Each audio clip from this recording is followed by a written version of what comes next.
Alright. Guess who's back in town? Back in Tahi. Bump, bump, bump. Bump, bump. Buddy dumpity dumpity dumping bum. Ooh. Back in time. Wanna go back in time. Why are there bones and stuff? So weird. Maybe I can kill Duriel now. Maybe I can go kill Duriel now. Let's see if I can convert these other body parts to the heart. So we know why I got them. Why do I have the blackened femur and the head and the hand and the heart? It doesn't matter anymore. I need to fight these bosses. Dig away on these resources before they're too much.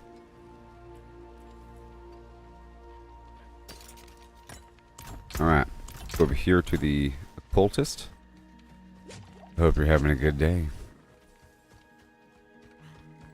First Carlo, now Leah.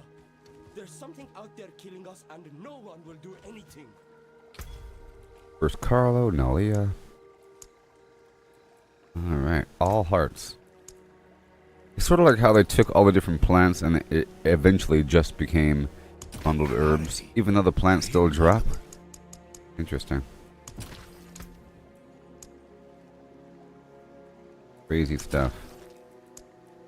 You know. Bump. Beam bump. Beam bump. Let's go knock out Varshan a bunch of times.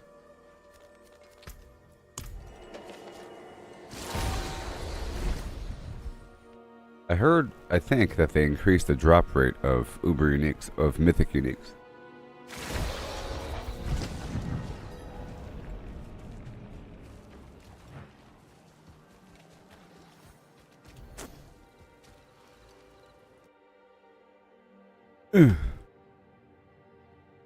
Awesome. Here we go. I'm not using anything though. Maybe I should. Critical strike chance. Damage.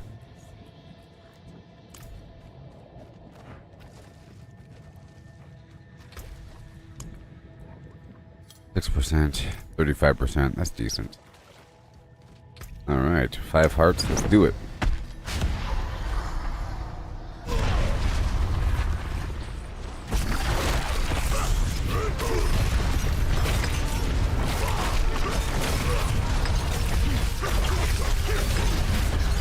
And done. Alright. The Ring of Red Fure Ore. So, remember, I don't have to leave and re-enter and reset. It's awesome, but they changed it.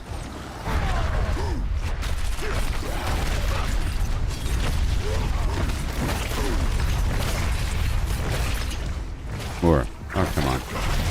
I don't like shadow damage.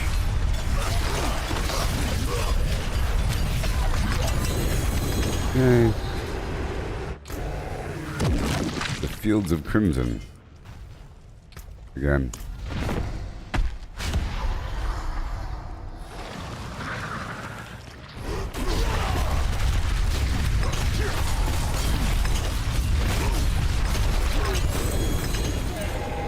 Let me guess, another Field of Crimson. Yeah. And then one more after this.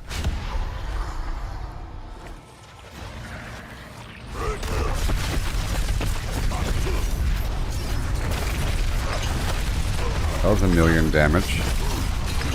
Oh yes, at the end of yesterday I got the hammer I wanted, so I should be way stronger than yesterday.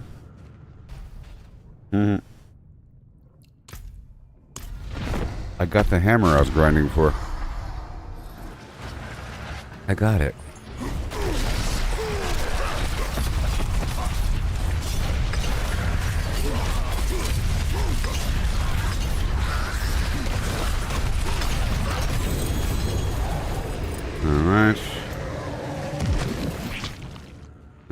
8, 97, 925. I'll get rid of everything.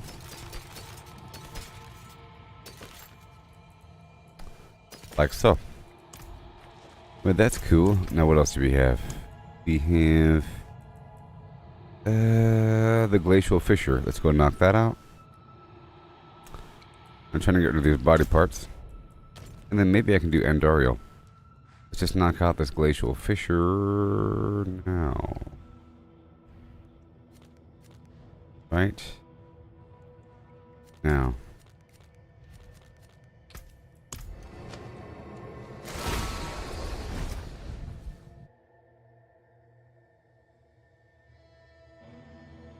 Yeah.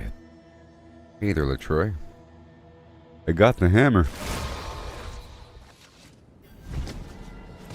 At the very end, from Lord Zier.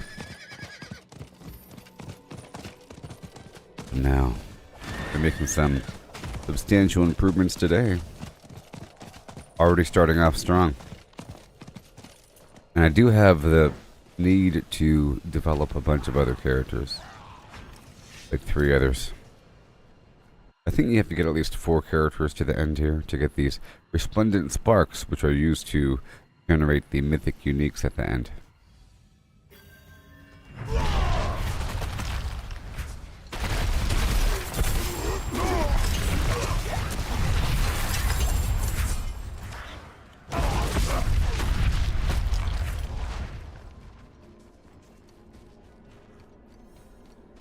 Right now.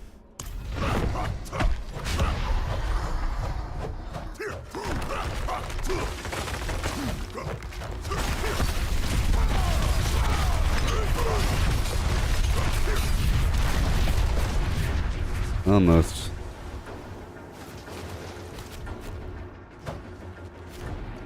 Gotta wait for these guys to spawn.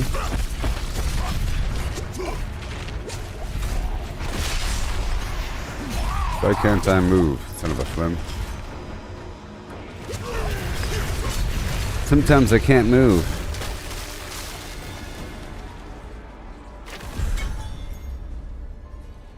Whatever. I got some gloves. Okay, that took 9. And now what do we have for the parts? What's this? Cosmetic trophy for my mount. Whoa. That's crazy. And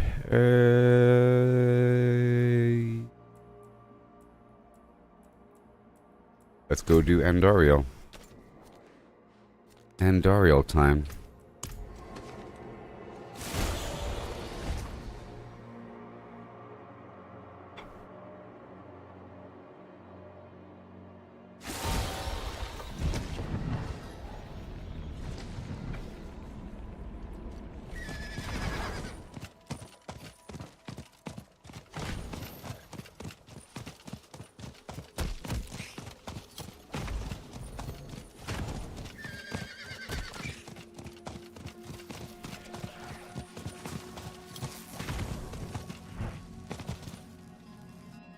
Yeah.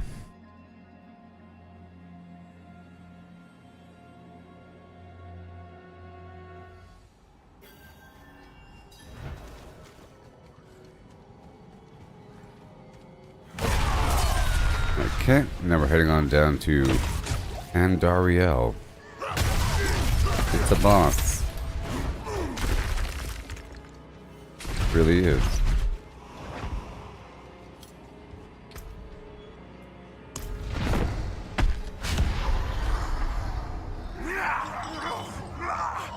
It has phases.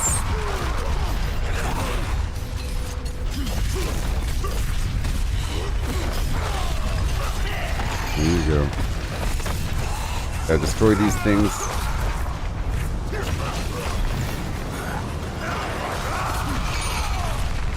And again.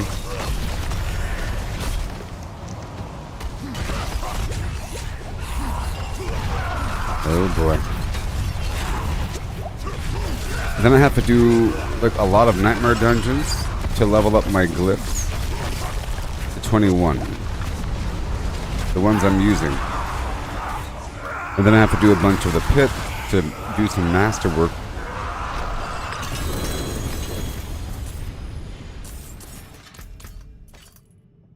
Again. The Banished Lord's Talisman.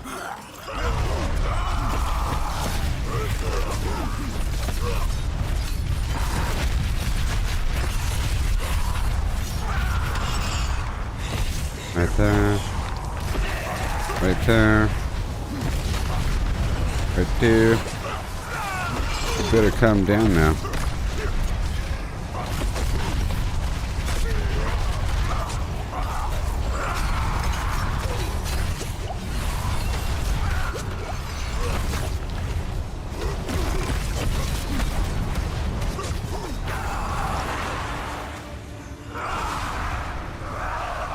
And again. Okay, we got the Tybalt's Will. More damage while unstoppable. More damage while unstoppable.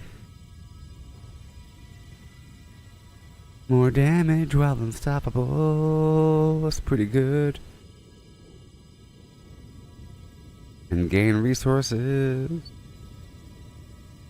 Well, it's just 14% damage.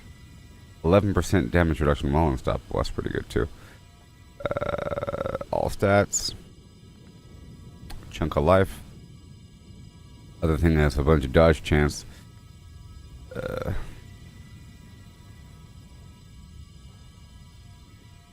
don't know.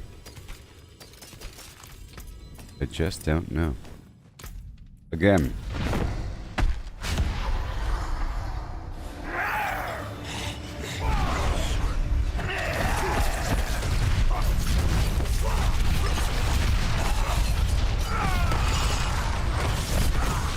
You should.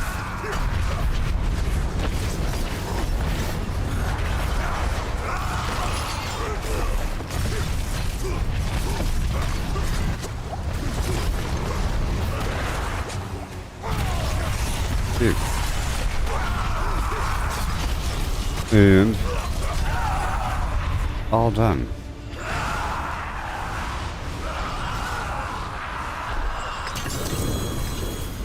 Let me guess another Banished Lords. Uh-oh.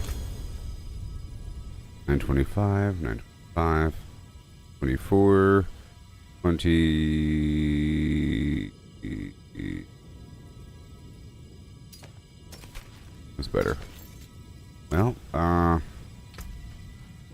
guess I'll go back to town. Let me go back over here to Zarbanzat and see if there's another Mother's Gift waiting for me. I'm trying to burn through all these supplies while I got them. And then I'll do Duriel. Oh my gosh. Let's go check the map as well for any Legion events or world bosses. 23 seconds. I don't have access to that one. So I have to go unlock Poor Dragon as well. Okay. Oh, you again. First Carlo, now Leah. How can I help? Come back No one's to doing little anything.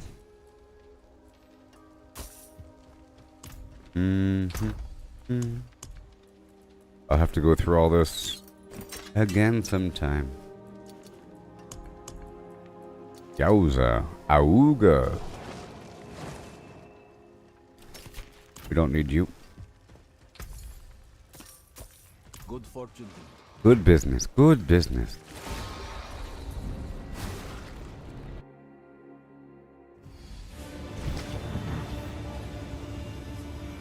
I just swallowed a big old piece of ice. Am I gonna die?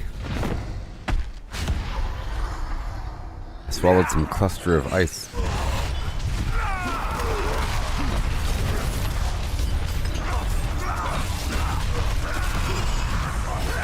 I just heard the news today.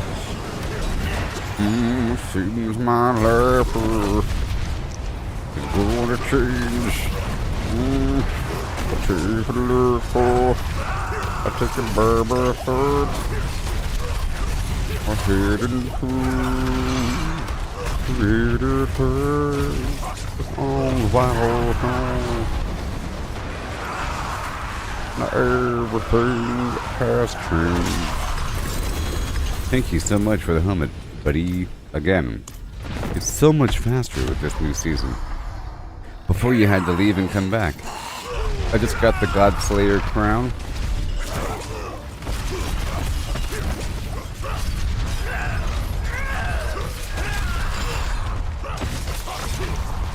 Whee.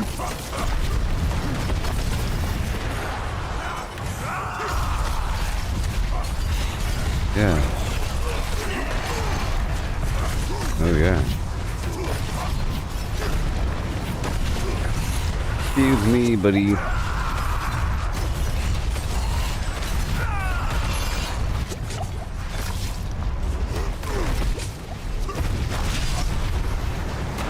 No.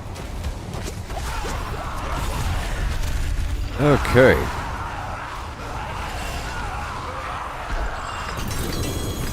Pants, Maximus. Cabalt's will. Okay, again. Okay, I can do it 5 more times, 4 more times.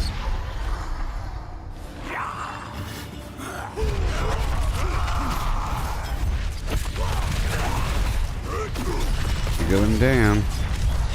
I'm yelling timber. Like Keisha. $. Whatever happened to Keisha anyways? You've been replaced.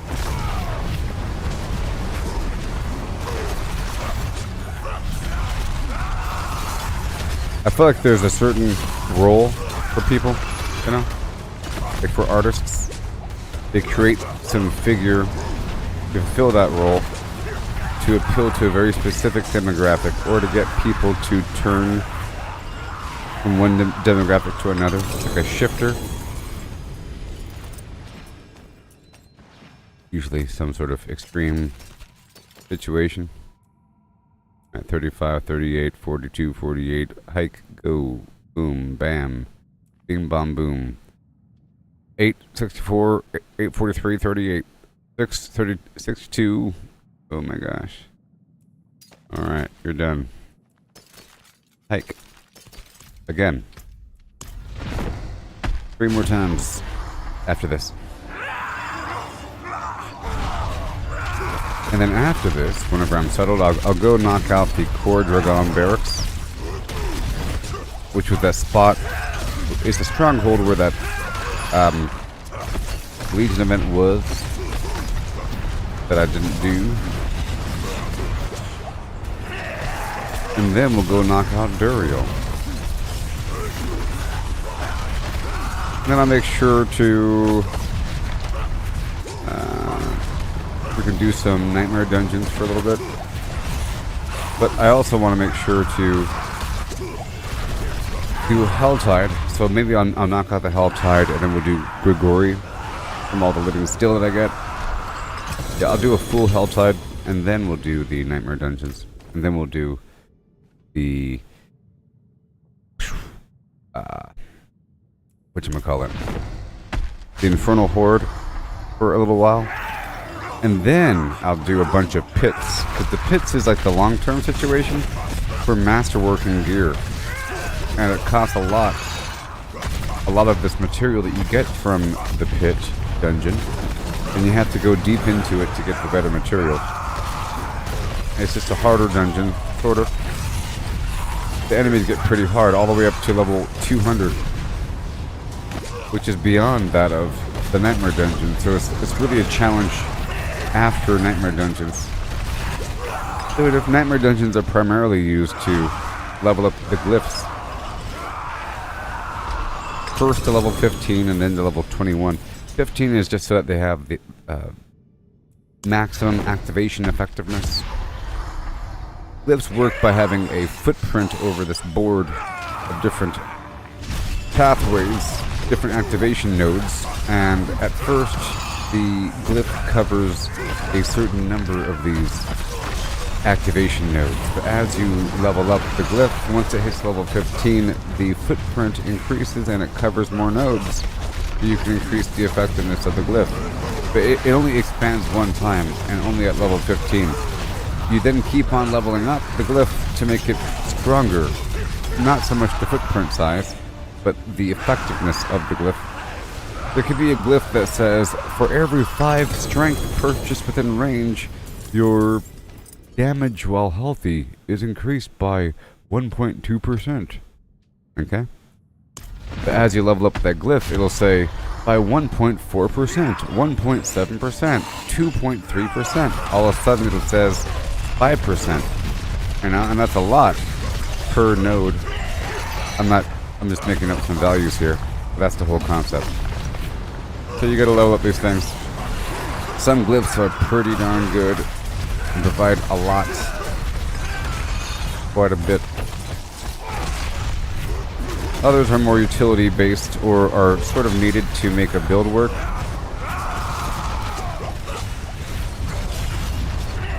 Alright. Yeah. So I saw a preview of some future Diablo, Fallout 76 stuff. There's like a big snake boss. Big snake boss. Alright, we're all done here. And my inventory's full. Yay. X-Falls Carotid Signet. I'm getting all the stuff today. 42, 30. Did y'all see that the trailer for the Snow White movie? You know, Peter Dinklage was complaining in the past. He was complaining. You hear about Peter Dinklage's complaints? He was saying he's tired of little people, human dwarves with dwarfism, being typecast in these roles. And when he was younger, people used to make fun of him in reference to Snow White and the Seven Dwarves. They used to call him a dwarf and blah blah blah, you know. And he hates the connection between little people and the movie Snow White and someone. It's like a slur, pretty much, to point at that movie and then point at a little person. It's like an Oompa Loompa sort of thing. Calling a little person an Oompa Loompa would be a slur, maybe. So Peter Dinklage says, no more little people cast in these roles. So then, Disney had some promotional content where they revealed the Snow White and Seven Dwarves, and their first reveal was a cast of 7 normal people. Like, fully grown humans. Of different, like maybe different magical people. I could do this, and I can do that, and I can talk to trees. Who knows? And I wear colorful clothing. Something like that. I wear sweaters all the time. They call me Sniffles. Who knows? But now with this new reveal, we see the 7 dwarves and their CGI cartoon dwarves. They're pretty much hyper caricatured cartoon dwarves. Like you take the original movie from Disney and you turn it up to 12 for how those dwarves are designed. Basically, you amp up the original design to the point where it's no longer human at all. It's not like a cartoon human. This is a weirdo other thing. Lives in the woods. Okay. Well, that's done. Next, let's go speak with the lady. I'm at 19,000 out of 24,000. Alright, so now I'm gonna go knock out Core Dragon Barracks. Yes. By way of Ministad.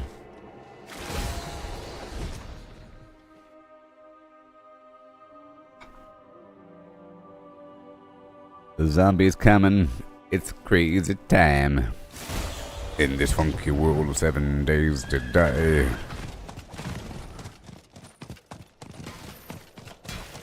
Yeah, I was feeling a little sick yesterday. At points, I was feeling very sick. This place is overrun. But I got over it. Maybe. You heard me sneeze yesterday. Or recently. Alright, this place is filled with vampires.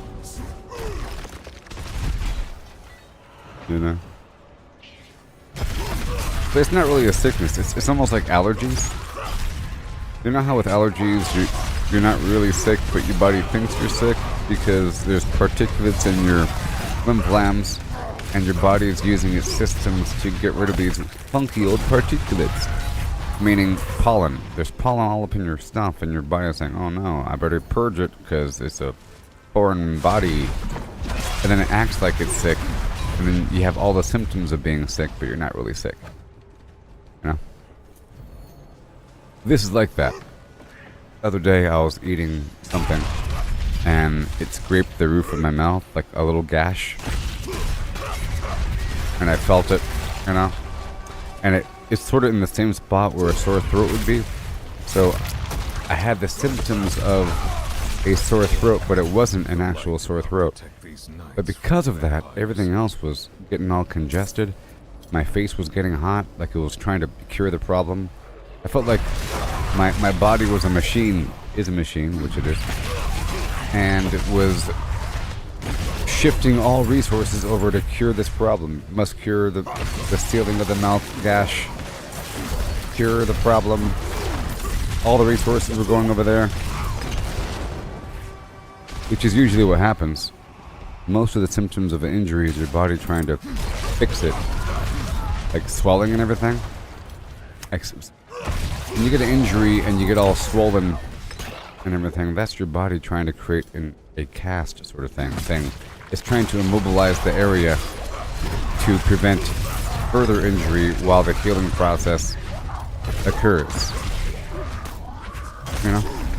Or it's swelling because of all these white blood cells and everything flooding in the area. All these things rushing in. If you didn't have that system, you would just take damage, and then you wouldn't even see any issue whatsoever until the arm falls off.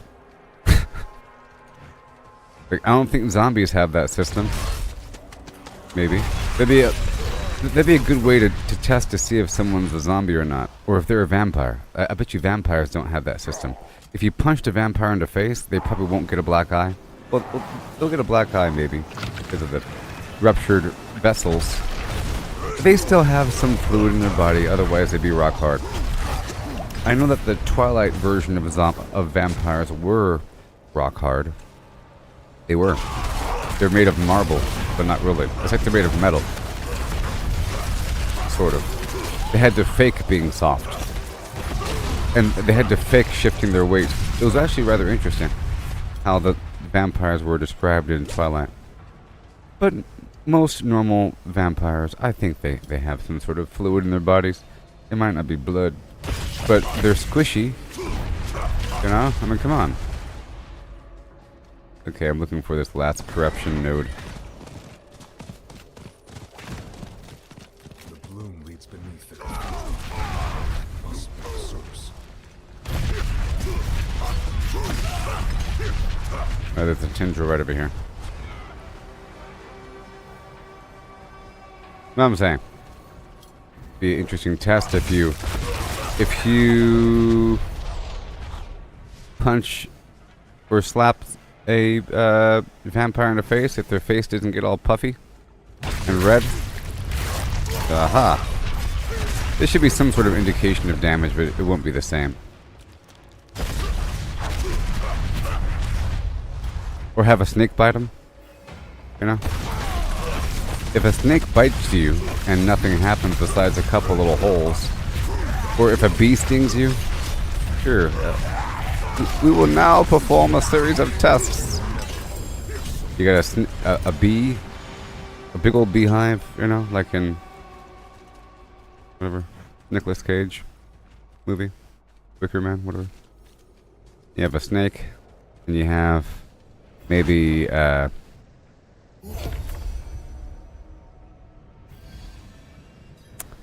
you have him. You hit him on the knee with a baseball bat or something. Something that would normally cause a whole lot of swelling and other issues. If you're not showing any signs of your body adapting to injury, then maybe you're not really alive. My point is that my body was reacting to an injury inside my mouth, and now it's all over now. I wasn't feeling good yesterday. Alright, so now we're going to go do Duriel. Right now.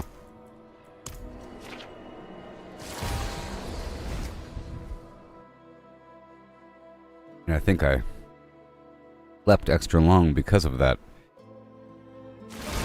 I woke up at like 11. And yesterday's second stream wasn't as long as I wanted it to be. I got what I wanted done. Very happy about that.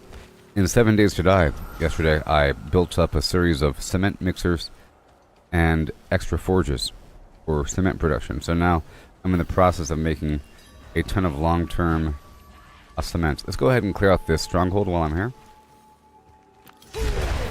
This in between A and B. It's easy. All I have to do People of Kyrgyzstan, is inspect the area. faithful children of Akarats. Akarat. For too long, the vile priestess Hadar and her devils have burned our cross, raised our hope, crucified our loved ones. They serve not Akarat, but the Lord of hatred himself. No more.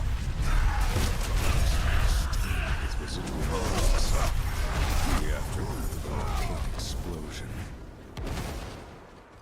Fine. Yeah, the Lord of Hatred. It seems like the Lord of Hatred is the main foe in this game, in Diablo 4. Diablo is the Lord of Terror. You know what I mean? But, as far as I can tell, I think the Lord of Hatred is... Isn't that Lilith's father? And Hell itself is pretty much called the Realm of Hatred in this context. You know? Sort of thing. And the next update is called the Vessel of Hatred. You know?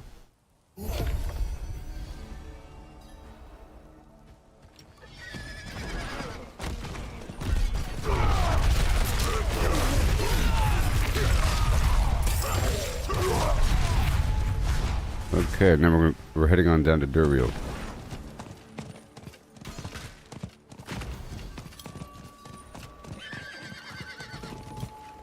Yeah. There's also a Tree of Whispers here.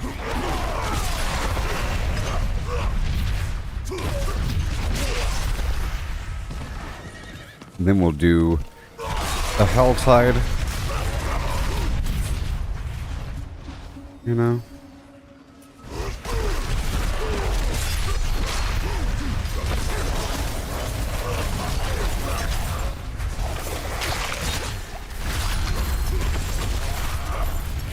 Yeah, sure. I think I'll just knock out this event. There's usually an event right over here. Usually.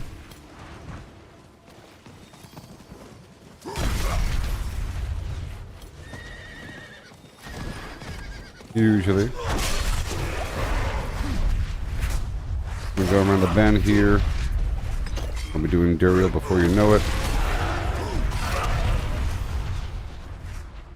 Taking care of this quick. Every day.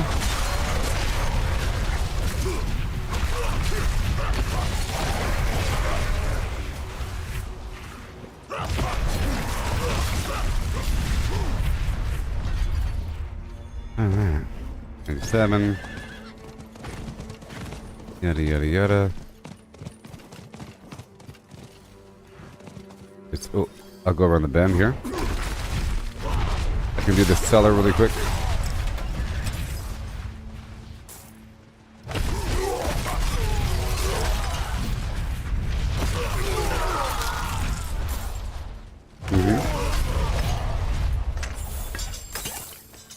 And then...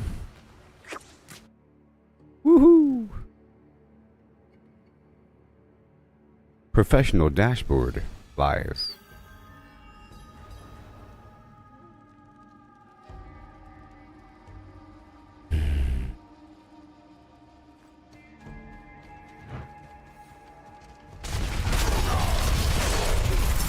Zombie destroyer. Yay. That's done. Okay. Done, right? Alright. Leaving. On a jet plane. I don't know when I'll be back again. Okay, here's a event I'll knock out.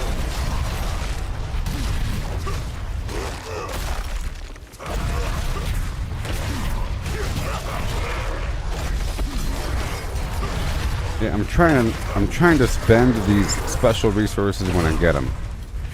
In the past, sometimes I hold on to a gigantic stack and I wait for a while and whatever. I'm trying to do the stuff when it's unlocked.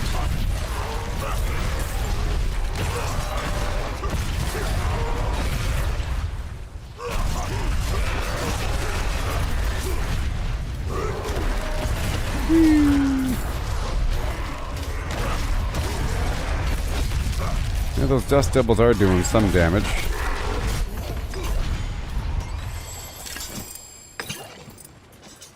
How many obols I have? 100? Okay. So here we go. Gonna knock out Duriel for the first time with this character. You heard me?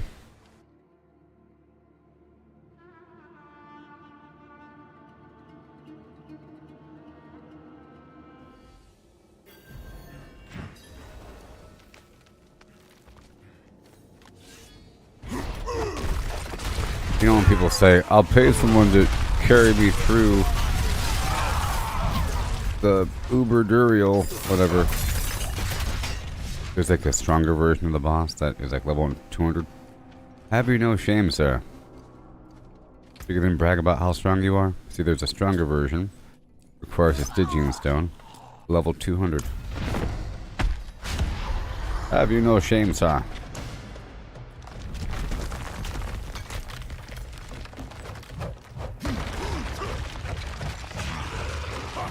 Oh. Huh. The little small dude at the beginning didn't spawn.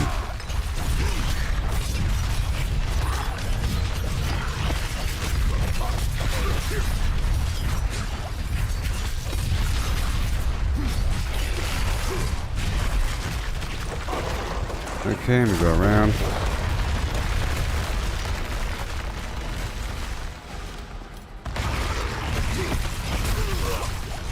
The pang.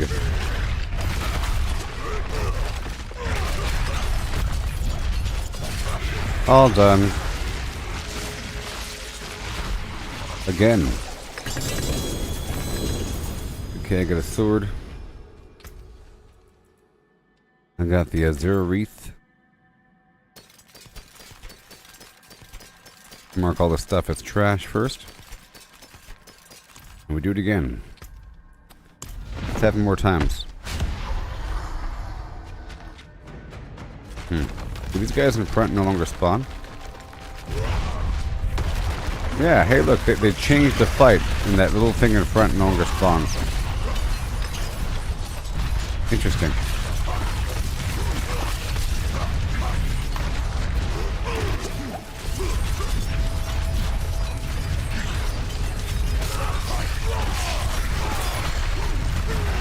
Yeah, buddy.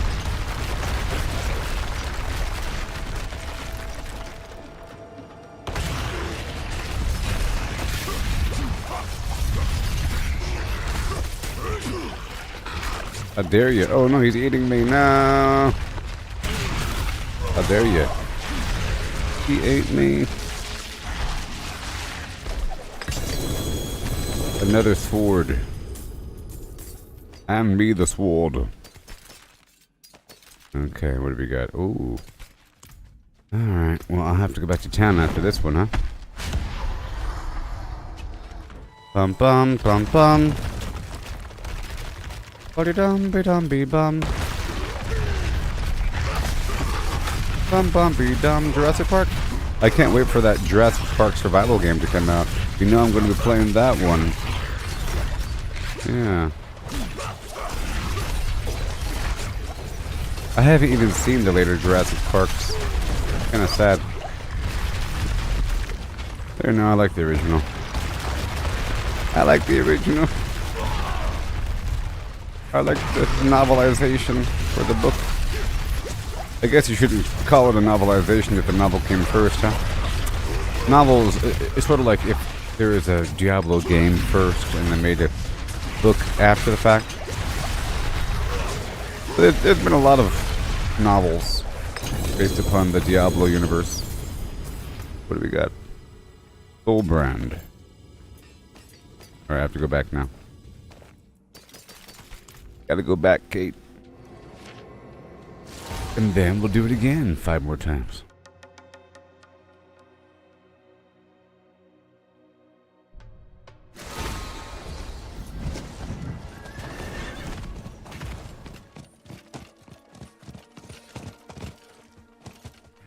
First, Carlo, now Leah.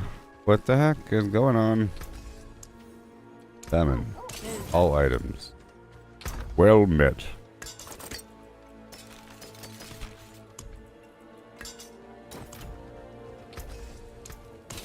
Yeah, I need more of the clothing ward, so I might want to break down some stuff for a bit. Okay, we're heading back.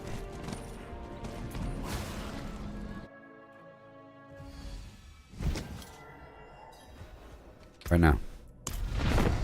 Right. 4 more times after this. And then we're doing, and then I'll be doing the hell side.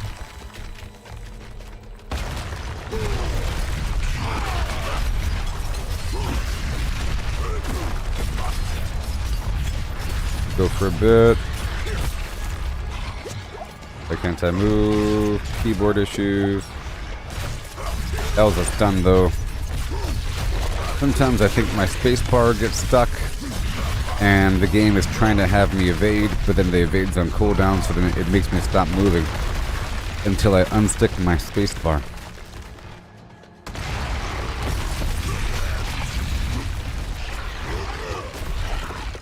Like, what the heck's going on? Or it could be some version of weird lag.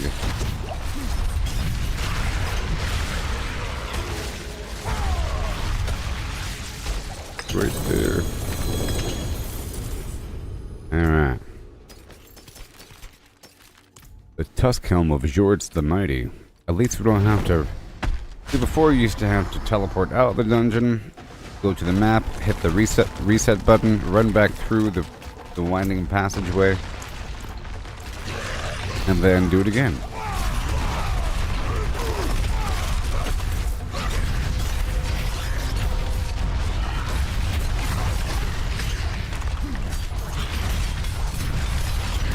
There you go.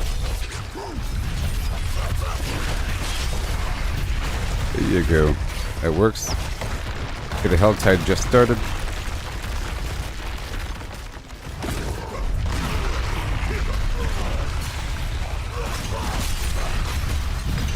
Yeah, buddy. Again.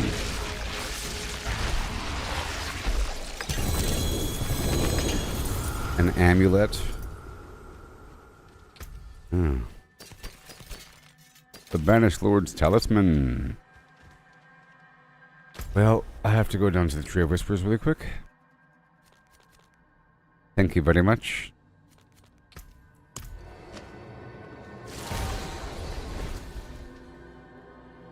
Go turn this in.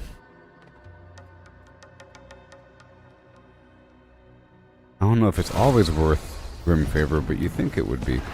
You'd think that every time that you killed a world boss, it would give you Grim Favor. Wait. Huh? What? Wait. What happened? I thought it just told me that I have Grim Favorite. But no. I don't know what that thing was talking about.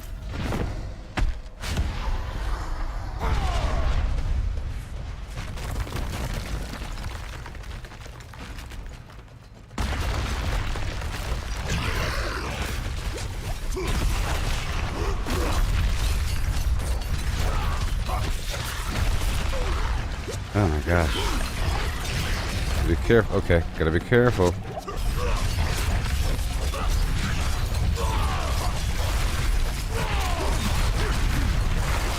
We take care of business. Thank you. I'm no longer berserking, but I will be.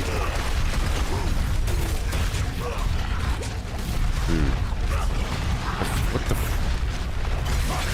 the heck's happening? Is it lag or something?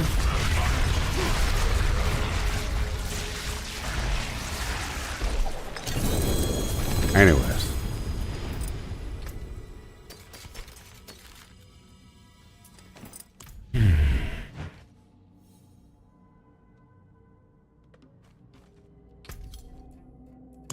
Got one more after this.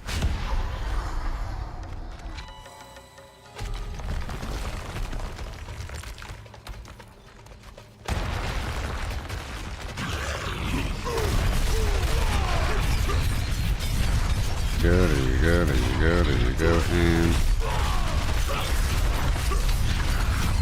right there. That was better.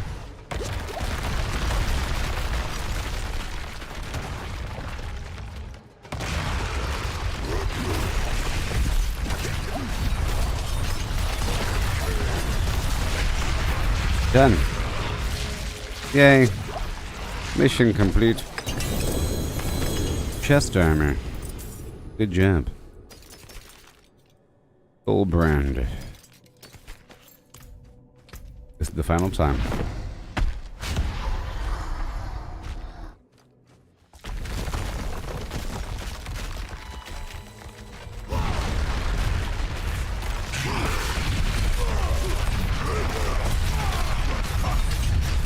Just do this for a bit.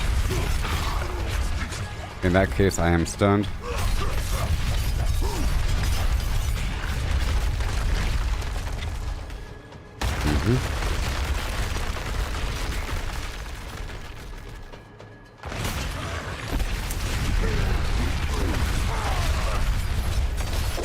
Quite possibly the cases I'm complaining about, I'm stunned and I'm just not seeing the stunned symbol.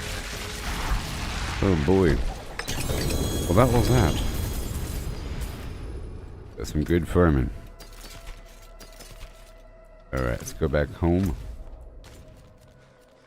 And then into the Helltide right here.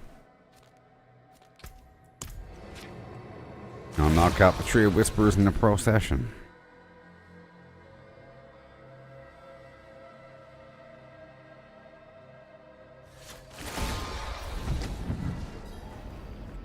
Things are so small you could hardly even tell what those guys look like in the middle of battle.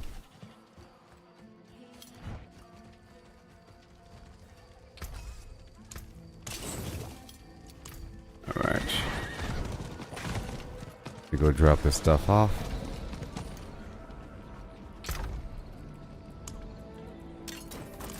Alright. And now I'll use a profane mind cage to increase the enemy level by 10. And let's rock this joint. Let's go for attack speed and lucky hit chance. And go. I'm going to scrub through the whole thing. I'm going to head toward the boss. You know?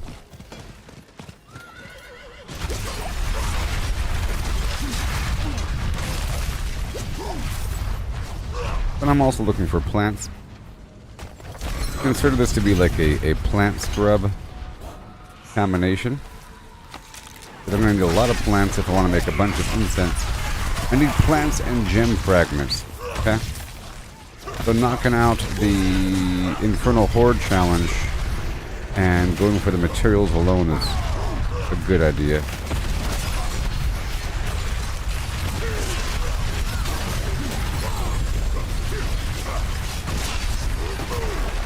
Well, well, well. Here you go. I want to check this corner before moving on. Very nice. Mm-hmm. Gallow vine. A viewer. Oh boy.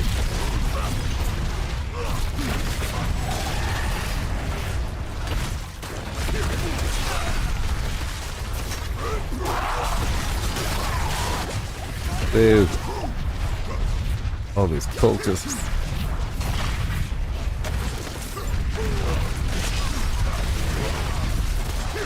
Well, trouncing. I want the shrine here.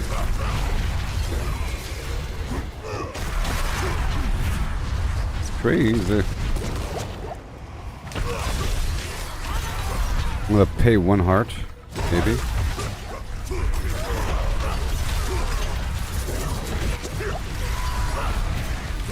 What in the world?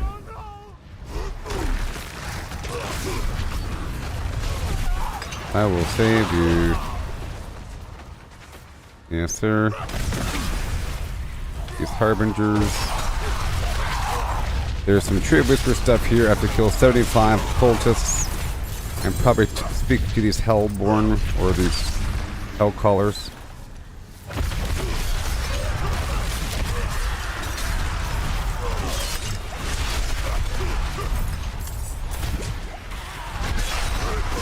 Oh yeah.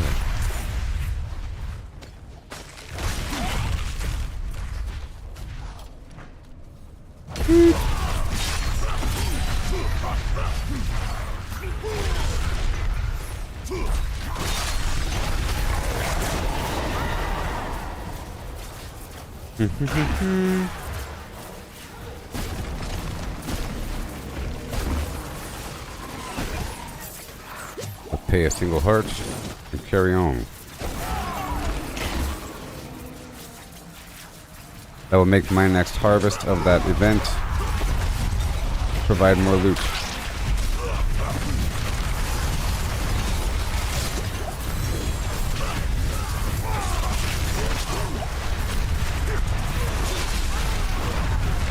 Wow.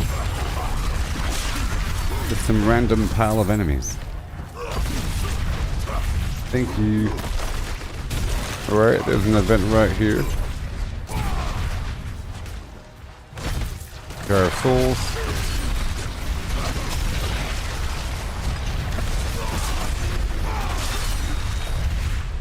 A Jar of Souls. There you go. 4.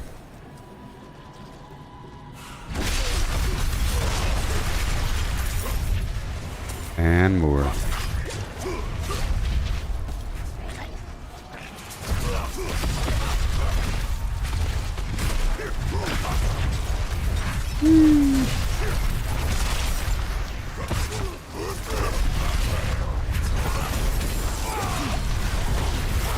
Yeah.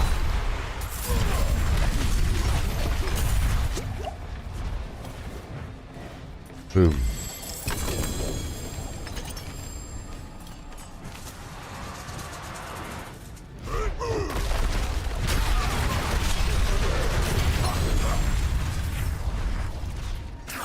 Angel breath. Let's go.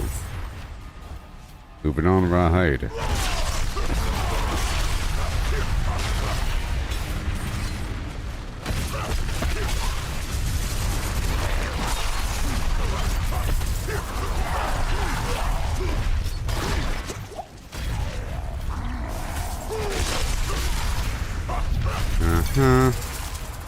Distilled fear, good. You check the map. It is a Legion event in 9 minutes. I am trying to do those.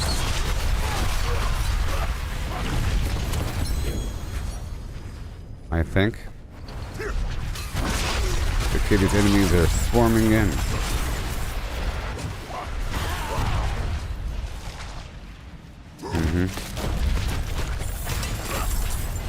There you go.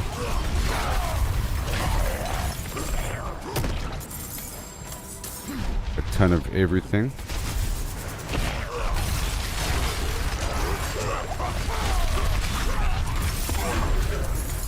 Right there. Another event.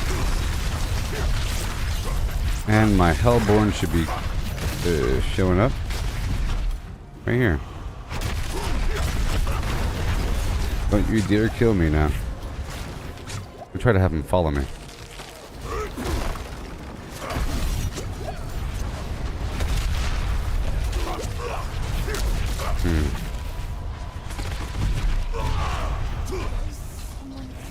Yeah. There we go. I'll kill him with AoE while I do this event. You're doing a lot of damage here. Grandfather was supposed to walk me home.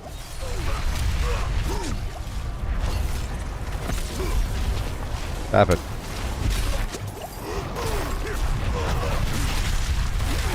Right over here.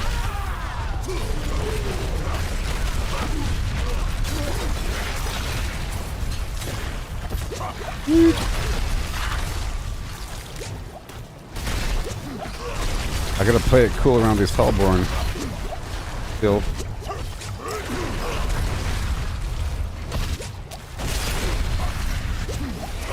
Stop it.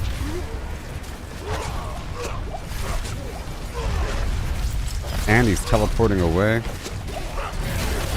So annoying.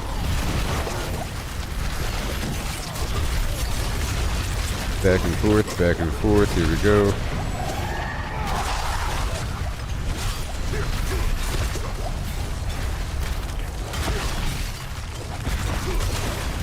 Oh boy. I think I do have life on kill. I got him. Yay. It took a second. Good stuff. And he dropped another profane mind cage. Alright, I'm gonna start opening up these boxes. All of them.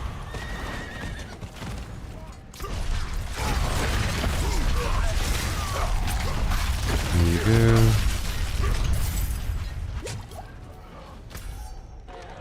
I'll open up this other box next. Thank you. Alright, here I come. Wretched soul, screaming hellbane. Well, thank you very much.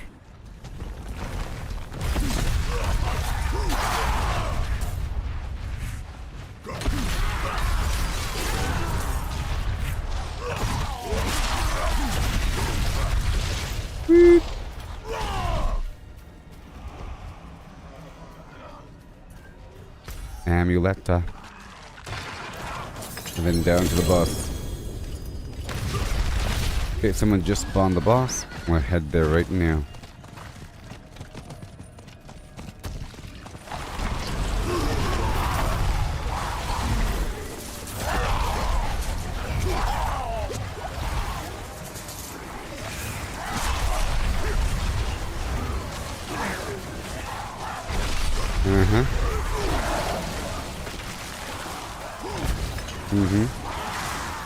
Champion the Gathering Fires. Whatever that means. I did something right just now. You've done something. This should be pretty easy.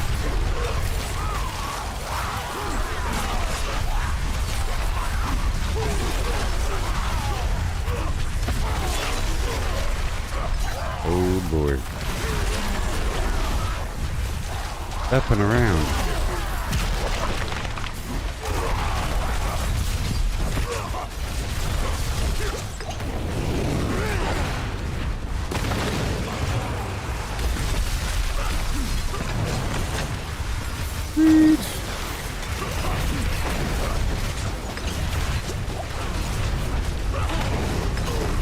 Uh-oh.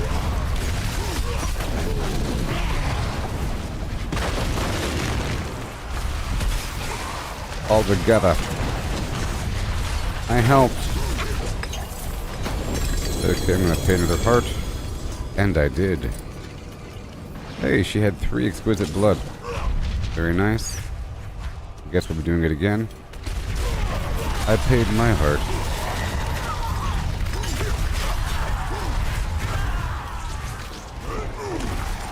There you go.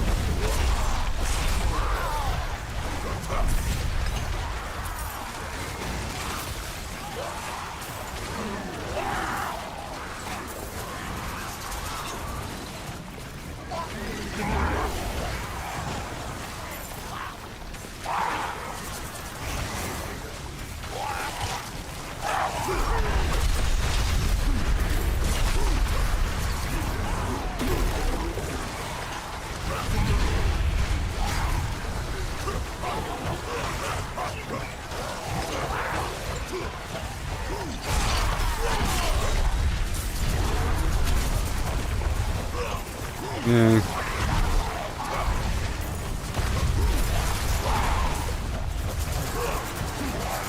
Yeah.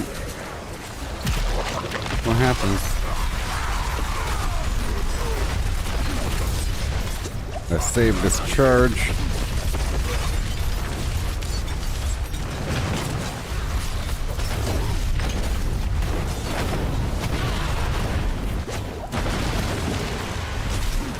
Together. Together. Whee! More.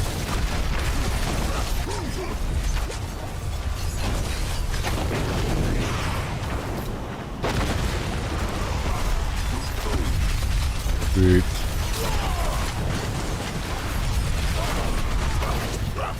Not today, buddy. Watch out for that fire. It's the edge of that circle that hurts. Like that. And then... Whoa.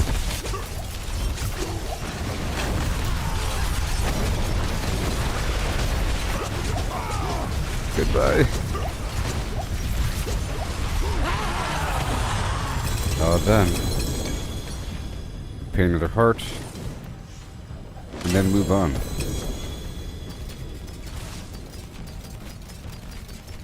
Let me break all this down.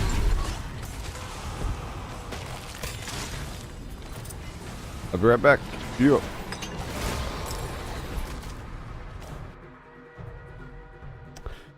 Marvin, I'll be doing the torment thing next.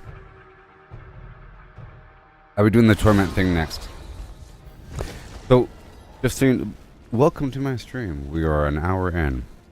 What I first did was I went through all the bosses and I spent all my resources. So I did, Varshan. I did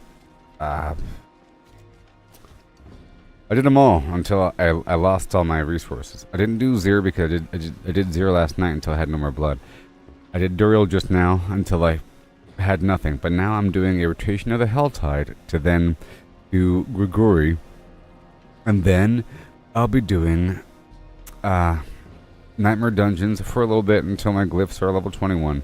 And then I'll be doing the Horde. The Infernal Horde. You know what I mean? For a little while. Until I run out of a volume of these things. These compasses. And then I'll be doing the pit. To masterwork. That's my order of activities right now. Okay.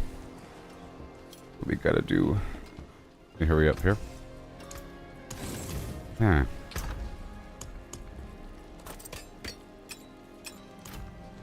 Let me move on.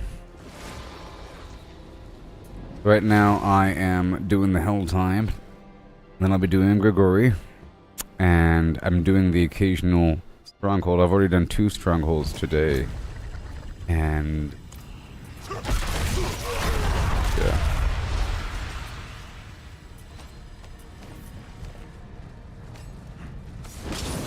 Alright.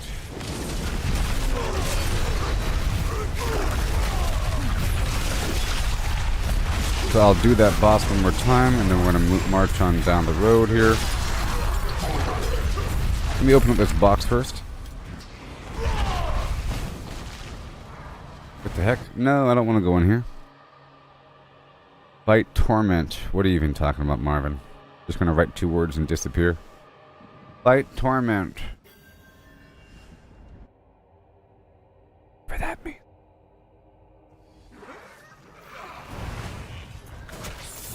You will do what I say, because I am the audience, sort of, not really. Okay. You will do what I say.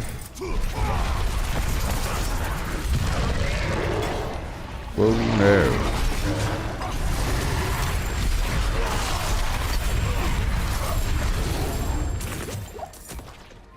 Move, move, move.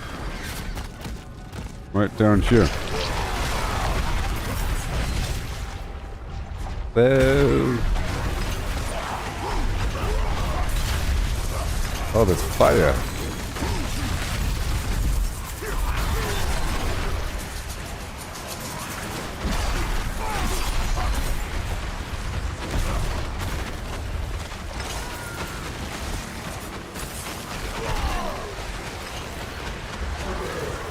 Okay, here we go.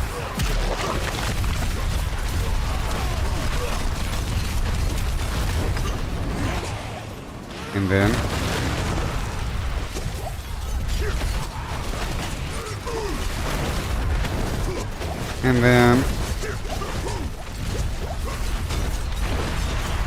for a couple seconds.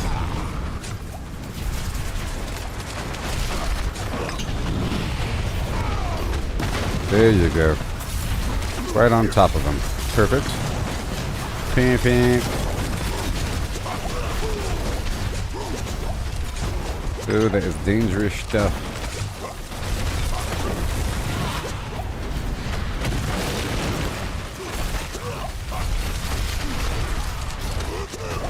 Wow.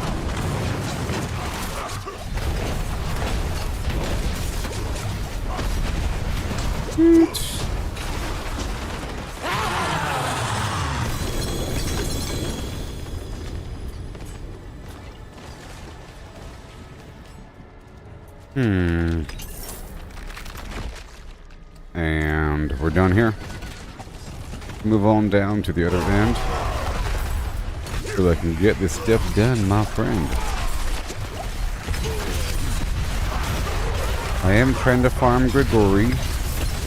Just for a second. After this. Right there.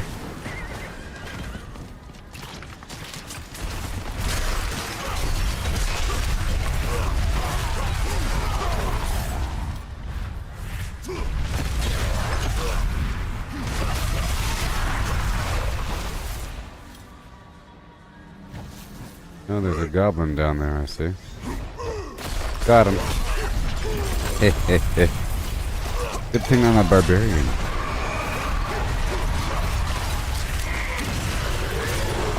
I'll bring these guys with me for a second. Yowza.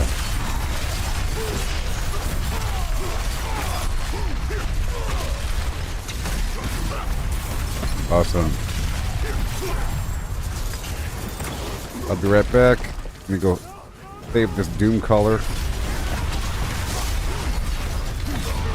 for the Tree of Whispers. Or Doomsayer. Oh, the bounty. Let me get back over here and clean up all the stuff.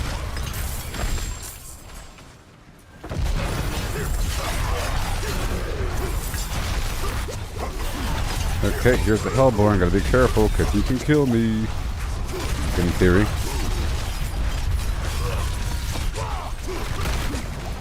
Got him. Excellent. Yep. Okay, uh-oh, it's a goblin.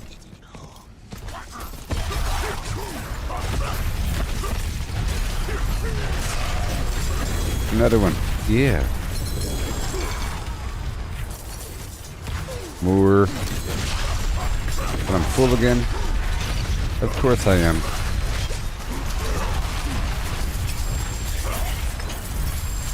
rich.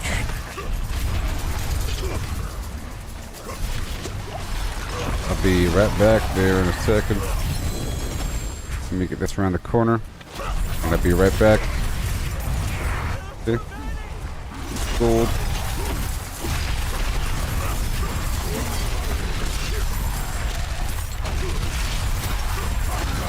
Alright, go back around the corner.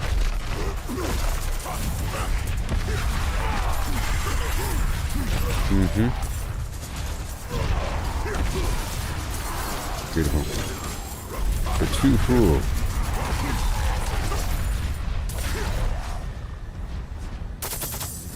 Right there. Raise the structures. I'll get that gold in just a second. Okay, now I can go back to the Tree of Whispers. We're just going to push a little bit further down the road here. Before doing so,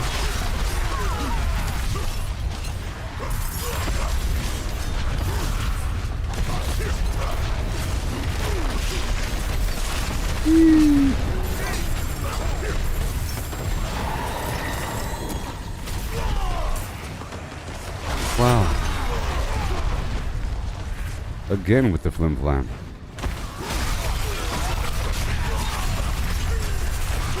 Yes, sir. Thank you. Let me go this way. I just want to get to the box here.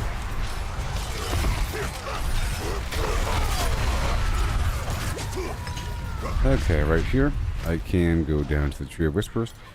And right back. Fight Torment.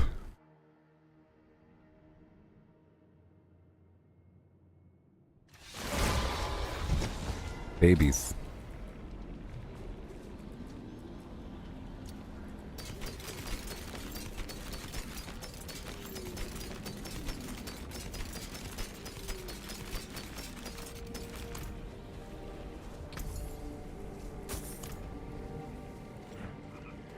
Right there.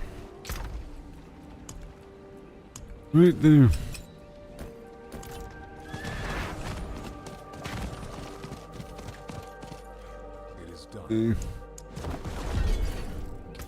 Again.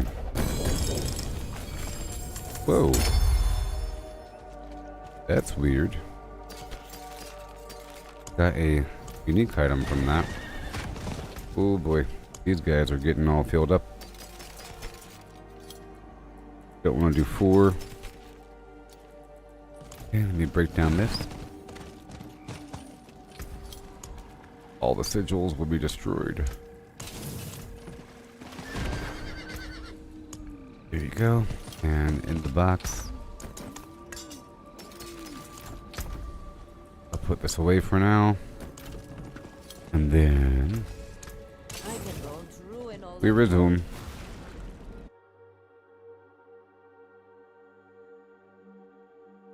There.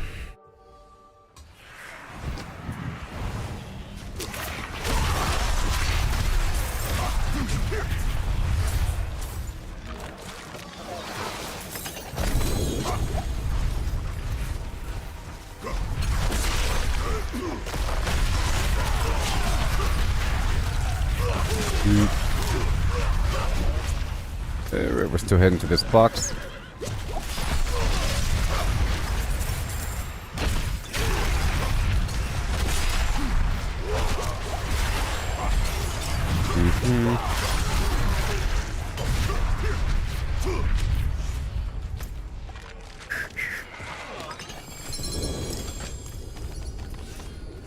Alright, heading on down to the other end. Let me go ahead and spend this heart as I pass by. I'm gonna stop by the boss one time and spend a heart.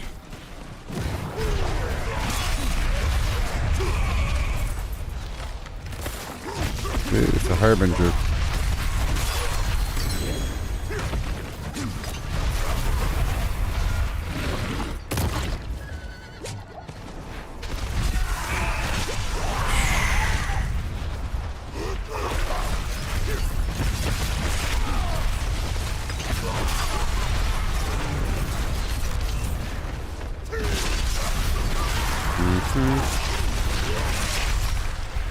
I will pay the hurt. Oh. So I guess I'm the one that is doing it, huh? And there's a frenzy. Let's go. I will be the one. Yeah, too bad I'm not getting any XP, huh? A lot of enemies.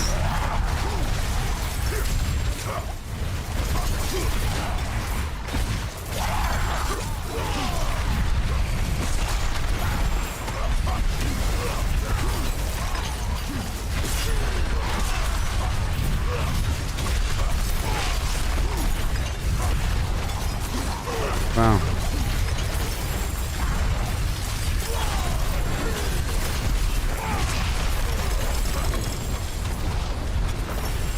Okay, there is a Hellborn here.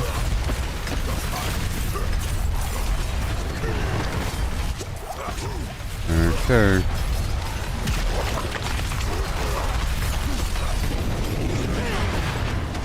Live already, huh?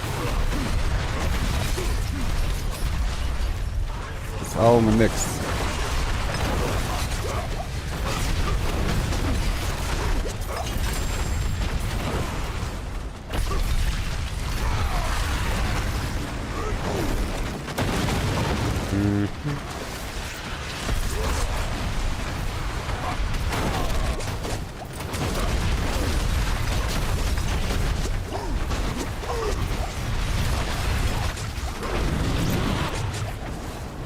Yes.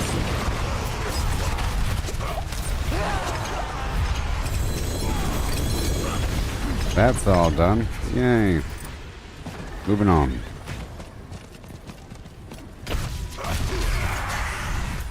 Right over here. There's a little seasonal achievement for opening up a bunch of boxes. A bunch of these tormented gifts from the Helltide.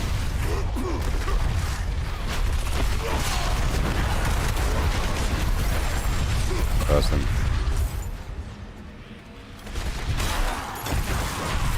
Yeah.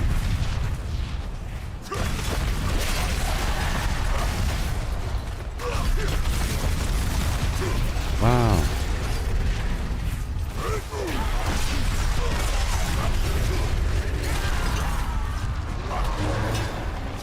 The gallow is thine. All of the time.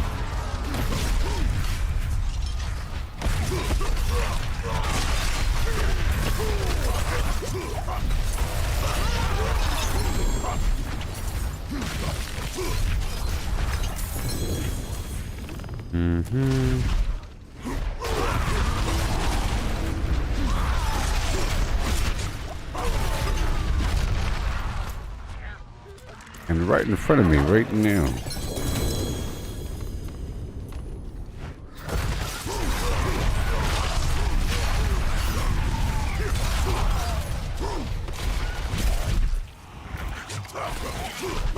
Sweet.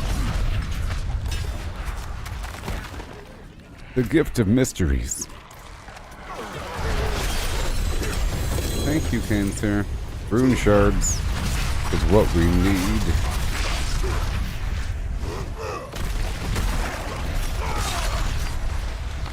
It costs rune shards to do the pitch, you see. Yay. Thank you. Next. But that was a pretty good Helltide. That was a pretty good Helltide. Past tense. Yep.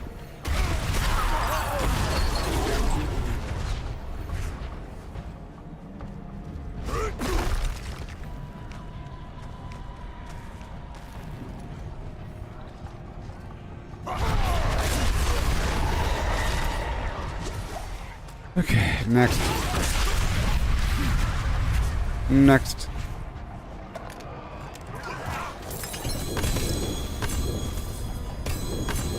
Wow. Alright, let's go do this event and then I'll teleport back to civilization.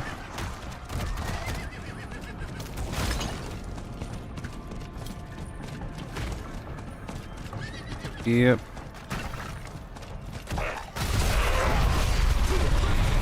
Slay all enemies.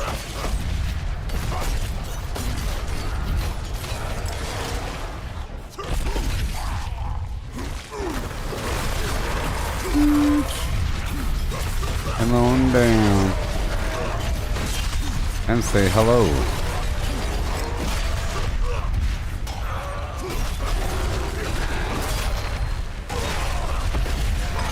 Thank you. Bada boom.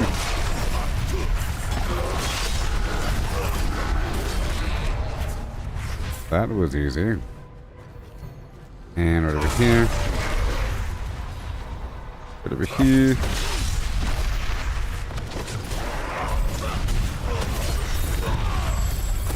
Yeah. Now we go back.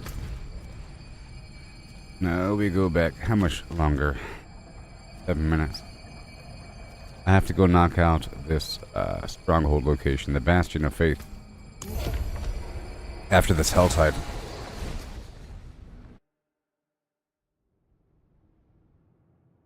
Yeah.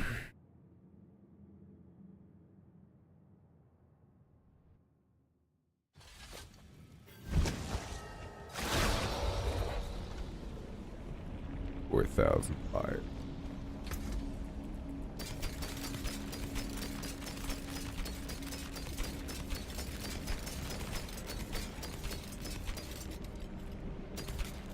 The Rage of Hadogoth. Okay, get rid of all this. And I'll put you away. That's pretty good. Done. Good business. Come again. Good business. And you, I'm at. Ooh, I did it.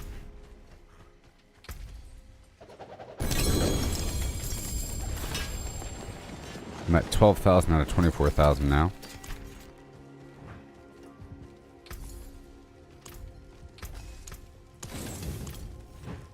And the Craven aspect.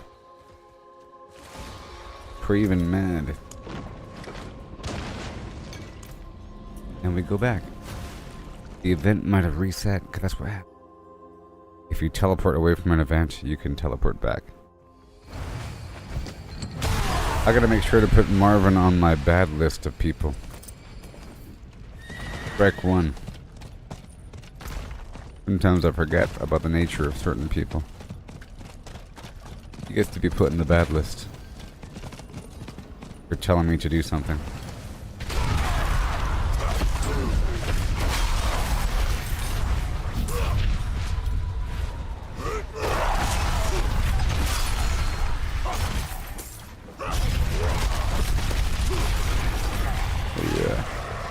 Have this assassin follow me for a little bit. It's probably a challenge to kill that guy, actually. Let me go ahead and do it. I don't think I've done it during this season yet. I like to do it while multitasking, though, you know? Because he has a whole lot of life.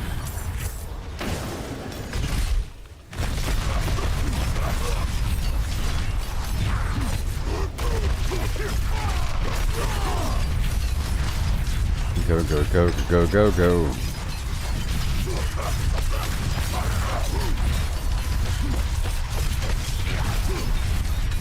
Go, go, go, go.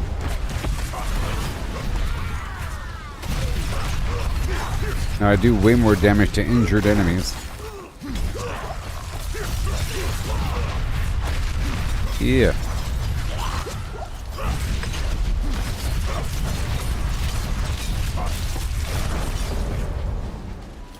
Maybe I'll pull them with me. Maybe pull them with me for a second.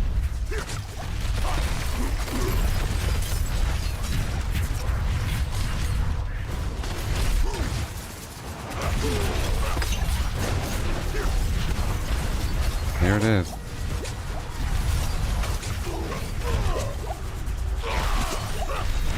The shadow damage makes it where I can't attack while I'm standing in it.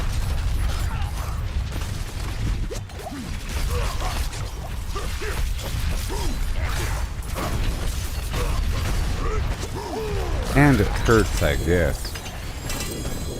Oh boy. Thank you. Have a good day. So now, go do this ritual. I'll do this Tree of Whispers activity while I'm in the region.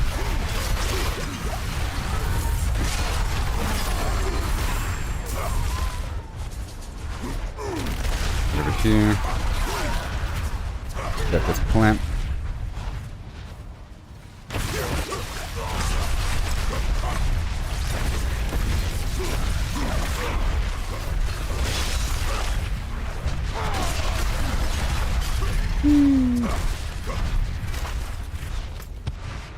Alright. And then this other one. Yep. This is a great hell type. I'll try to do that stronghold right afterwards.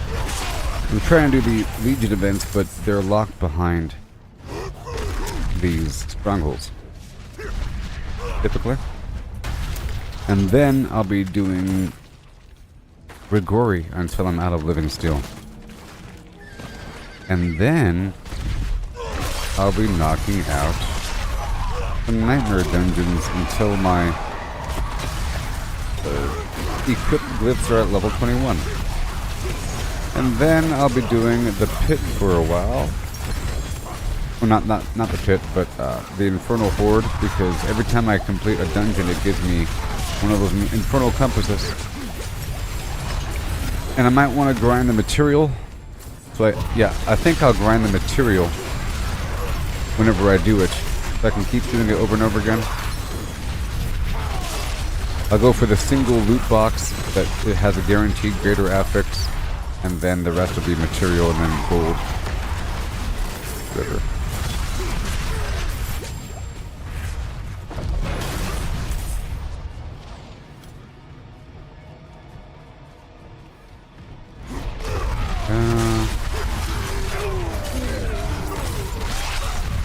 It's a treasure goblin.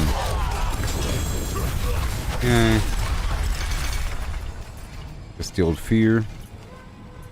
Good stuff. Alright, I'll go to this shrine.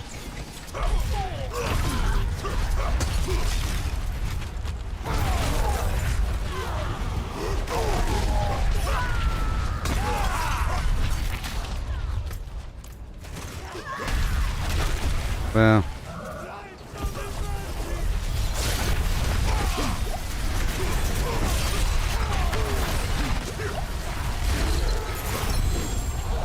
elixir of destruction.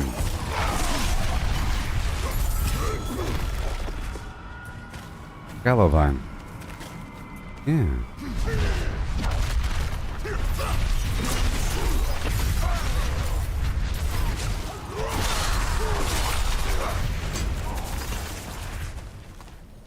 Gallovine. Lethal Shrine.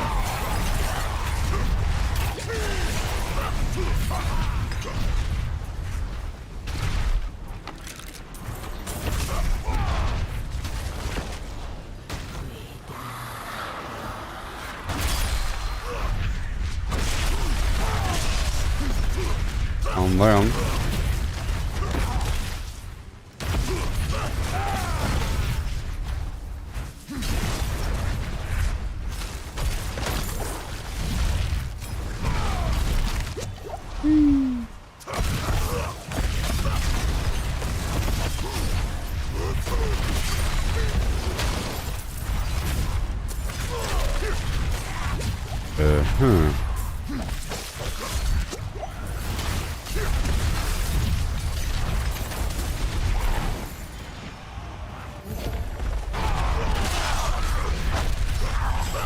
There you go. And next, I'm opening up all these boxes. We have 8 minutes remaining in the Hell Tide. I think we should be able to do something with these extra elixirs. Like break them down for some other elixir essence or something. You can't even sell them. They should be worth money, I think. They're worth either 0 or 1 or 10 gold. Something very insignificant.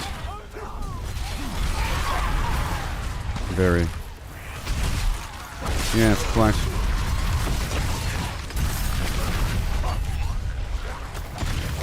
Okay.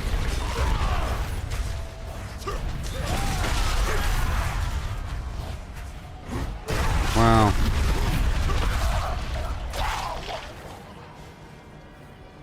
Good boy.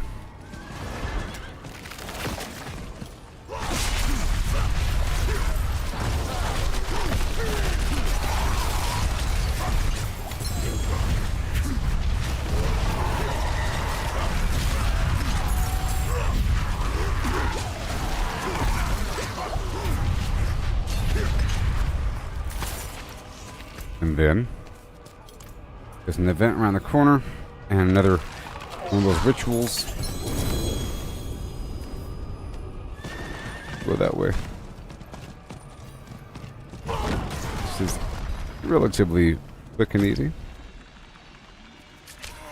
I want to go all the way up to the mystery shrine after.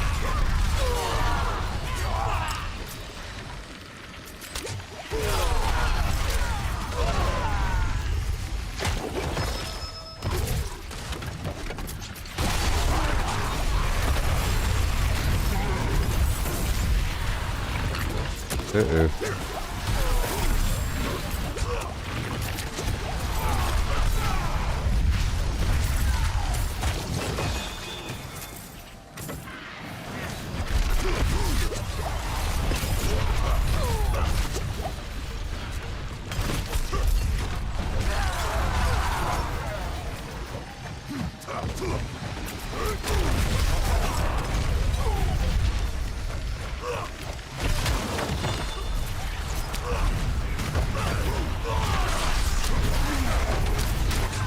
Yes.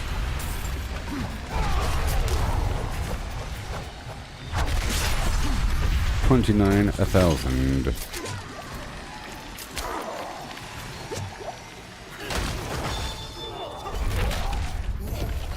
Yay.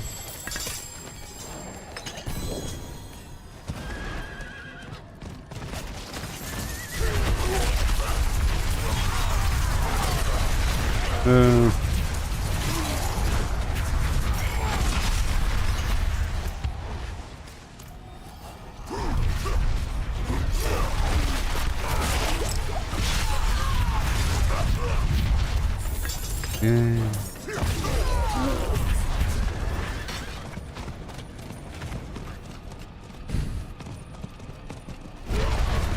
Okay. Gotta open up a couple of these boxes. That's pretty expensive. Ooh. Full again.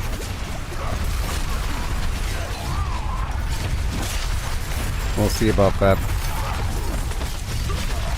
Elixir of Destruction.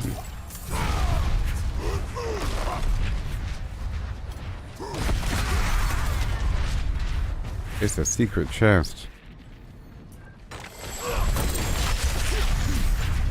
That's why they call it a silent chest. Off the radar.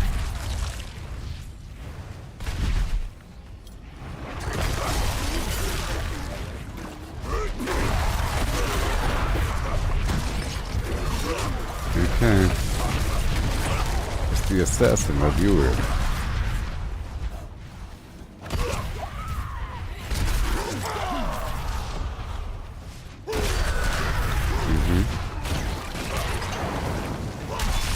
Let's do this until I get 275 or 250 or whatever. It's a win-win.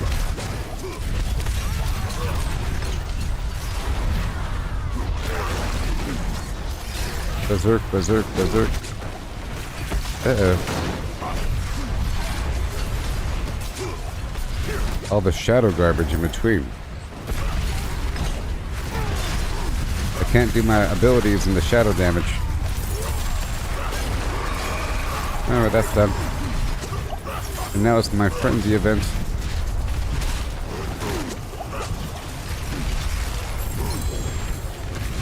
Sweet.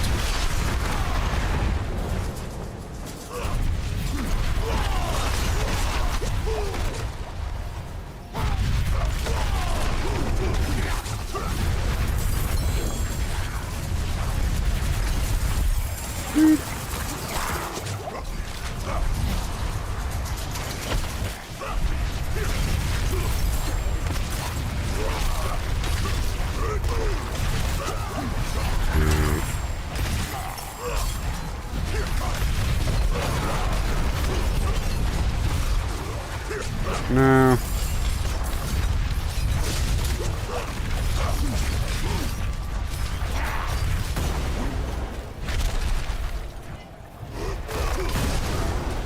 Oh no.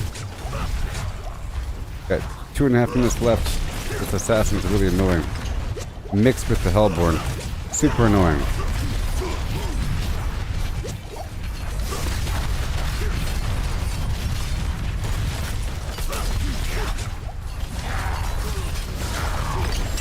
Alright, that's all done. Jeez. Let me take care of business here.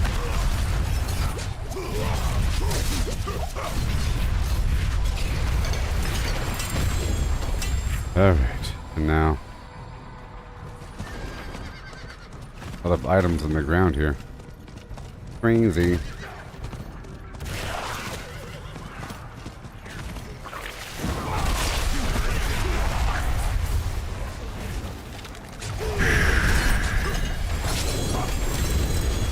Alright.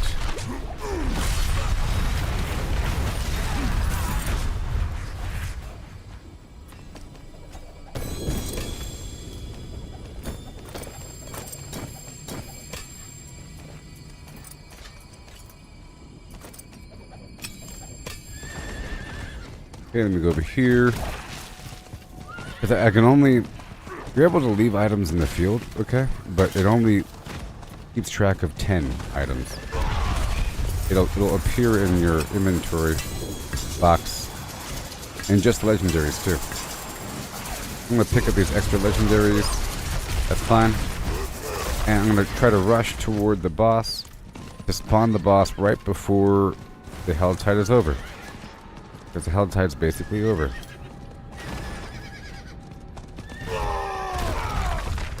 And then it'll overlap.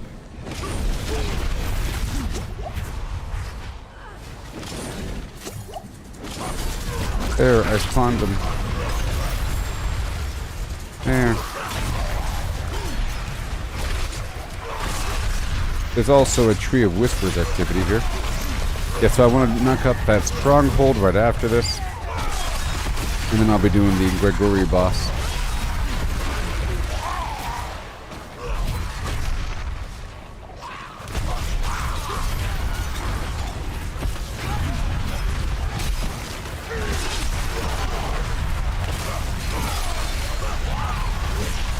Yeah.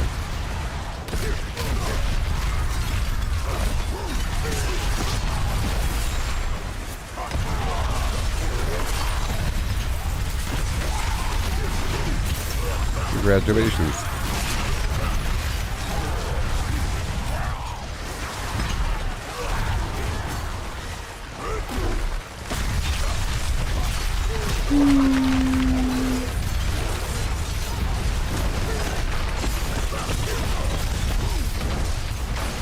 Go for a little bit.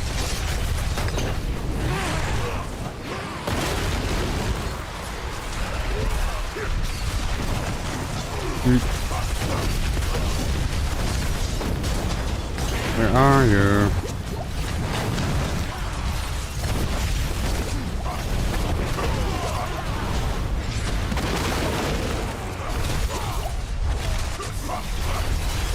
Goodbye.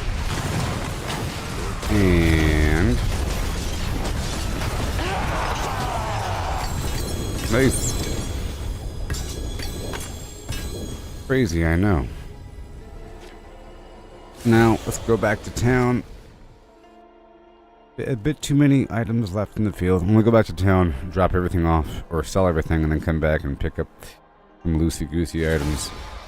And then we'll head on down to the stronghold.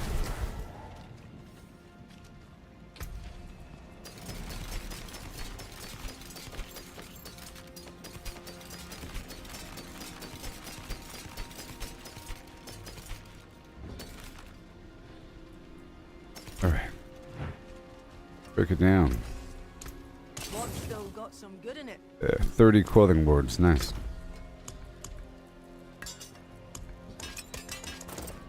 No, it said almost full. I like that, which means I don't have to go back. Means that nothing is left. If it said full, then there's probably something left. so now I'm gonna go straight to this stronghold. Right here. Yep. Right now.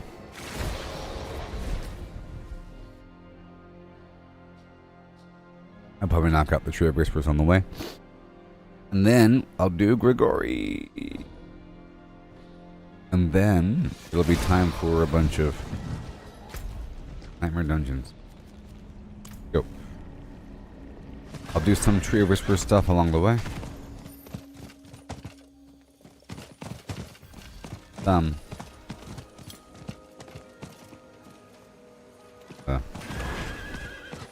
Check my connection there for a second. Like this.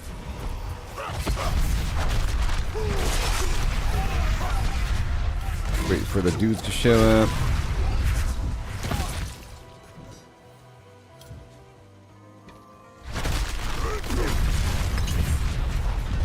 Alright. The Blast Wave Shrine.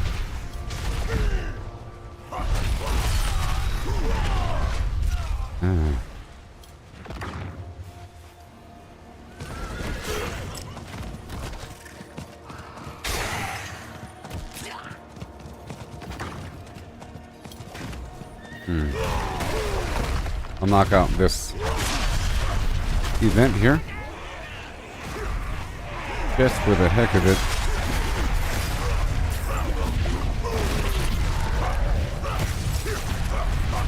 Yeah, sure. That's all it takes.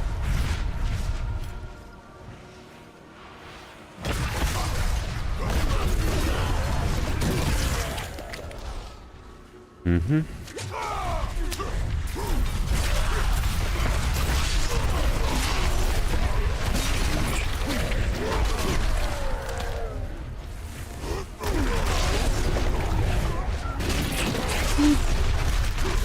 Fragmented gem of yore.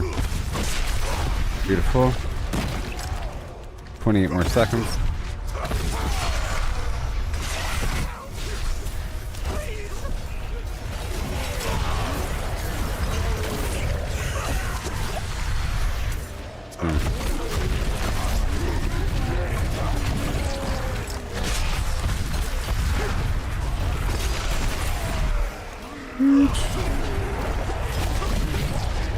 Two more seconds.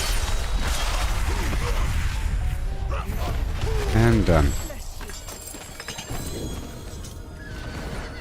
Alley-oop. Alley-oop. And here we are. Stronghold. Alright, have to investigate the corpse. We got the skull. In my blood? What? Let our brothers rest. No. He died from thorns. Alright, let's go retrieve these skulls.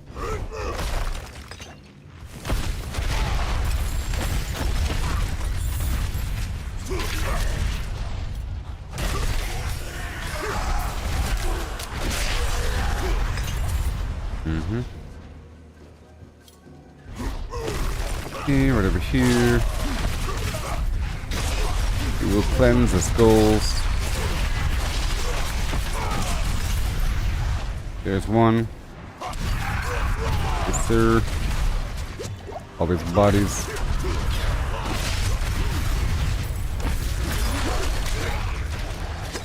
All these bodies. And again. These named enemies.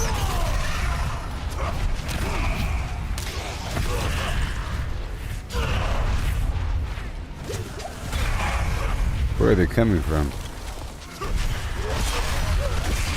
The very earth. Okay, we're looking for all these skulls.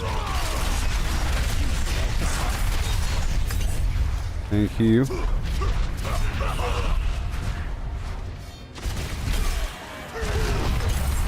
Thank you. And over here.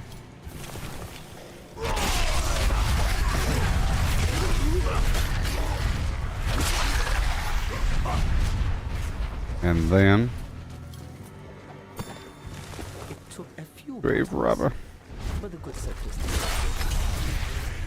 He says to leave the soul at Go peace. around. Just common sword. Take iron tools and go for the big tombs. That's where the gold will be. Placing the Who gave and watch goals. over us. We must follow the Again. And again.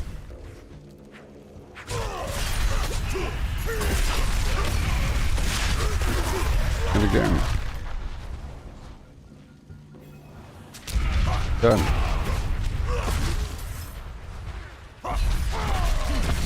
Boom. More gold. I gotcha, buddy. You're next.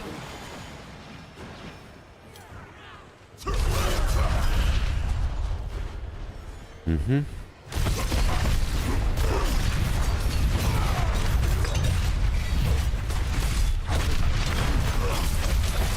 B-E-A-U-T pay.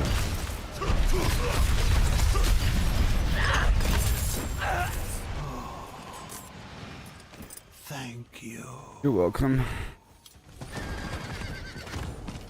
Bada boom. And now we do Gogori. Hey John, you want me to try out Once Human? People keep telling me these things. And maybe I'll do it. I see it on my Steam page. The graphics look good.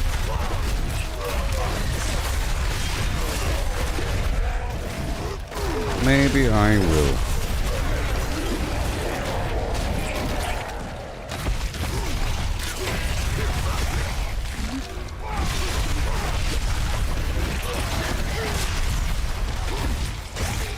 Wow. All good to go.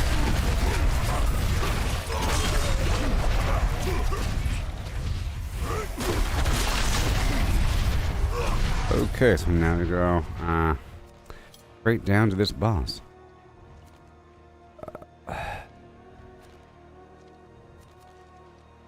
I did clear out the Onyx Watchtower the other day. Why am I blind? There it is. Right now. I will say these words and then disappear from your stream like everybody else. What is going on? It's predictable. A person will write something and then just disappear before even hearing what I have to say about it. Crazy. I don't even expect a response anymore. So what does it even matter? What does it even matter?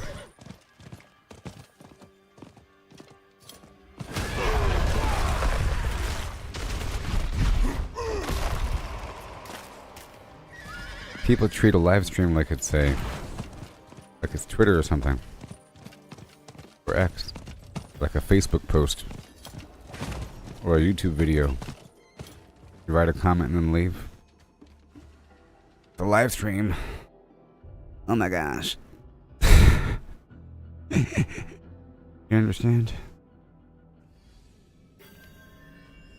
It's the difference between buying an album and then going on Amazon and writing a review about it versus going to a live concert and then you're behind the scenes and you're talking to the person that was in the concert or whatever. It's like a little coffee shop thing and the person's playing some acoustic guitar and you're talking to them while they're playing guitar.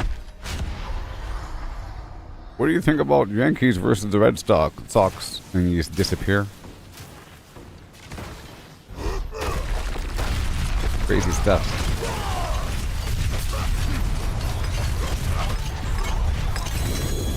Alright, so now I'll be doing this over and over again until I'm out of living steel. And then I'll be doing... And then... Oh, there it is. And then we'll be doing... Nightmare Dungeons, I think. Just for a little while. And then a bunch of tier Well, I guess before I do a bunch of Nightmare Dungeons, I should do the Infernal Horde, only because every time I do a Nightmare Dungeon, it's going to give me more of these compasses. More of the keys to do the Infernal Horde.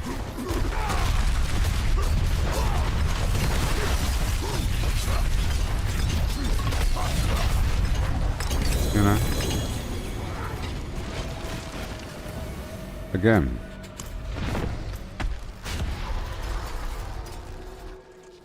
The Rage of Harrogath.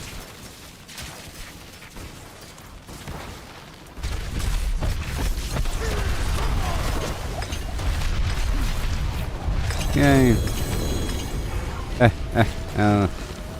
Again. I can do it 2 more times.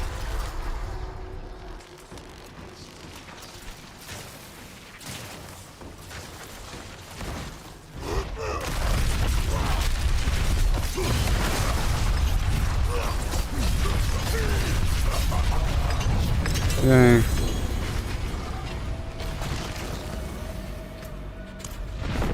Okay, that's it.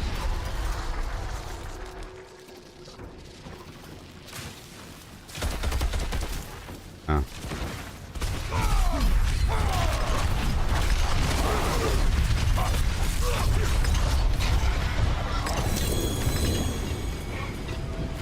And gloves. That wasn't bad. I'll keep you. And you, and you, and you. Hey there, Soupsworth. Welcome. Okay, that's all done. And now I'll be doing Nightmare Dungeons, maybe? Let's go check out my progress of these Mother's Gifts, first of all. So far, I did a rotation of all the bosses, sort of. I spent whatever I could based upon whatever resources I have. But I spent all the boss resources to farm a bunch of bosses. And then I did 3 or so strongholds in preparation for future Legion events and world bosses in 20 minutes.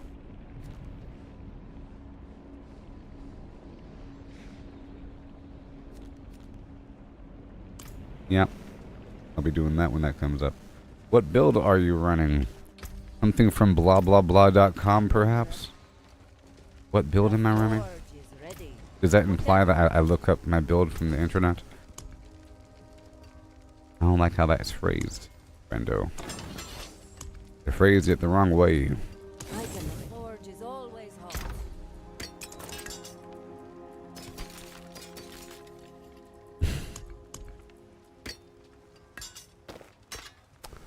I got stuff going on in my life. You know the usual. Okay, let's get rid of a couple of these things. 1, 2, 3, 4. Sure. And I break down these extra sigils. All done for me. 3, 3, 3. Good to go. From blablabla.org. Which one of the standard builds meta version did you choose and copy like a brain dead non-gamer like me? Is that what you're asking?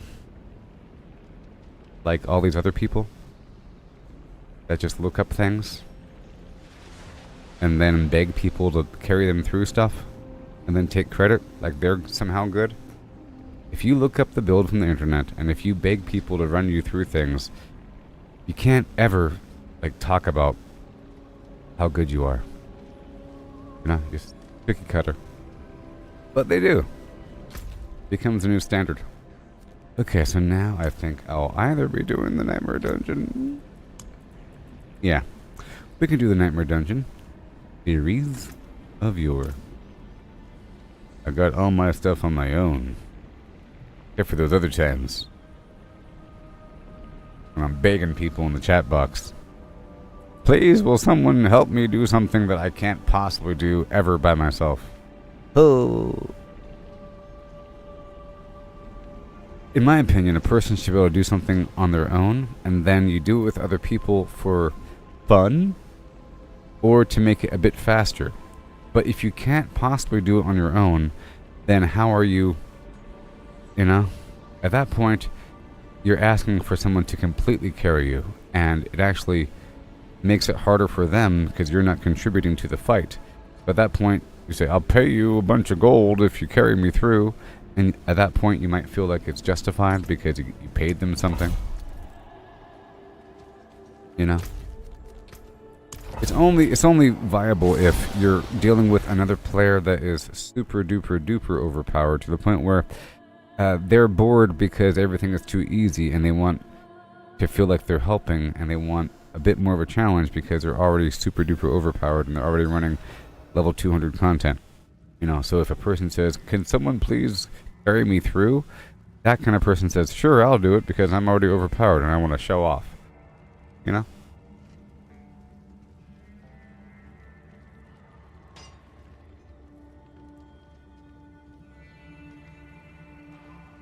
But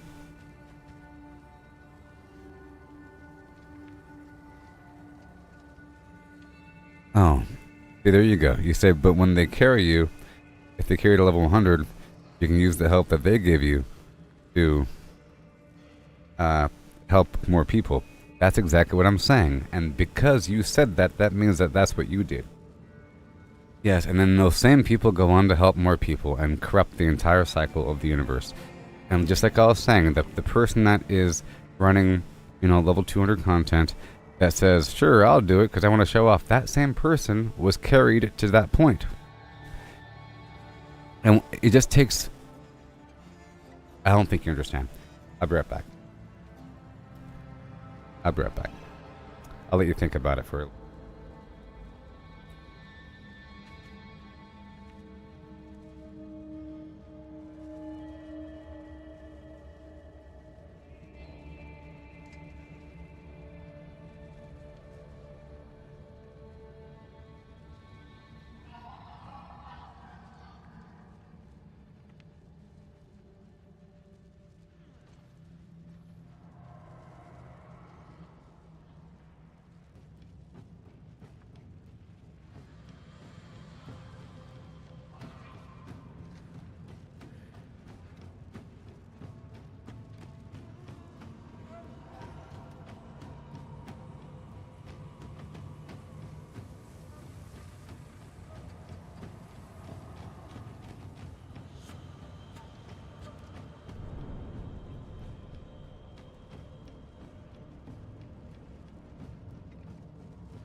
Alright, so I'm gonna level up all my glyphs to 21 now.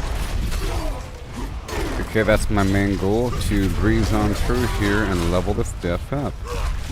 And I'll find a comfortable position.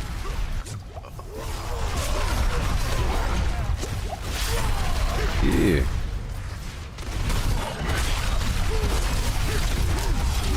It means nothing. It means nothing.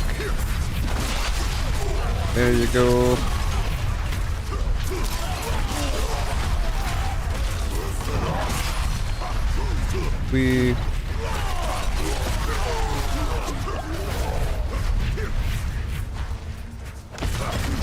So I'll give you an example. I don't know if you're able to follow or comprehend.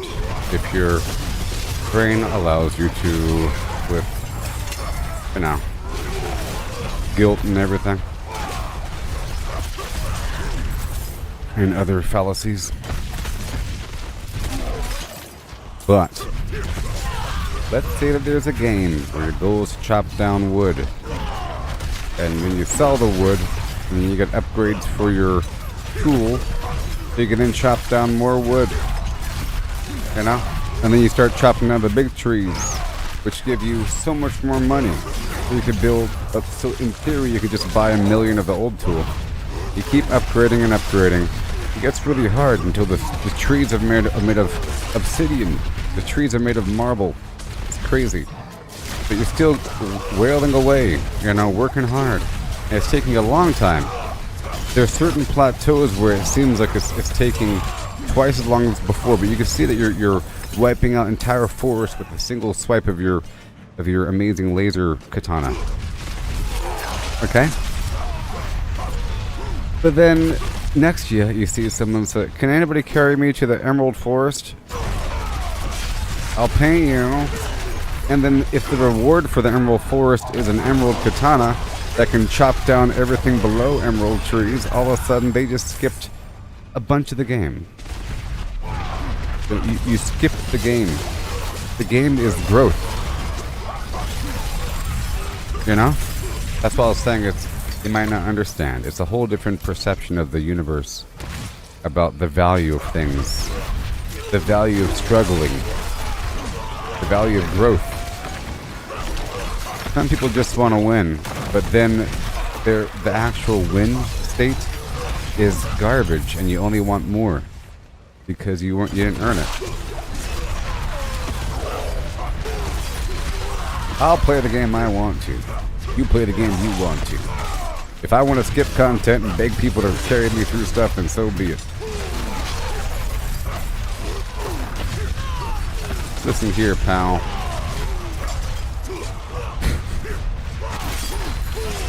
And I could have my opinion, and you can have your opinion. Oh my gosh. Isn't that crazy? Listen here, buddy. This happens all the time, of course, because I'm a live streamer, so people show up over the years and say things. I'm not saying you're a cheater, but it's in the ballpark of cheating. I would never beg somebody to help me through a dungeon that I can't do myself. I only want to play with other people if I can destroy the content by myself. Otherwise, you're just hurting somebody else. It only helps them if they feel like they're helping, because some people feel like they're helping when they help people. I like helping people, you know, but then I always give them a big lesson halfway through the helping process, and the whole time I'm judging them. You know what I mean? I'd rather help somebody through attempting to change their overall mindset of the nature of gaming in general. And the entire premise of my channel, basically, is to appreciate what my coffee cup says. Failure is growth, and success is stagnation. You understand that?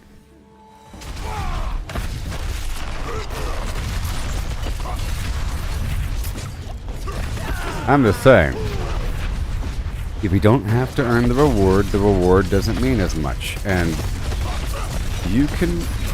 people can experience bad things if they want to and have negative opinions and, you know, whatever. and I can say whatever I want to say.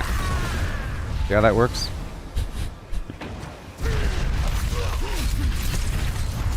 But the problem is these people are typically the most outspoken people in terms of video games. And they sort of determine the narrative. Like people that copy meta builds, people that beg for help and then act like they earned it or something, or like they're somehow better. Because, you know, whatever. But at the same time saying, dude, calm down, it's just a game, bro. It's just a game. You know. Person wants to skip the grind in something. It's like playing Minecraft on creative mode and then showing off your gigantic pirate ship that you made in like an hour. Or half an hour or something. It's just like that. Alright, let's get this stuff up there. 21. You know. It's not so much the end product, it's the entire system building up to the end product.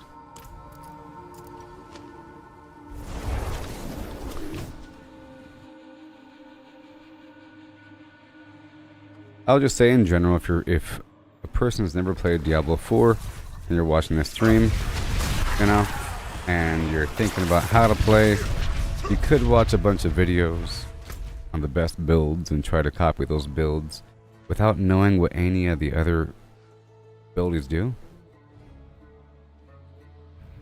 You just read what is good and then you're copying that without experimenting with anything else along the way. Or you could read every single ability as it pops up, or ahead of time. You know? You could just be carried through and go just for the end state and don't do any experimentation along the way. Now, the way that the game works normally is that you start off with nothing, basically. Some slots of your gear are completely empty, like your head slot and so forth. And your jewelry. And you start to unlock gear, and then you use everything that you get. And it takes a certain amount of time to get between A and B. And along that journey, you're sort of doing different things because it's taking a certain amount of time. And then certain things might not work, you gotta make some adjustments, and then you figure out what to do, and then you have goals about going for certain gear. But along that journey, you make other discoveries, typically, and other ways to enhance your character. And that's typically how it goes. And if you get carried through, you skip that entire process. And it's only about getting the best versions of all that. Now, if you're playing it naturally, you do reach the state where you are just going for the end choice items. But that is a later process. It's about building up the backbone of your character, getting everything all nice and straight and fluffy. It takes a certain amount of time for natural progression. There's ways to accelerate it. You know? Alright. Let's go do another nightmare dungeon. Yeah. You're being mean about it. Am I? I feel like my words are more harsh than all these other streamers that use actual bad language and are like yelling. You've seen many clips, right? I feel like my version where I'm speaking all calm like this is worse. Somehow.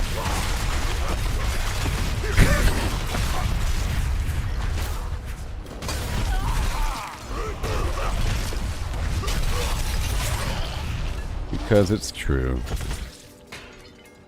Usually, a person attacks someone's physical characteristics, like ad hominem attacks, you know? And they get completely sidetracked, or they attack the actual person. I'm more so addressing the nature of the actions that the person is conducting. Sort of. The nature. Not so much the actions, but the general complete vibe and universal world perspective and worldview that applies to everything about your entire life.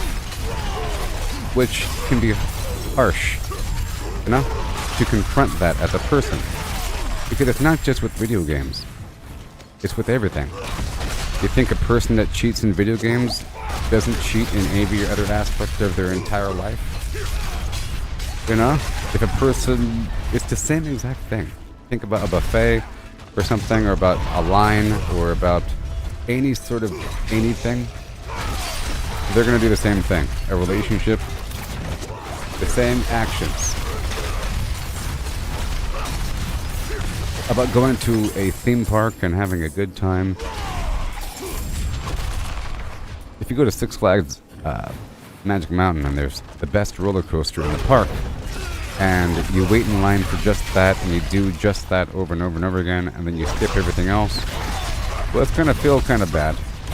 You might want to hold off on the good thing and do the good thing at the end, because it's going to make everything else feel kind of worse. You're supposed to build up to the good thing. That's just my opinion. For life in general. Okay? You're supposed to have zero expectations, very low expectations, and treat everything as sort of as good as it could be. But it could be better. And you work within the means as much as possible to maximize what you have.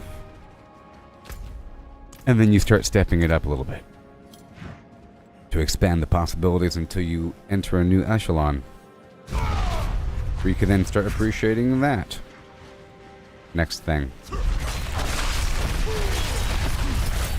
And Diablo is a good example of a game that has many different things that you can do, different routes, that has the whole meta philosophy, the tried and true method.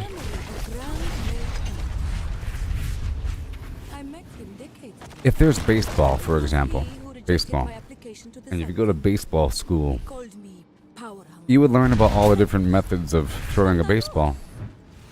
You know? But in the other example I want to bring up, imagine if you're immortal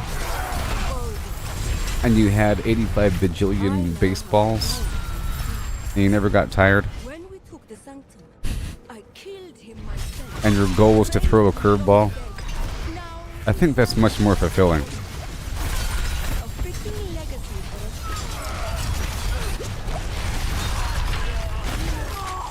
I think it's much more fulfilling if you just had a big mountain of baseballs and you just kept throwing them until you see some change and you try to figure out what the change was, versus just looking up the answer. You could eventually look up the answer, but this applies to anything like Elden Ring, any game where there's some version of some combination of flim-flam of both strategy, gameplay, gear, actions to maximize. And there's lots of variation in between where it could just not work or it could work very well. And then there's some optimized state. I almost don't want to know the optimized state because it eats away at a bunch of gameplay. I'd rather just figure out the optimized state on my own and suffer along the way.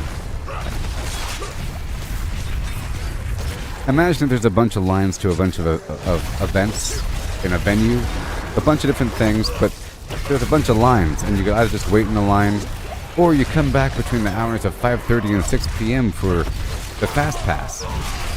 And then if you've scheduled everything appropriately, then there's no chaos, everything's systematic. It's all about making it to the Fast Pass point at the right time, in the right order.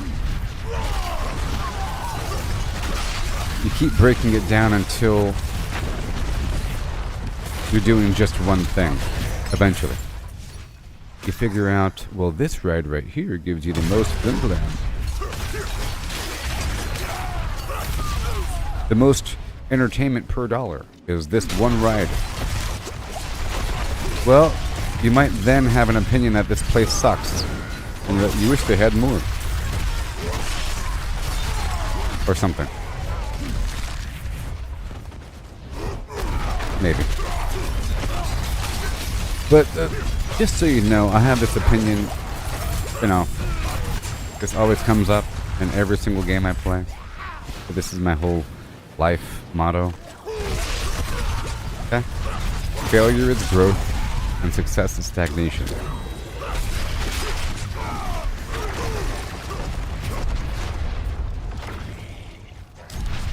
Okay, well, I was ignoring what this guy said, but I'll read what he said now.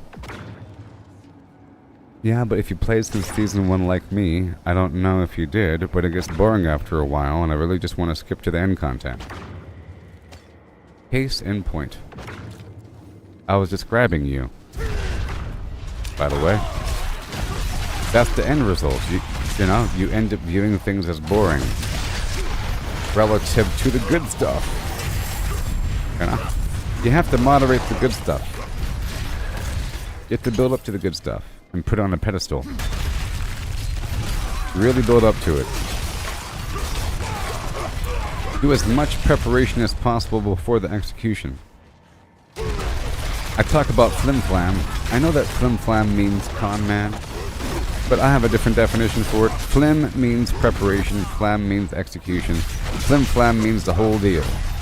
Some people just flam.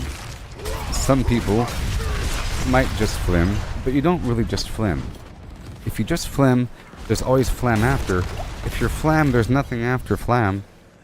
It doesn't cycle back to flim. Flam is the end. You want to live in a flim-flam universe where it's mixed together like yin-yang. You don't just live in the second state, because then it's going to be boring. It gets boring. Really. Things die in one shot. You know, you do this and that. You really don't. You end up making a new character because this one's done. I'll make another character now, and then you make all 5 characters, and then the game is over. Really, what happens? I'd rather not skip a bunch of stuff. Well, plus I'm a streamer, so I like to show the natural progression of things. You know what I mean? Are you? Yes, you're the only one here. I'm not hating on... Oh my gosh. I'm not hating on you. But just now I read the thing. You know? But yes, you're the only one here. I'm not hating on you. I just read what you said, and you said that if you played since Season 1 like me, I'm not sure if you have, but I just want to skip to the end content because it's boring. Okay. And then I talked about that, and then you said I'm hating on you.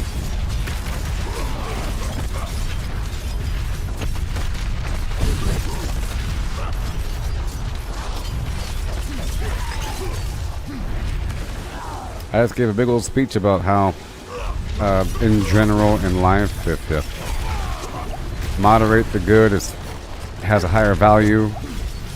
You know, like with economics, supply and demand, or it's about value is based upon scarcity.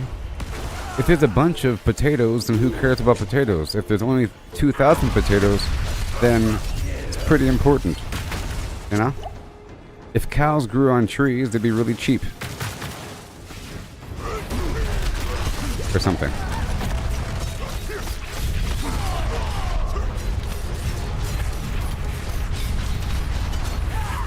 That whole thing. And it just gets bad.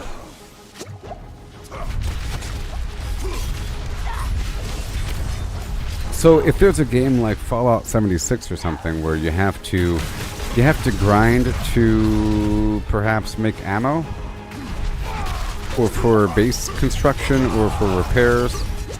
Now another person might just farm bosses all day and then ask for ammo from other players and then never build a base, you know, and then say that the game is boring. Truly. And have lots of complaints. And then ask for things all the time. Oh no. Oh no. Oh boy. This is a hard one. I have to try 2% harder here. Let me try 2% harder. Let me try 2%. 2% harder. I'm over here talking. I'm over here talking.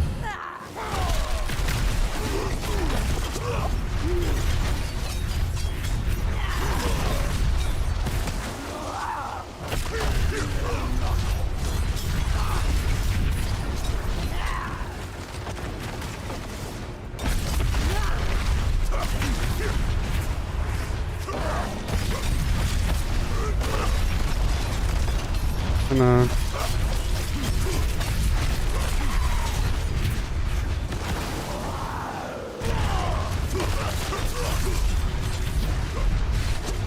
I'm not using a barrier right now. This isn't my more defensive build. This is my more mobile build. I'm using charge and leap, and sometimes I convert over to iron skin maybe, or multiple shouts. Or, no! Damage resistance while after using the basic attack, or life on skill cast, or life on dodge. That whole beetle. You know what I mean?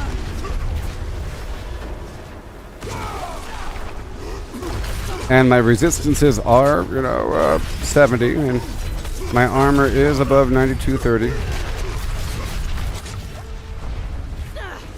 My life needs to be a bit higher. I'm trying to go for items with the greater affixes. My life is at 30,000. Alright, see, I had to focus there for a little bit. Failure is growth, as they say. Alright. There we go. That's why I'm trying to knock out a bunch of nightmare dungeons to push the limit of my flim-flam and to get my glyphs up to 21. And then we can go from there and run a bunch of the Infernal Horde for the greater affix box and for a bunch of materials because I end up running out of things. And then I can do the pit to masterwork my items, and that is a huge benefit. The longer it takes, the better, so I could have more time for a better item to appear. I'm trying to go for these greater affix lines with extra life. Is what I'm trying to do. Alright, do another one. Oh boy.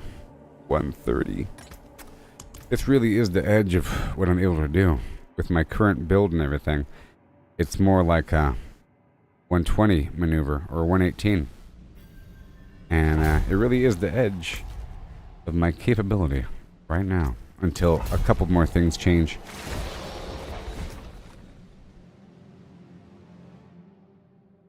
So those little laser beams were taking out a lot of my life.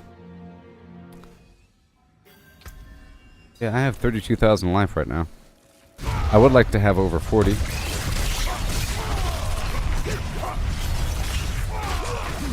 I might have to make a small change, and then everything will be fine. I really am. I have like 2 builds, sort of. You're asking about my build, and I didn't like how you asked it because I could tell you're exactly who I thought you would be. Dear Flem, my prediction was correct.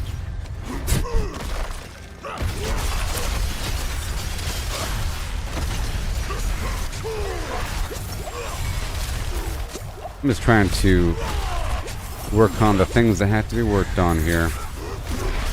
A bit here and there. More damage at full life, more damage at full fortify. Trying to activate Berserk as much as possible. I'm not really doing damage over time or overpower with this build right now. But it'll probably convert over, which means I have no ability that guarantees an overpower. Okay? I have a higher dodge chance, which I really enjoy maxing out. I enjoy maxing out the dodge chance.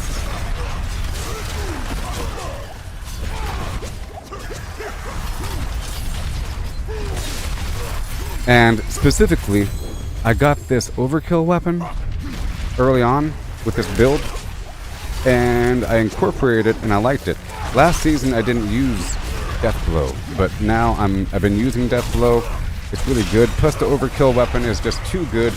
The stats on overkill is just amazing. Every time I try to swap it out, my damage cuts in half. So it's almost an in-between weapon until I get some other option. But see, the stats on overkill in general is just really, really good. Look, up to 450% physical damage, and 350% damage to injured enemies, and up to 270% strength, and a ton of vulnerable damage. It's ridiculous. And it forces Death Blow to make this shockwave. And it gives me fury whenever I hit enemies with it. And it resets and, So you kind of perk into it a bit. Last season, I also didn't use as many Dust Devils, so I was trying to incorporate the Dust Devils a bit. Sometimes I go with multiple shouts, and that is helpful as well, but then I lose the charge, which is very nice, the ancestral charge, and then I lose the frequency at which I'm berserking, which I'm getting from my criticals from my basic attack and from my brawling abilities. You know? Yeah, I'm not really doing damage over time, but they are bleeding in theory because of this. For 5 seconds, you know. Because I'm using a slashing weapon with Whirlwind, so they're bleeding a little bit, which helps to proc other things. Just to apply the status. I don't want to do bleeding damage, but I want them to be bleeding, because there's a bunch of perks through the Paragon board that give you damage resistance from bleeding enemies and damage to bleeding enemies.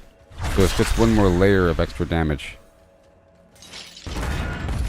Yes, the Barb is the only character I have this season. I'll be making a new one whenever this one's a bit more finalized.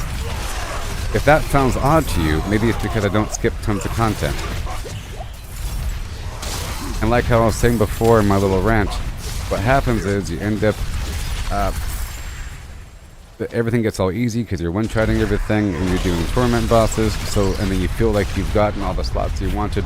So the only next course of action is to make another character. And then you do that four times, and then the season's over. That's my goal too. Every season you're supposed to make all new characters. For my assessment, you have the Eternal Realm and the Seasonal Realm. You know what I mean? And whenever the season's over, your old seasonal character becomes your new Eternal character, and then you delete the old Eternal character. There's no reason to keep them if they have the same name. You know? And then all of your new items replace the old items. And then your resources combine. So that means that every season you have to make a new version of the characters. Now the cool thing is, based upon the progression system for the season, with the Mother's Gift, the last reward before it turns repetitive is the Resplendent Spark, and it costs like 4 of them to make a Mythic Unique. So that means that every season you should be able to guarantee 1 Mythic Unique. 1 Uber Unique should be guaranteed per season. Now this boss fight's going to be pretty hard for my current build. I got my Fortify. Now I'm not using a barrier, there's different ways around that. Iron Skin is nice. Sometimes I use it, sometimes I feel like I have to use it if I'm doing harder content. And there's a aspect that gives you unstoppable whenever you got a barrier. Where Iron Skin grants unstoppable, which is nice because that plays into many other things that need unstoppable.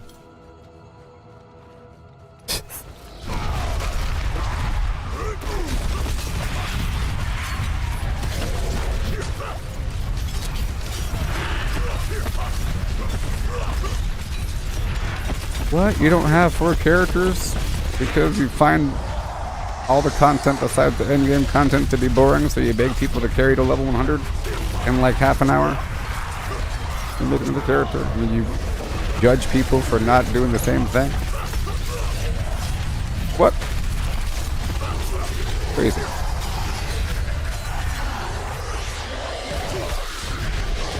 Alrighty.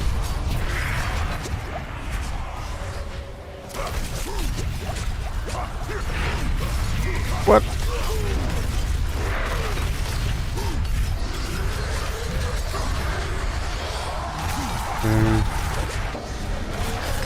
Yeah.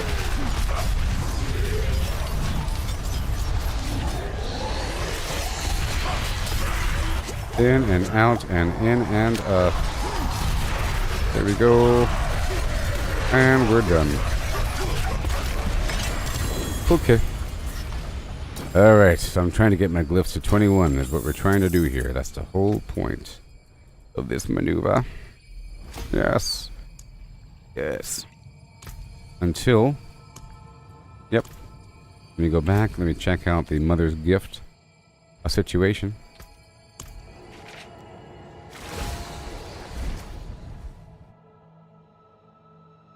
Did you ever say that you got carried, person?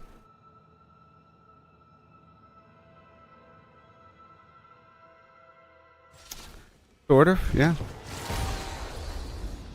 Yep. Because, I'll read what you wrote, okay? Yeah, but when they carry you, say they carry you to level 100, you can use the help they gave you to help more people. So, you know, that tells me that you probably did that. Okay? And then your next comment was, your sorceress can already kill torment.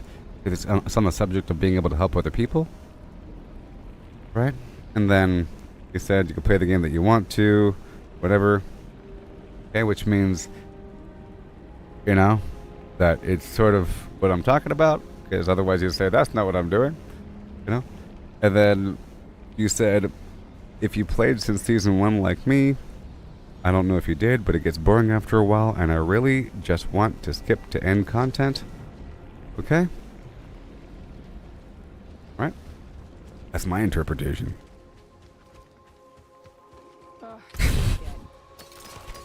That's what, those are the words you said. You didn't say you did it, but you know, you know what I mean. Come back if you need the forge. Anyways, who cares, right? Who cares? And again, we're doing another one. It's gonna be harder. Harder and harder and harder. Harder and harder until I hit a horrible wall, and then I'm forced to make some change. Harder and harder and harder. But it's not consistent. Some bosses are harder than others for some reason. They have explosive, horrible damage. Eeks. Yay.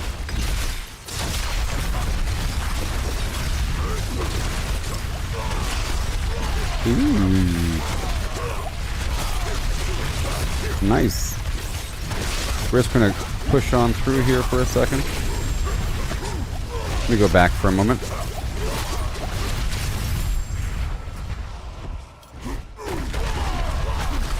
Yeah.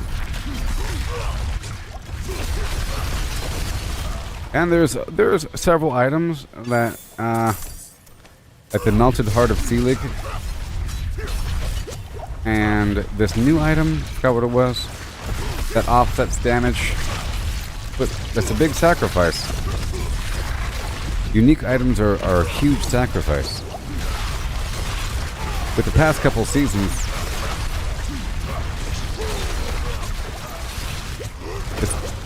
they made it where like non-uniques are better, sort of, especially with the tempering process. Push! Push! Faster.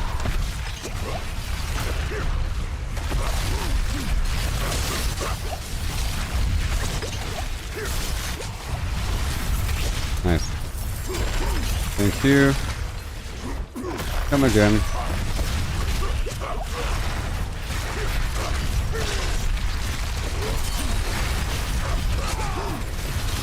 Yeah. This imaginary damage is kicking my flim flam. Oh boy. Maybe I'm just better at the game than you. Maybe. Jeez. Mayhaps. Mayhaps.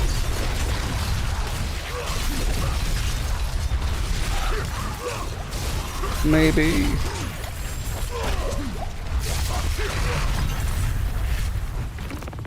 Mm-hmm.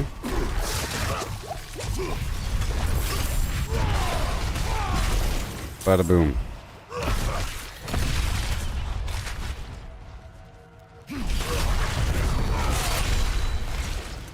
I'm not doing it. I'm not doing it. I'm not doing it. Normally I do it. It's really important to do certain things. But I'm on a mission right now, and there's a lot of stuff to do on said mission. I got this whole game plan set up. I'll be good to go. Problem is, I'm also streaming some other game right now, which is taking up half my time. I'm streaming 7 Days to Die, and that's taking up a lot of time. Base building and harvesting and all of that. Oh boy, hi there, spider! Don't you dare kill me. I said don't. Oh boy, you gotta focus. Thank you, thank you, thank you, thank you, thank you, thank you, thank you. Here you go. Right behind you. At least it's not the pit. There's no extra weirdo boss. The pit is way harder because of that.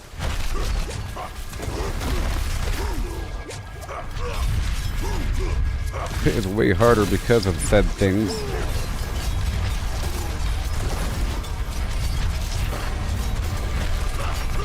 Okay, now you are injured just about. You go, go, go.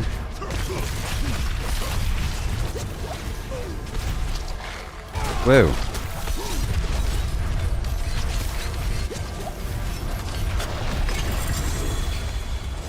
Okay. Alright. Murmuring Obols and have 1,000. Out of what? Some number. Okay, again. Yay. I did it. Next. Undaunted. So now, if I'm just standing here, my damage is at 122,000. Armor, 93. Bit too much. I have to eventually replace my boots and my chest. And one of my rings. And one of my weapons. That'll happen. Okay, so now a few more. A few more. Like 3 more? 4 more?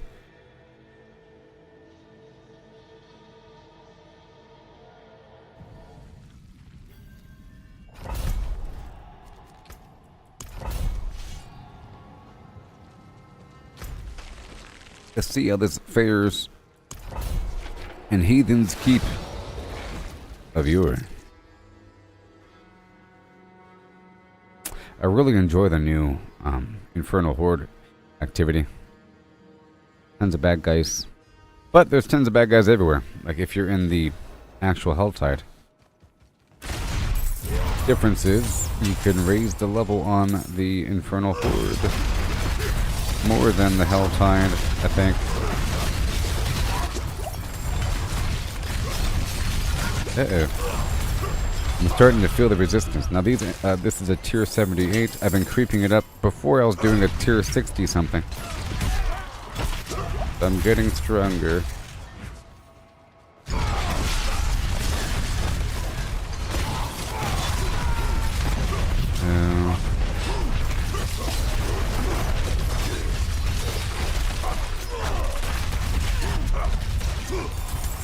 Vile bloodsuckers are only capable of lies. Lies. Unless properly motivated. Okay, well this boss is gonna be hard. Many useful tools in pretending We'll see.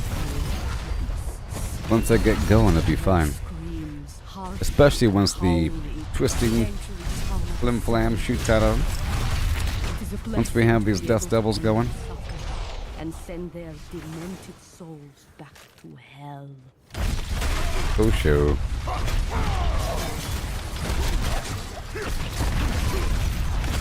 Whee!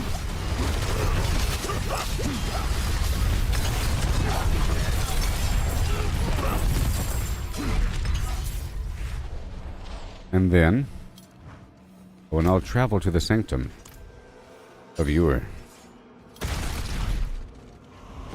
We gotta go, go, go.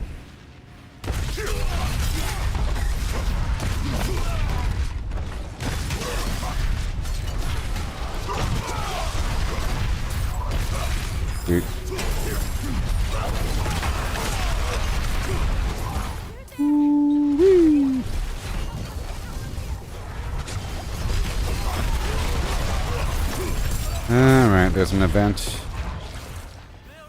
I'll go ahead and do the event. Let's do the event.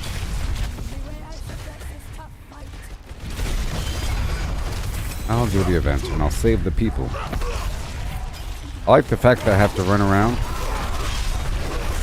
I'll probably make a druid next, and do my typical thing. I chose a barbarian because I know how to operate the barbarian, or whatever, so I can identify the changes. I wanted to identify the changes between this season and last season because they added a bunch of new items and new aspects. So far, so good. There's a couple new cool things. And they've changed some items as well, from what I can tell. They've changed some items. I'm also very familiar with the druid. Tons of AoE is what I'll be going for. The barbarian has to run around, which is fun. Barbarian has to run around. Alright.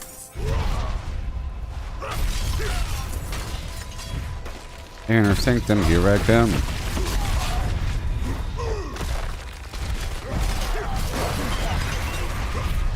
Let me go over here for a second. We're also getting some nice gold and the occasional sigil powder in these dungeons, so that's nice. That's always nice.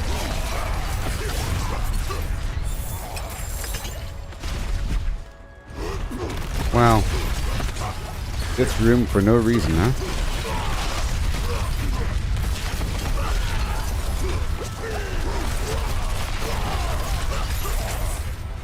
Ooh, yeah.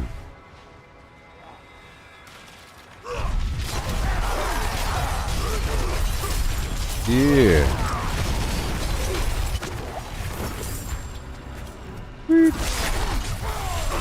Bazinga. Idaho now.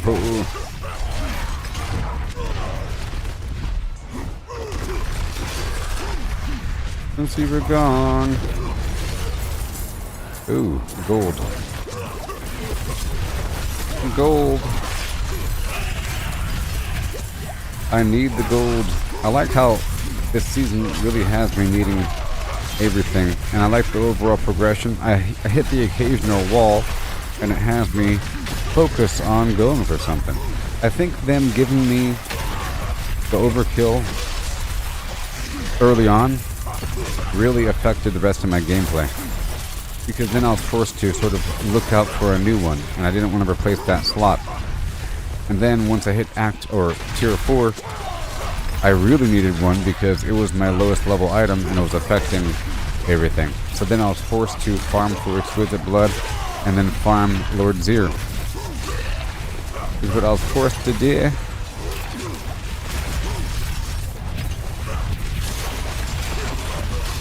But it's not perfect, so I'll need a better one eventually.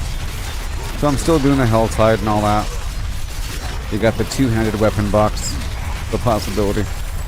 And of course, the Infernal Horde has a chance at any manner of gear. Okay, moving on to the Inner Sanctum.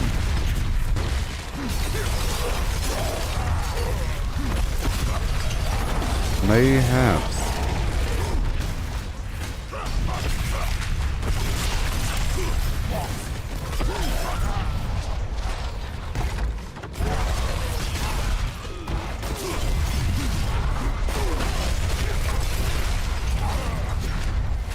Yay. In we go. Oh boy. Just the Blood Bishop. Just to see what we can do. I gotta go ham on him. He's sparing. Purple time. Oh yeah, it's like General Radon. Let's get these blood blisters out of here. Over here.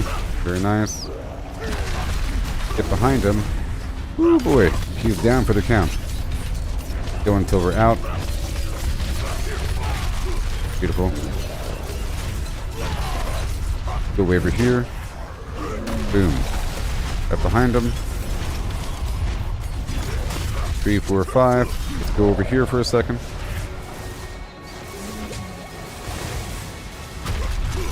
Beautiful.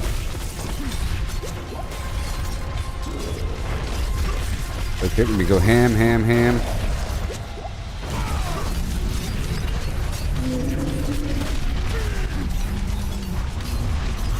One, two, three. Ooh wee.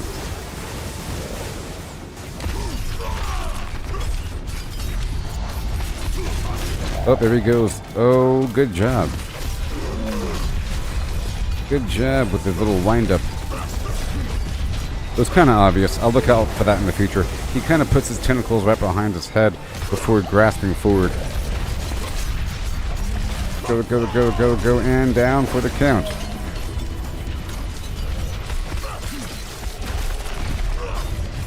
Okay, we're in Berserk for the next couple seconds. Now.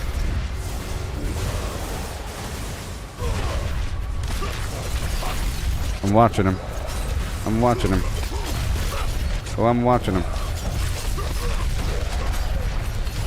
Okay, again.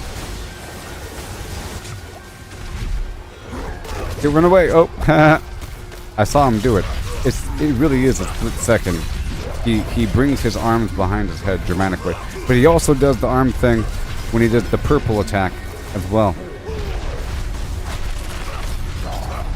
Not today. The purple attack.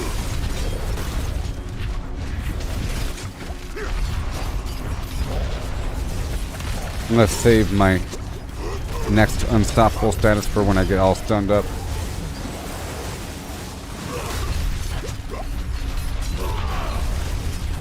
Yay! That was a fun little fight. I had to move around a bit, you know what I mean? Yeah. Wow. Undaunted. Provide unto me said things. This one's very important as well. Oh, I've already brought it up to 15. Okay, more. Yeah, that's it. That's it. Do another one. Oh no. Extra shrines. Getting harder and harder. Uh-oh. Have we reached a segue? I think we have. Because now I've hit a point where there's a spot that is behind a stronghold that I have not unlocked. Hey there, Allison. How's it going there, buddy? I'll never forget our times during the Hogwarts stream. Such a magical game and time.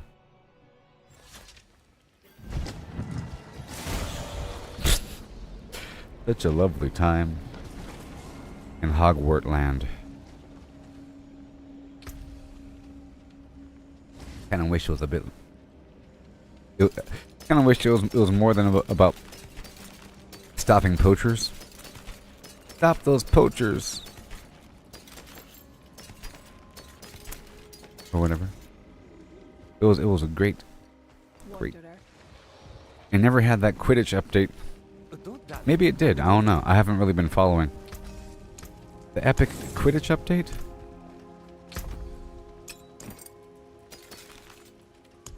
So epic. But, you know, it was great. I liked the overall flow of it. I liked all the lore and everything. You could tell that they really took their time to detail the building and the grounds and the surrounding area to make it as accurate as possible. And that's always cool. It's like a simulation. Okay, so what's next? Oh no. Oh, Skosglen. I have to go do this situation.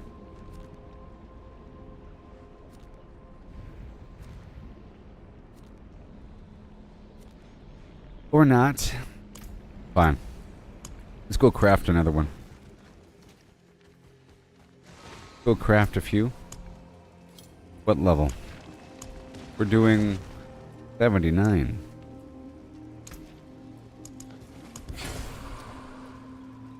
Yes, we are. And we're not doing the flooded depths. Alright, here we go. Happy customer. Right now.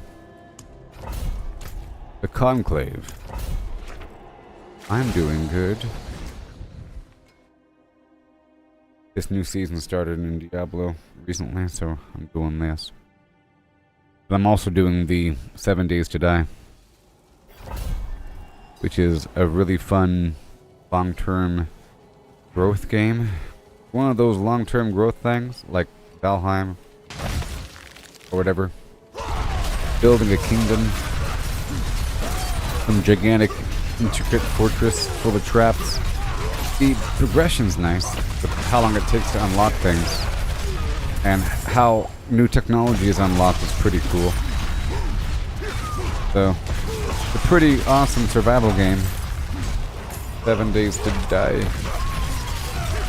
And I also have fun making music in that game as well. Yeah, the game with the zombies. The game is cool because you're able to... Well,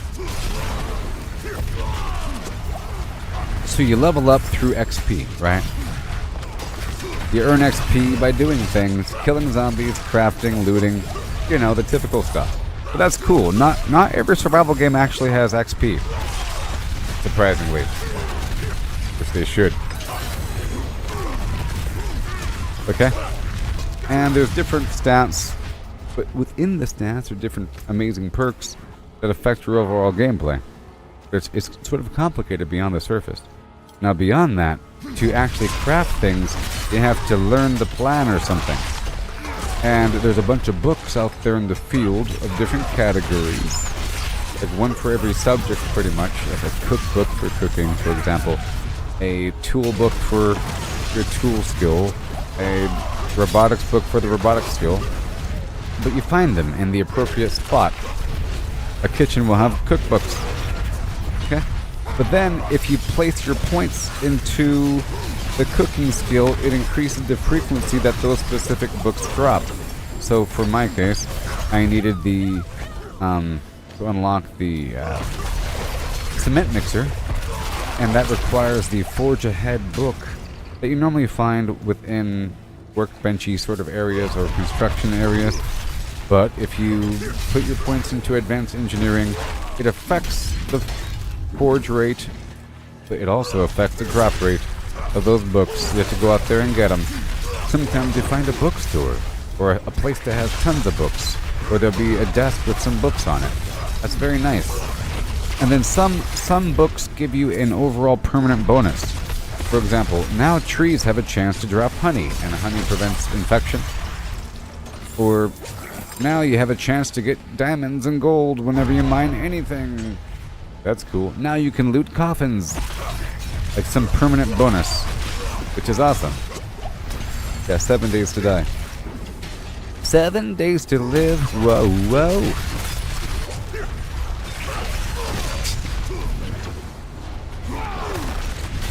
Yep.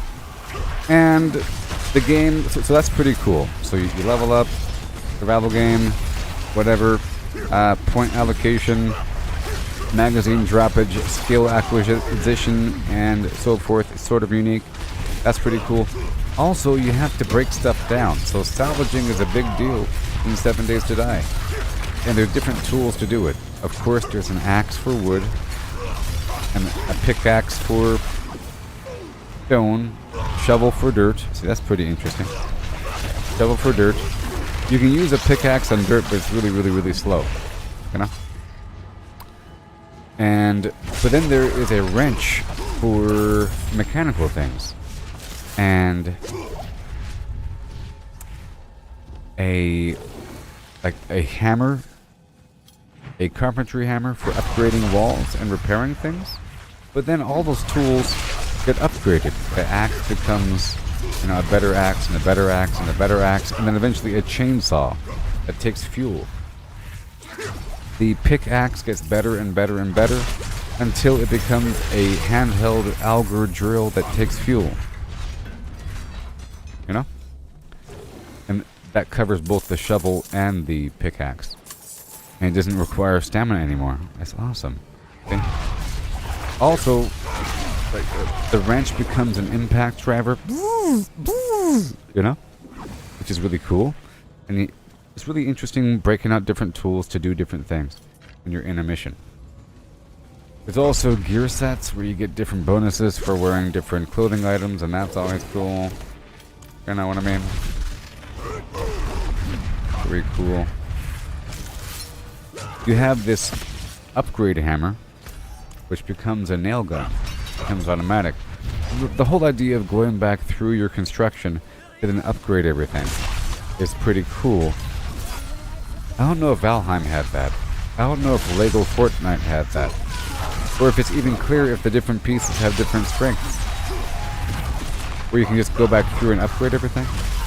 In Valheim, you had to go back through and repair everything because everything took environmental damage, and that was pretty cool.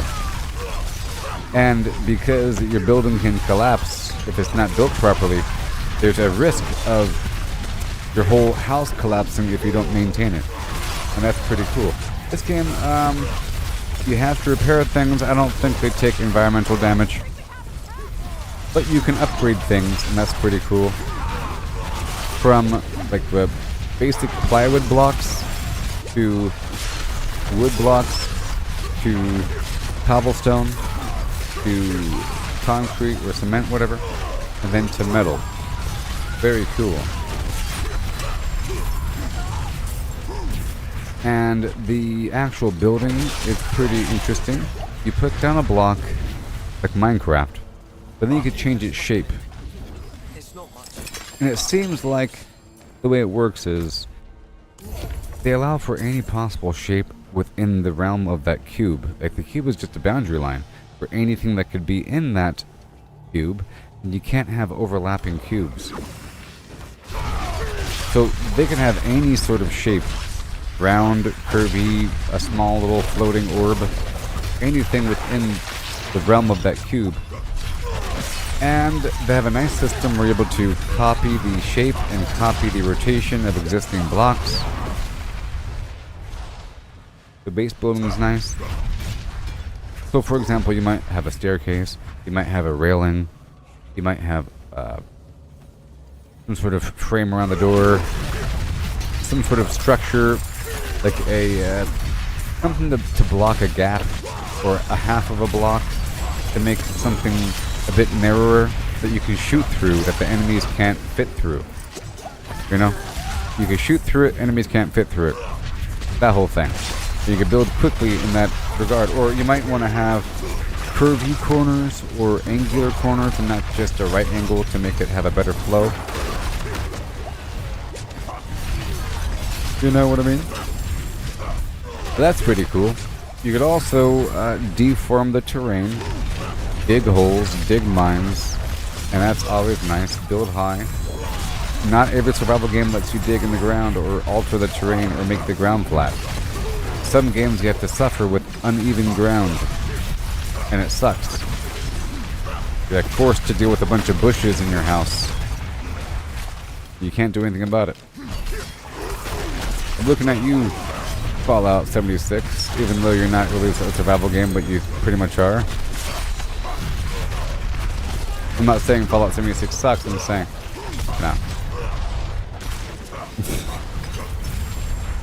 There's a bush in my house. There's a tree right there. You can get rid of it by building something on top of the bush. But you can't whip out a shovel and destroy the bush. And there's no harvesting trees by cutting them down with the axe. You have to find an axe already on the ground, even though there's trees everywhere. So it's kind of weird. If they added survival mechanics to Fallout 76, it would be amazing. If there is a new update that really focused on survival mechanics. I'm not talking about Fallout 4 survival mode. I'm talking about Fallout 76 survival mode. It's already... Fallout 76 already has all the survival features of Fallout 4. Okay? I want them to add digging in the ground, leveling the terrain, cutting down trees, mining stone, and then with that they could add more recipes, more items to farm. And that'd be awesome. Whatever. Alright.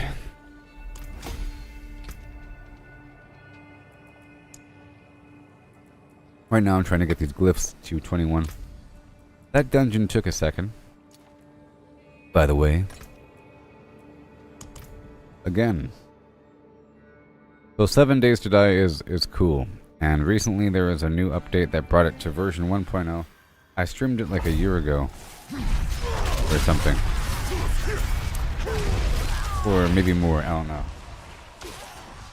Back when it was early access. And it was available on the console back then, but they had some weird version that was missing half the features. And now with this 1.0 version, they officially got all the features that the PC version had, and the actual game has changed a little bit with an achievement system, and they added the clothing sets that I mentioned before. Now, adding to the list of reasons why 7 Days to Die is good, there's also a quest structure in it, which is nice. Not every survival game has quests. You kind of wish they do. Usually a survival game will have some overall premise. Grounded was really good at having quests and an overall main quest and a bunch of daily quests. Really good at that. Valheim, not so much. Valheim, you have your goal to defeat these bosses across the map. So you give yourself your goals, typically in a survival game. Like in Minecraft, the goal was always to generally make your way to the End Dragon, and kill him. But it's kind of hard and confusing and weird, and not clear at all. You have to go kill a bunch of these Enders that appear at nighttime by putting on a pumpkin head. You click their eyeballs, and when you drop the eyeball, it zooms off into the distance until it shows you where you're supposed to dig underground and find this underground dungeon. And then in the dungeon somewhere there's going to be a portal where you have to place a bunch of these eyeballs in a ring, and then you summon the thing, and you enter a different domain, you kill the dragon. Game over. But that, you know, between A and B, you're exploring the whole map and you're doing something with all the resources. One time when I was playing Minecraft, I had this goal to make a greenhouse. That required a bunch of glass. And that requires a bunch of sand. You know what I mean? And an area to smelt glass en masse. That involves going to the desert. And then going back and forth for a while. And then maybe having a desert base while you're harvesting things.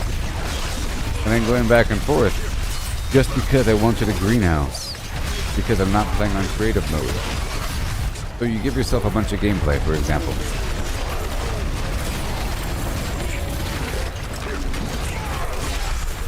Because I want things. You go on an expedition to some different biome, you get a bunch of stuff, and you come back. If I lived in some part of the map and I wanted to make a bunch of chocolate chip cookies, I might have wanted to go out to the jungle biome to go collect a bunch of cocoa pods and then plant them at my base. Or something. And that is how 7 Days to Die is. But they've added a bunch of NPCs. So it seems like every biome has an NPC. Vendor. The vendor. Also, not every survival game has a vendor. And you kind of wish they did. Some method to earn something for what you're doing. You know? At least in the end I can sell it. You know? I don't think Lego Fortnite had a vendor. You end up with a big pile of stuff for no reason.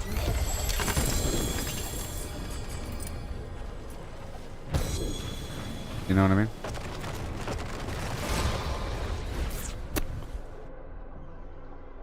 So this one has a bunch of vendors, one per biome, and they also have a bunch of quests with different tiers of quest rewards, and those rewards are very good. Very good rewards, and then at a certain point they point you toward another vendor in a different biome. And you get more amazing rewards. Also, something I didn't mention was there's vehicles in 7 Days to Die.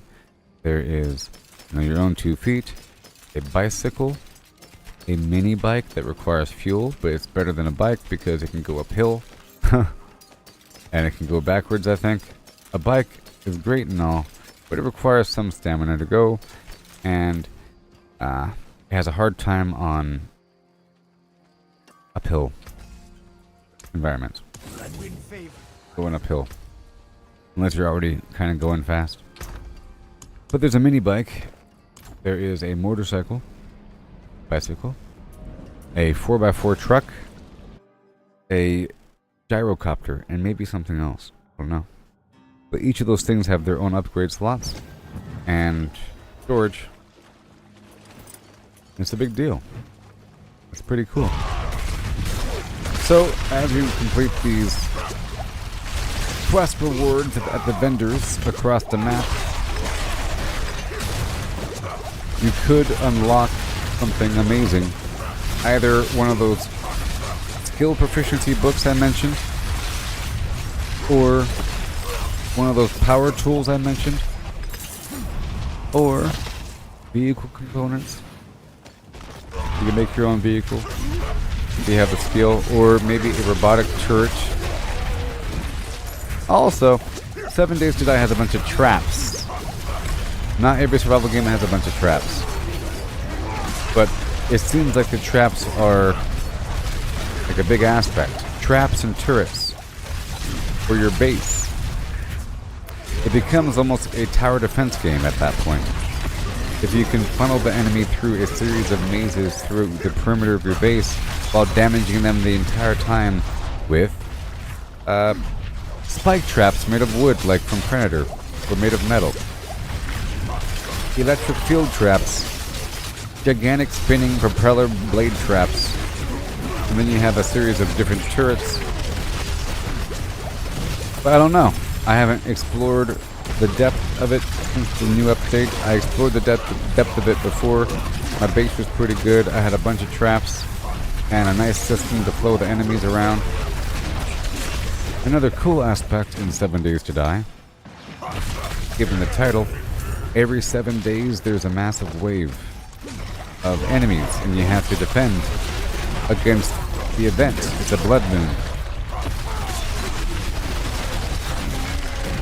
Of course, at nighttime, the zombies get harder in general. In Minecraft, wherever there's darkness, there could be enemies, even within your house. If you have some long hallway in your house and there's no light, you can expect skeletons down there eventually. You hear some moaning in your own house. Very nice, you have to put torches up, make it feel like home. This one, once you clear the zombie out, they're gone. Sort of. You have to put down some item to make them not spawn. You have to get there first and clear out the existing zombies. Alright, we're doing it again. Boom. Yeah.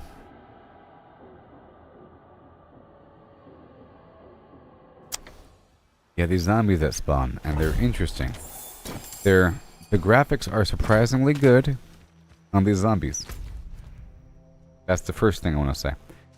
The graphics, for what I'm describing as a survival game with these Minecraft blocks, the general textures and graphics on the enemies, pretty good for whatever.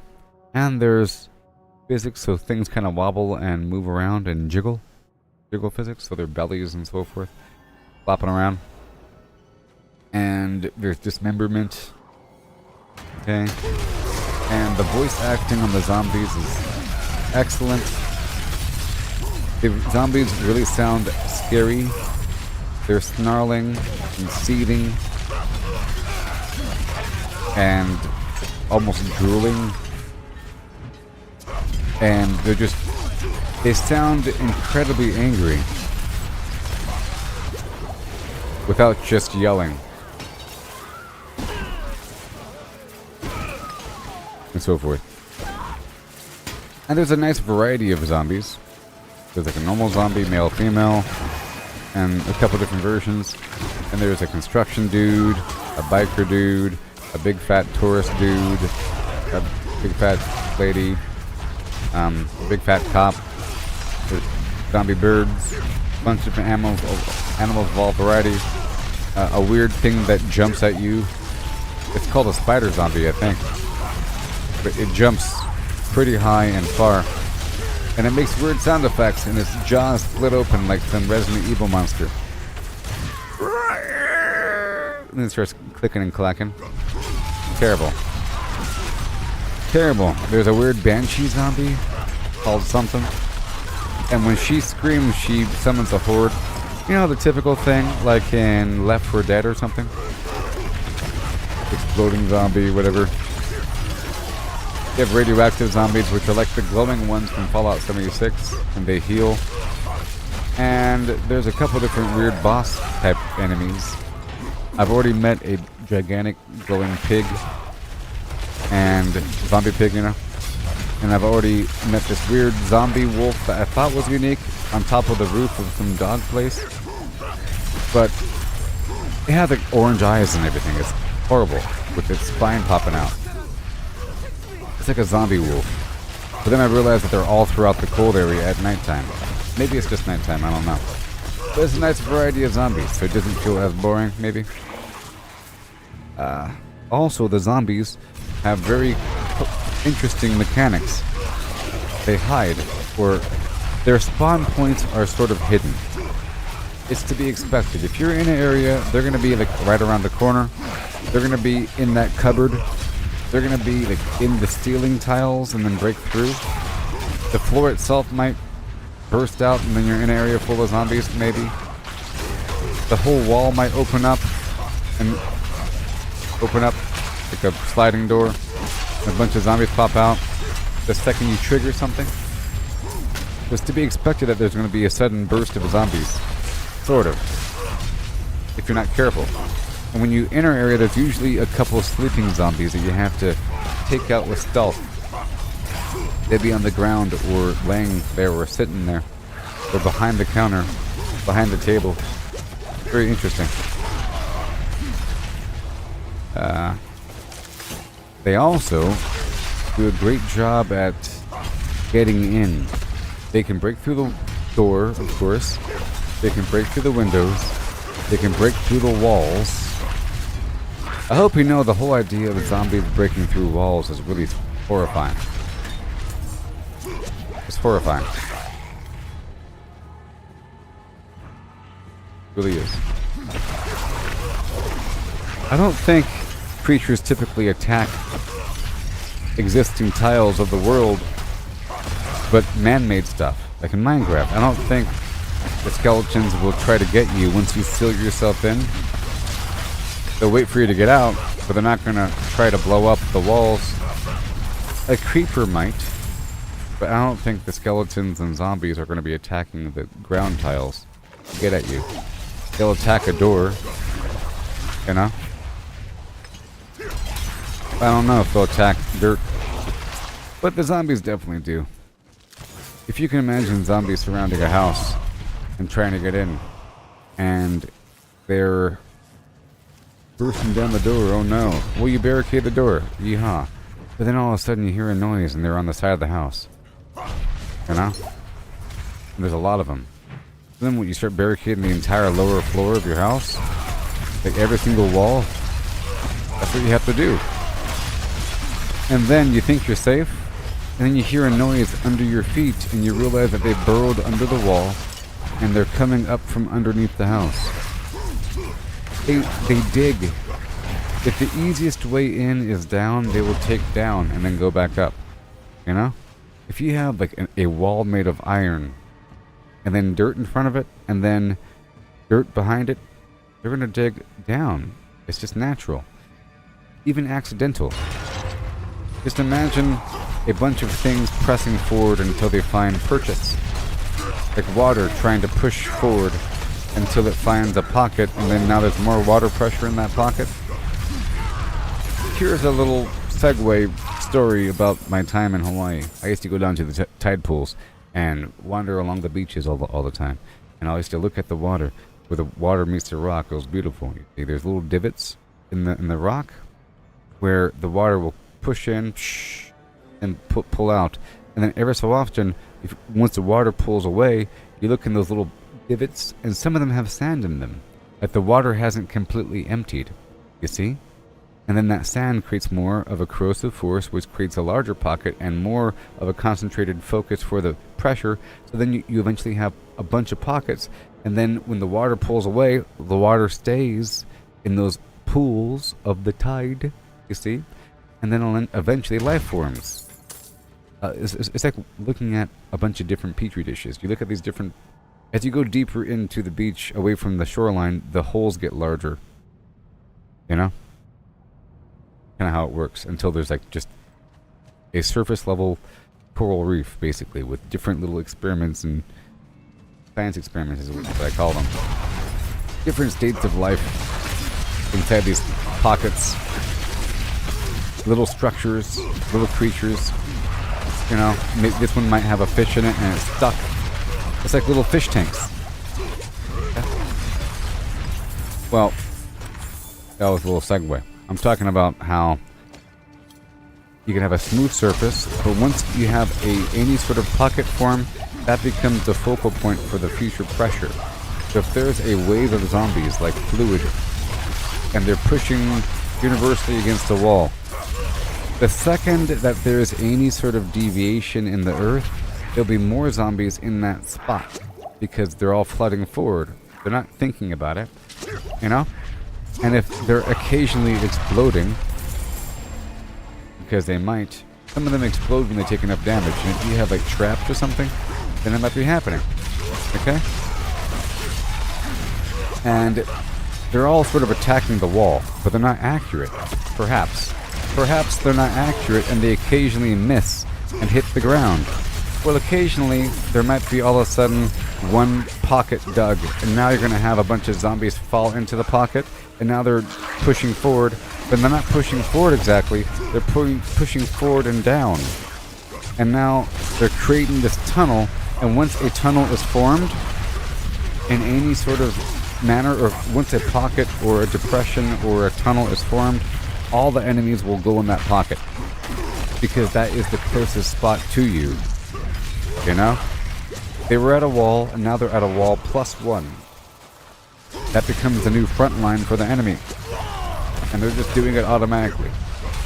So you have to make sure that every single spot is equal, because they will find the weakest spot, not through thinking, just through random happenstance.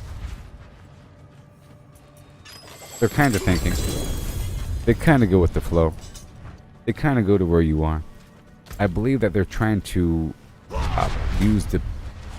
I think that they're able to analyze different pathways based upon the wall thickness and so forth, and they're able to choose the easiest, most efficient path to you. And if the most efficient path to you is going forward and then down, then so be it.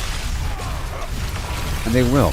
The point is that in 7 Days to Die, it's scary because the zombies can break through walls and they can dig. And it's cool that there's a bunch of different types of zombies. Gotta worry about it. And then every 7 days there's a massive wave and it gets really bad. But at any given time there could be a wave. During the daytime they're slow, during the nighttime they sprint, but sometimes during the daytime there are a couple sprinters. And as you move through your progression of 7 Days to Die, as you survive day after day, the zombies in general get harder and harder and harder, increasing difficulty over time. And then you end up with more hordes just wandering about. And like I said, there's that banshee lady, and she'll call a horde during the daytime. Now they're all sprinting, sort of. Or half of them are sprinting. They're wandering in, forming a mass and pushing against your wall when you're doing something else. And all of a sudden you turn around and they've already dug some pocket. During the actual blood moon, it's a stressful situation. Perhaps, because there's so many, and they're all frantically thrashing at your stuff. But if you do it properly, you're good to go. So for preparation, you just have to make sure that all of your walls are super thick and that there's no one area that is the weakest. And if there is an area that's the weakest, you should plan accordingly to make it be the purposeful funnel point. So in other words, you're able to purposely make one wall weaker than the others, or one avenue of approach be the true avenue of approach, that you can guarantee that the enemies walk a certain way. and they just ignore the other walls. They'll just ignore them. If you build a complete box with no way in, you're guaranteeing that the enemies will be causing damage.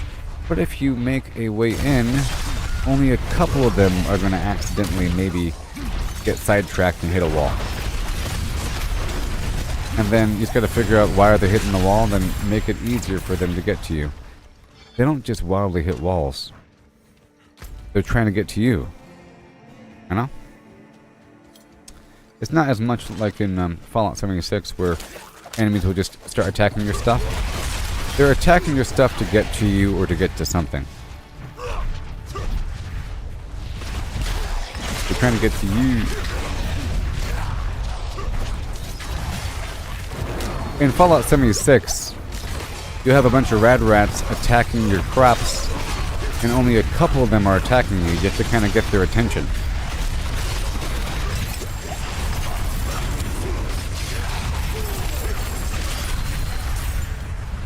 There you go. Yeah, so you have to just make sure your whole base is all secure, main level layers thick, except for the avenues of approach that you want to address. And you throw. For my example, I open up all my doors from the outer wall, and that's pretty thick with spikes and so forth. But they sort of don't want to go toward the wall; they want to walk around. So I let them walk in.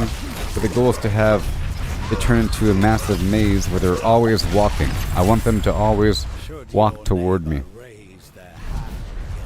And the way to make it work better is by constantly moving. If you're constantly moving, then the enemies are sort of trying to...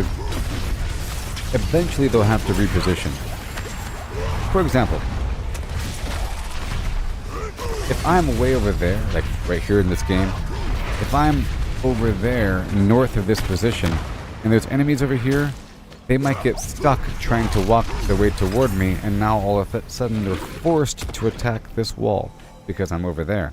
So as I walk around, like I mentioned, you have to move around during gameplay because the zombies will get stuck and then start attacking something. As I move around, the second, see, they're still trying to get to me. Now they're attacking this wall maybe. But once I am on this side, they will all run backwards. So I have to keep moving around my base in a nice circle, stay in one spot for a while, let them get caught up, and then move around, and then look for any areas where they're attacking, and then maybe make some improvements mid-battle, and then look for areas of concern, and then spend a while upgrading that area. So what I'm doing generally in Fallout in 7 Days to Die is I'm trying to fortify my base, of course, so I can actually progress forward, so I can have a place to do my crops, do my long-term crafting, whatever, store items. You have to have a base, and you have to have sort of a stronghold to hold off the horde. You can't just stand out there in the middle of the road and then fight like hundreds of zombies surrounding you. You have to build something. Because there's so many zombies over it starts from 2200 in the game until 0400, and that is a while in real time of defending against waves of zombie, of just a constant flow. It's not waves, it's just a constant flow of more zombie spawns, and it gets bad sometimes. And it seems like they're purposely trying to make it bad.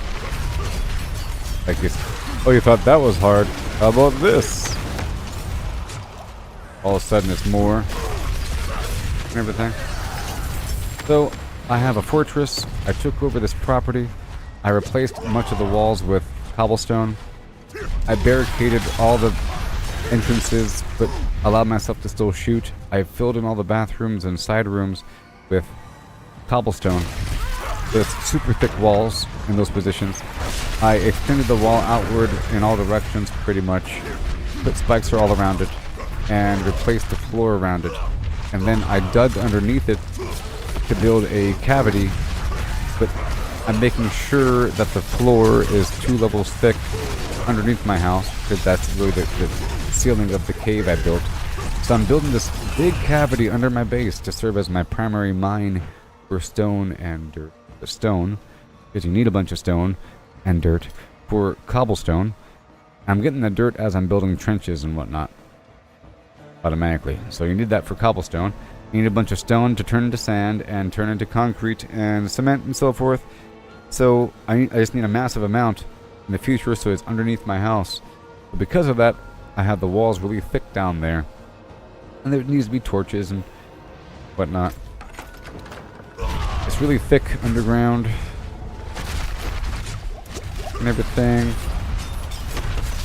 And outside the thing, there's a bunch of walls, but they're open. They're open, so that zombies have to walk all the way around into these certain walkways and creating pathways inside the base with railing to sort of control the flow of them. So as I run around, I can sort of predict the direction of their flow. The zombies can jump pretty high, but they sort of stop for a second. And they have a recovery period after jumping. So it slows them down. And they'd rather not jump, they'd rather run the long route and go all the way around the building to catch up to you. Or whatever. As long as you're still kind of in front of them. The second you're sort of completely perpendicular to their position, they'd rather perhaps jump over the railing. But as long as the corner is kind of next to them, they'll go all the way around. And because of that, I can put spikes on one side of the railing, and there's lots of opportunity to handle the 7-day predicament while trying to level up and get those magazines, complete those quests, identify new parts of the map, and get my items and tools better. I don't have the chainsaw, for example, and I just unlocked the auger. I don't have the impact wrench yet, but I will eventually. That requires doing more missions, exploring more territory, and discovering new stuff. There's some really cool stuff out there in the world of 7 Days to Die. There's really awesome cities filled with content and enemies and buildings and lootables. It's really exciting. Here we go. That was me explaining 7 Days to Die. Sorry it took a while. But to give a complete answer.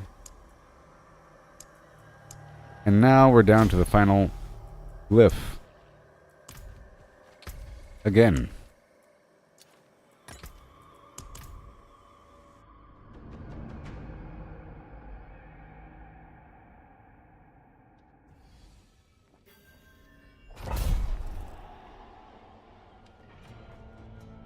Yes. People say things and then disappear on me. People say things and then walk away from me. I think they forget that this is a live stream. Oh. Here we go. Whoosh. Alright, we're trying to head straight to a location. After this, I'll be doing the Infernal Horde situation.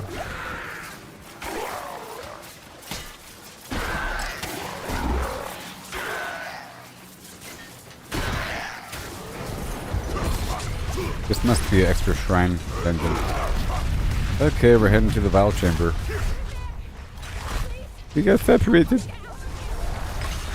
My friends were cut down.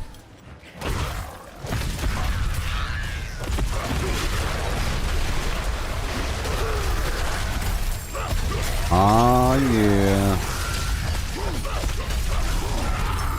My love, open the door. For your flame. I have been among the ruins of the Gulf for 9 years. Alright, here we go. The creatures from the earth, though I hesitate to call them enemies. Monsters seems a more accurate term than what monstrosities they are. I have encountered a great snake No. from the waist down. From the waist up, a woman. A light form. Oh boy. She'd bitten my left arm and the swelling. Not from my which arm. An encyclopedia Whoa. sensation like continue recording these discoveries. Oh no. Oh. That was weird. Here we go. Let me go get this shrine. There we are. Time after time.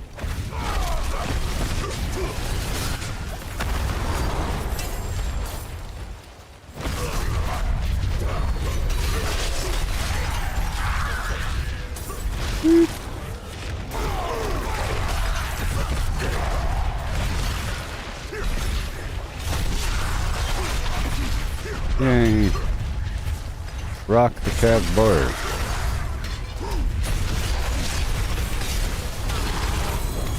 Okay, we're still heading toward the vial chamber.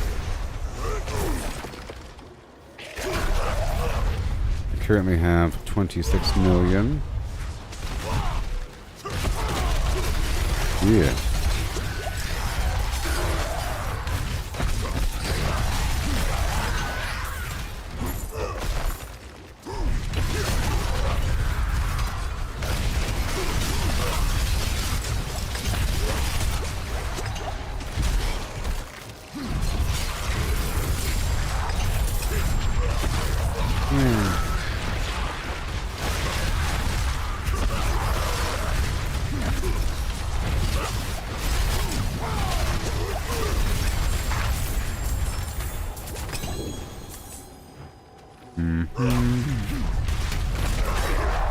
Go this way. You go that way.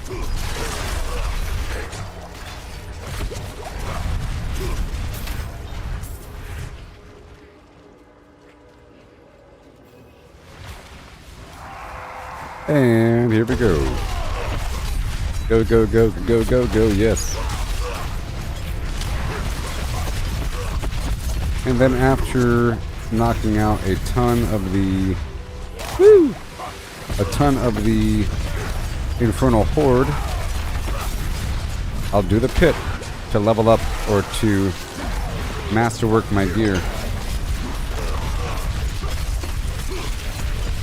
And that'll be my next route of progression. Wait for her to raise up her arms. That.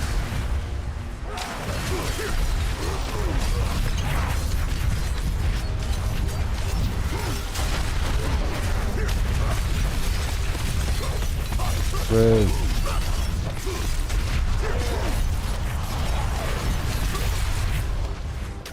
Whee.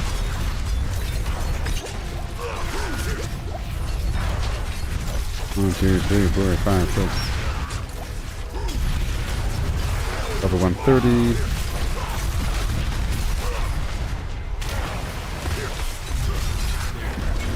Yay! I've done it. Oh yeah.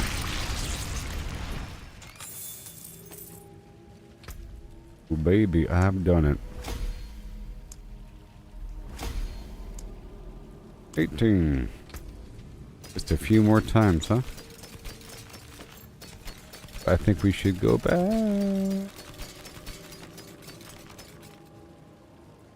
Nope. Let's go back to reality. And check on my progress with the Mother's Gift. We'll do more. We shall do more.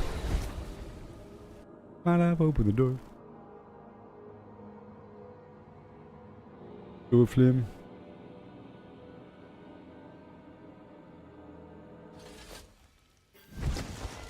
I had just one wish. There we go.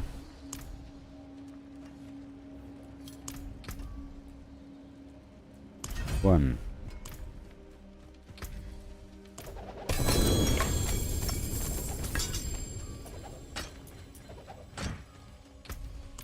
I tell you, no respect. Sample my wares. If you find My sheep has whales. Okay, what are we doing? Uh-oh. Uh-oh. Huh. I don't need the armor.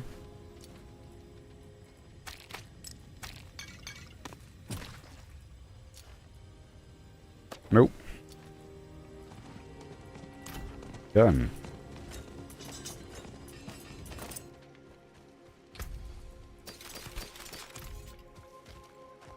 should spend my obols right now on new boots.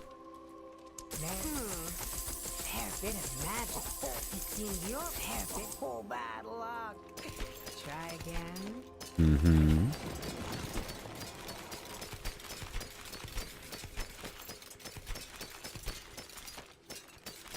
Okay.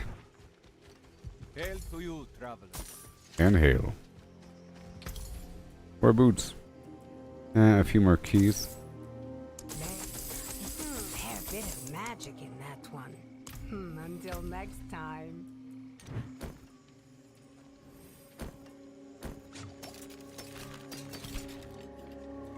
Uh-huh. Done. Okay, and now we do another one. And another one. And another one.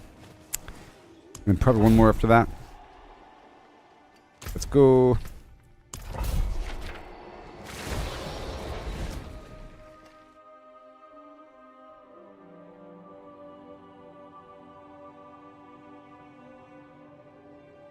My love, open the door to your flim.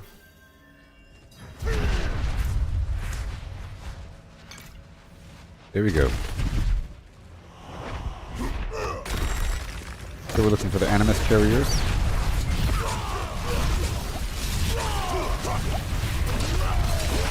Push forward for a second.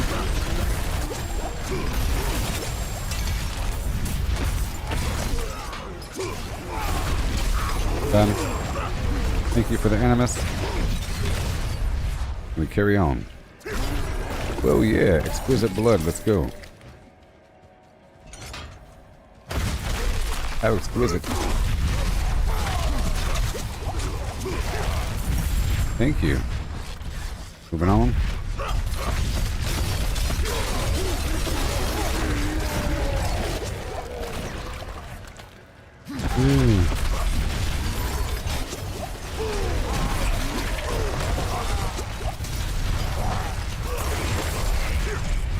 Sweet.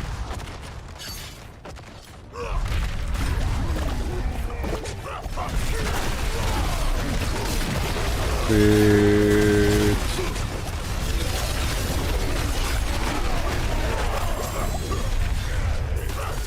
Yeah.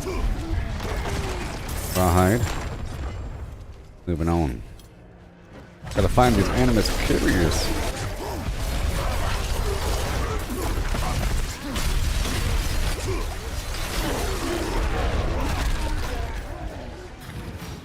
More.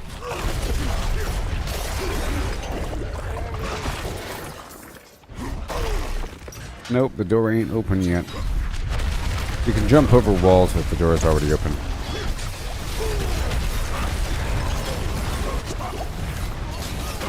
There you go, there you go, there you go.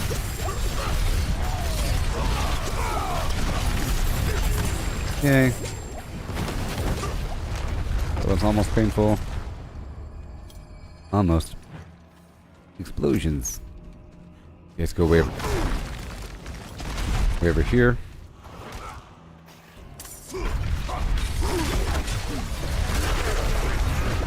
Yeah.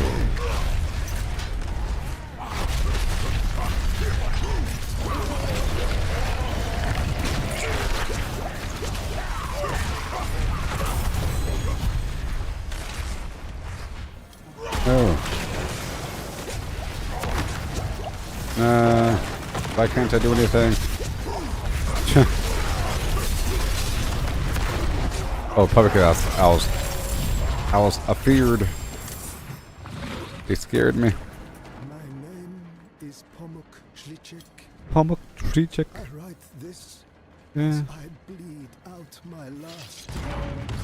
Oh boy. Of those who might have been my brothers.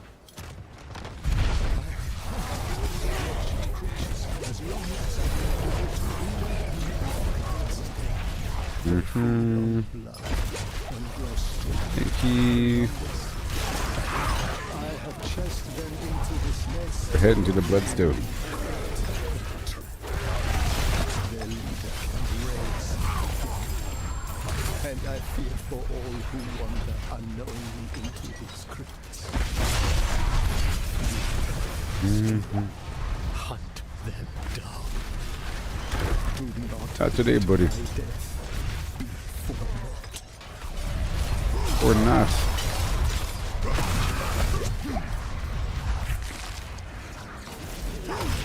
Yeet.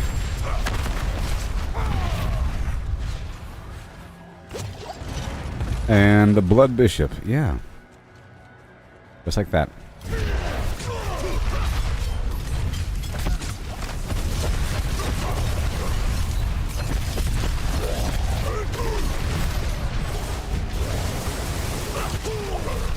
I'm watching, oh, I'm watching him. Go, go, go, go, go.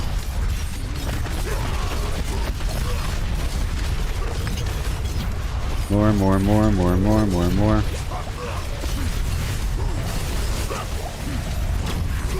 Yeah, I dodged his attack by walking behind him.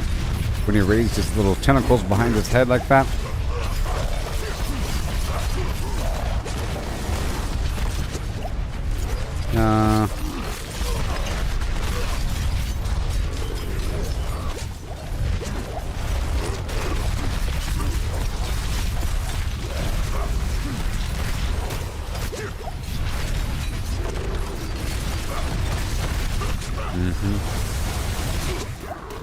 Oh no. Here we go. Ooh.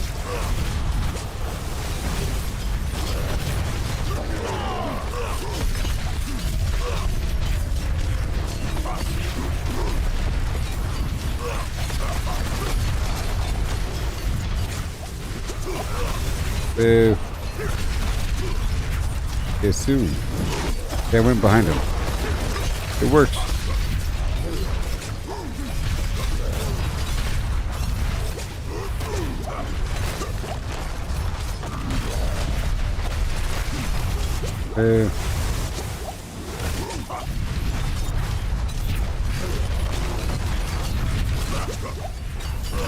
We're done, yeah. All done, yes. 18, 19.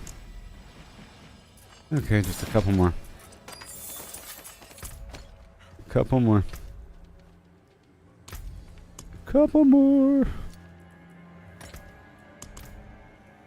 Oh boy. Couple more. Until it's 21. And then we can transition over to the Infernal Horde activity.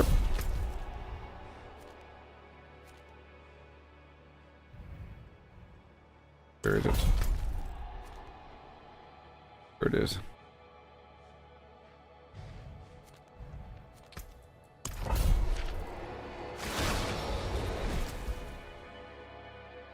Now we're gonna try to burn on through. I think it's just gonna be probably two more. This one and then one more. Maybe. Okay, let's go find that bloodstone. I'm gonna try to jump past these guys. My goal is to return the bloodstone to the pedestal. Not every dungeon has the same goal here.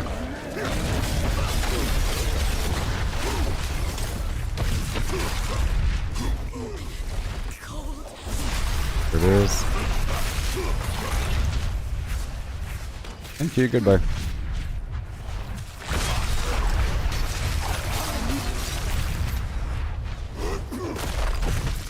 Where is the pedestal?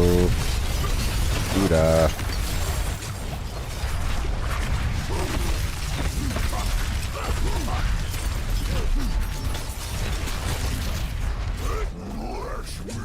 Oh, it's the butcher. It's the butcher. But he'll die in a heartbeat, right, huh? Where is he? He's over there. He's over there. Get over here. He's coming. There he is. I'll get him.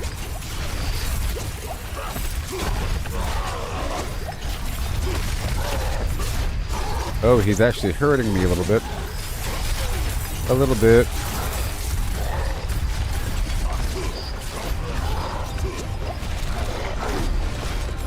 Not today. No. It's a level 131 butcher. I have yet to kill a butcher at this level. On this character. In this season. Uh-oh.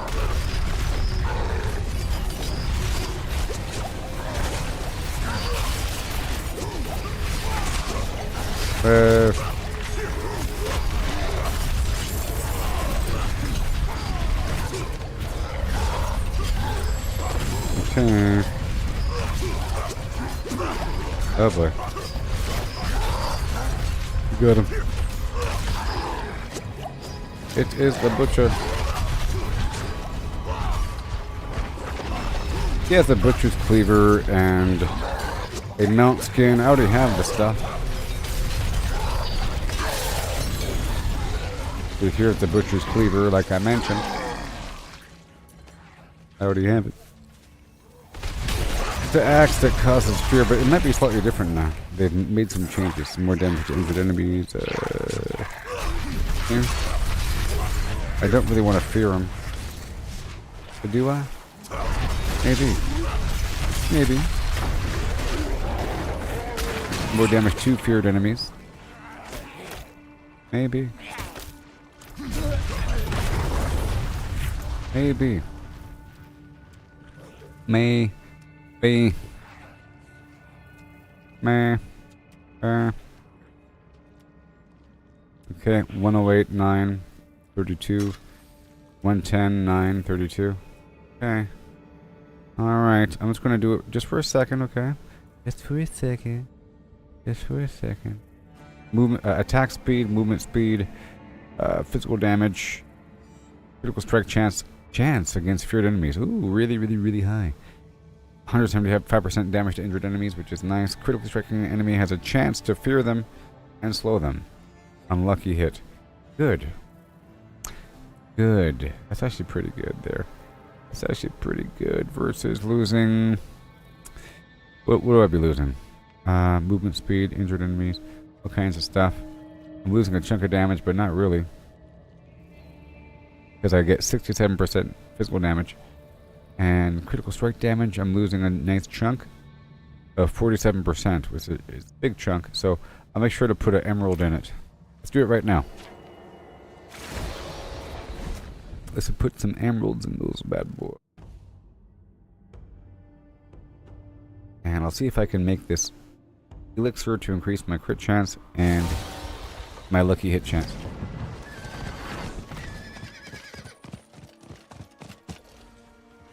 I can mix anything you like. The sheaf has wares.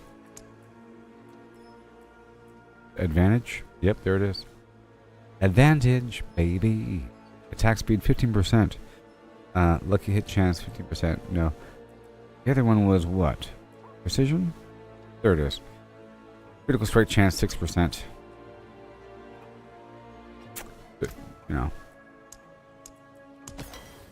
Both of those are good.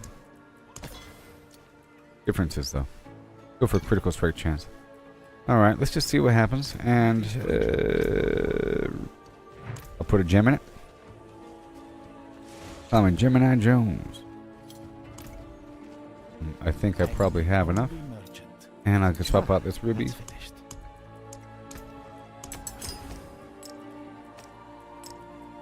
And I'll add a socket. Boom. Make an emerald. Boom. Oh yeah. Alright.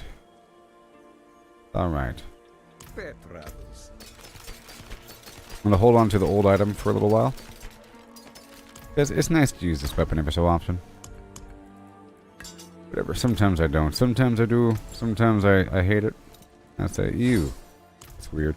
Sometimes I find fear to be really annoying. Because you have to kind of chase after the enemies. But in higher level dungeons, it's just one more thing you can do to control the damage. Especially if they're all running sort of in one direction, down the hallway. If they will. We'll see.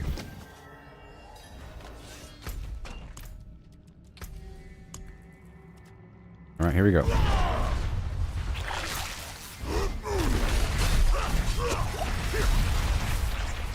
Let's see how often they fear. That's my lucky hit chance. Like right now. Okay, it should happen all the time.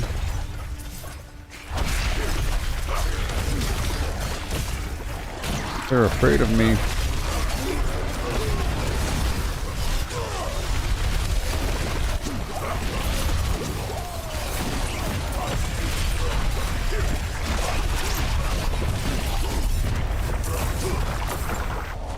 Yes, sir. Now I have more damage to injured targets. I might want to swap out that other skull.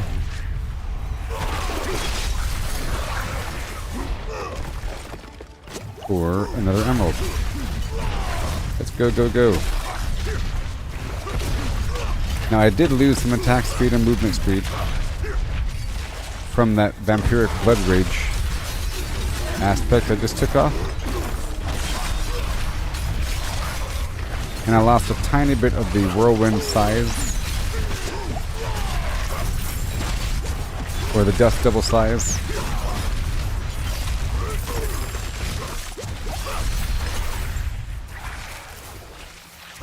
We're traveling to the shambles of vermin. Right here. I don't think I can injure or, fear a boss. Maybe I can. Uh-oh. Get him, get him, get him, get him, get him, get him, get him. 5 hits. No, I don't have to do the 5-hit thing as much anymore. I was doing it for the vampiric blood rage as well, but I also have this cooldown reduction situation every 5 hits.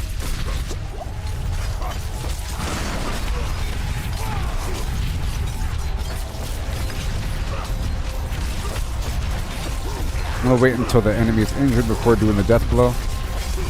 Very soon.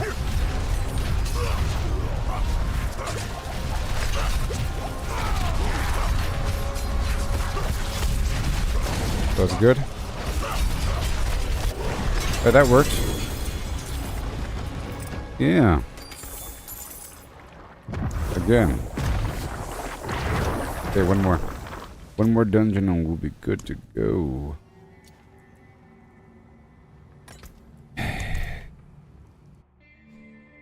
And this one actually has increased critical strike, so they should be getting feared all the time. Yeah.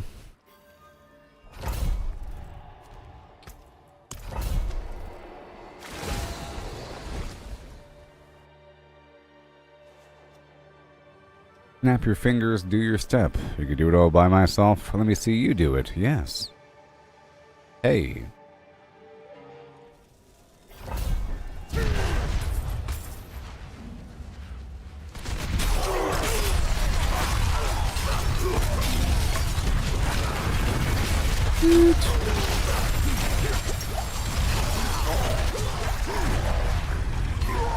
We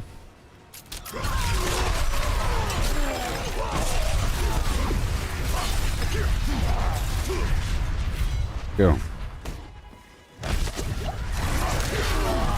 The Lights Watch dungeon is one of the first dungeons we have access to. You know what I mean?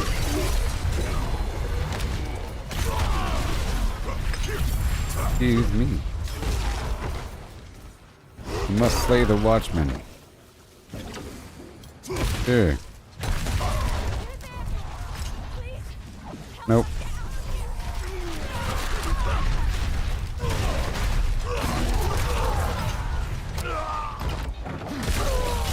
Nope. Yeah, the fear does completely discombobulate the enemy. It's an amazing crowd control effect. Especially if I have some perk that increases my damage versus crowd controlled enemies in general.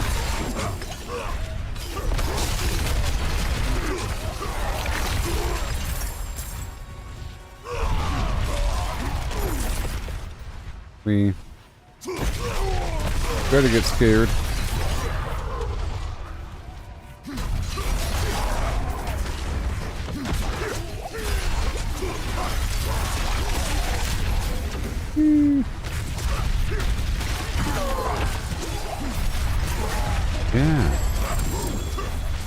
We're looking for the Watchman.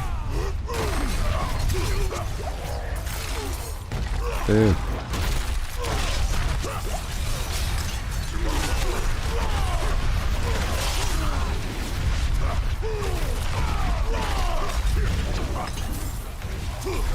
All these shouts.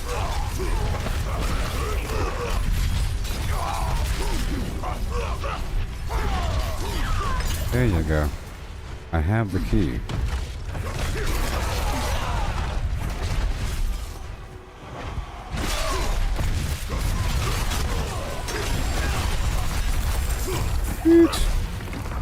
More.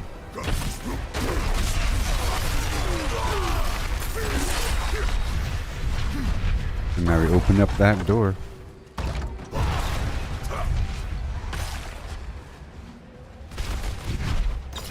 Alright, this is a great use of the time so far.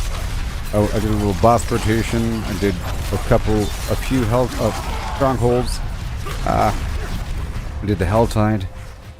And did a series of nightmare dungeons now. We level up my glyphs to 21. You know. You know.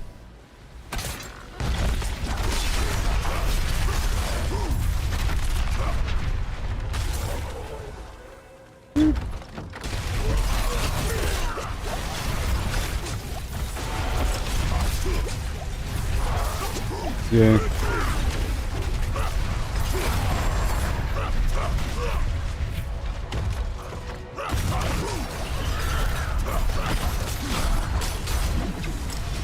Yeah.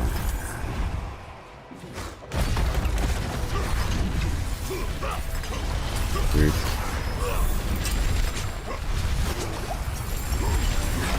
Dirty pins.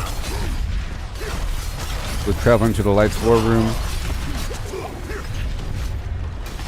The level 130 enemies. This tier 77 Nightmare Dungeon. And then this is gonna make the tier 3 Infernal Horde feel pretty easy. You know what I mean? Seems I could just spam it through. It's gonna be very enjoyable. Very enjoyable.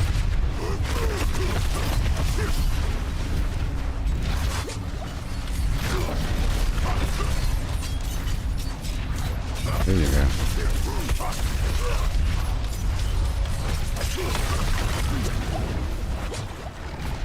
Whoa. Taking some damage.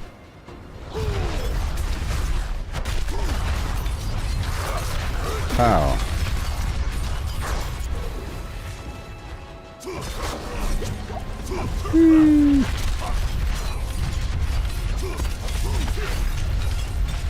Issue. Looking at that berserk status.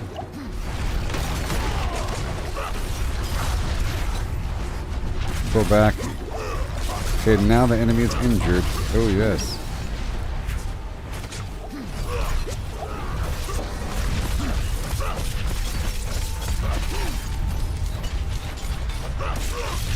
Almost a million.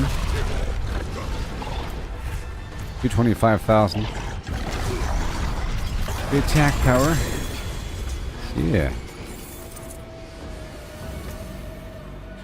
Boom. Yay. We did it. Fishing complete, yes. And I'll just level up something else in the background. Okay, so now I'm done with Nightmare Dungeons for a little while. That was me grinding them for a bit. Now it's time for the Infernal Horde of Yore. Right at the 4-hour and 8-minute mark. Now I'll be doing the Infernal Horde until I'm out of compasses, basically. Until I have no more compasses. So check out my compass volume. The compass is the key to gain access to the thing. And The forge is ready for whatever. I'm going to be focusing on resources. I can get a ton of gem fragments and other sockets and so forth. the occasional flim flam thing. I'll be opening up that single greater aspect box that is provided to me. I'll be emptying out my pockets.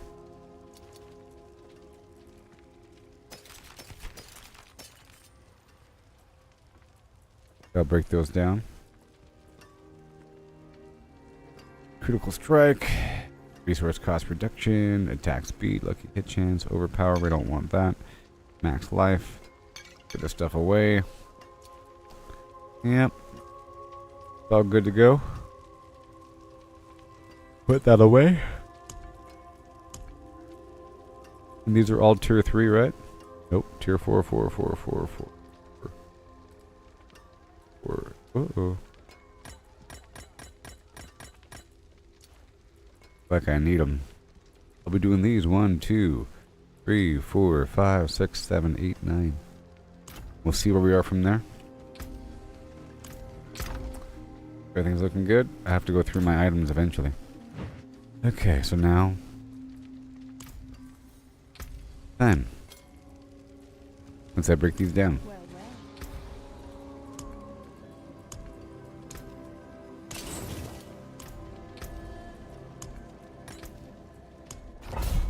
Infernal hordes.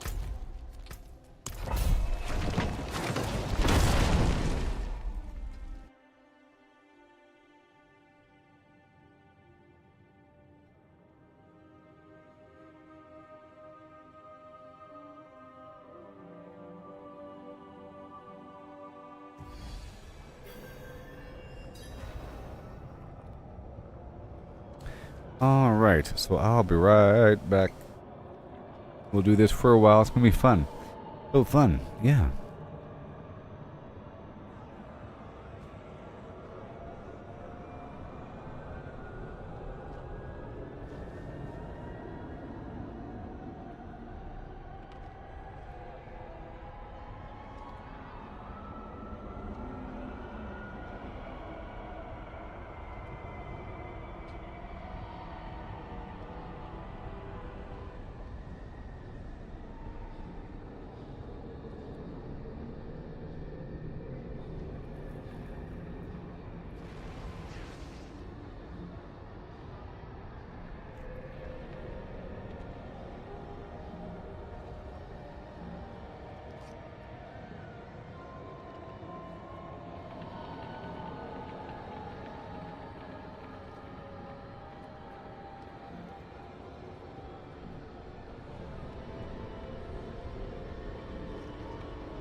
Okay.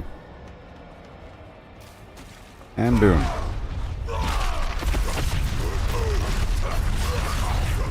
Be fun. The goal is to clear as many enemies as possible to build up this meter, spawn more events to get the ether, turn it in for loot at the end.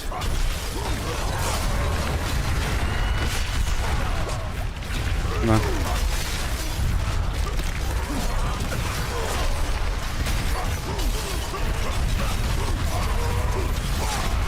Okay, hurry up.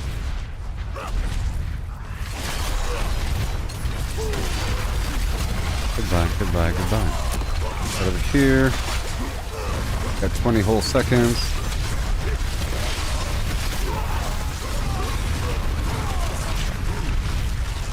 Right here. Go back over. 10 seconds.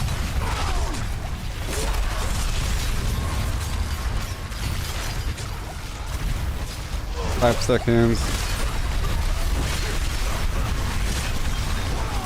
0 seconds. See, that's pretty good.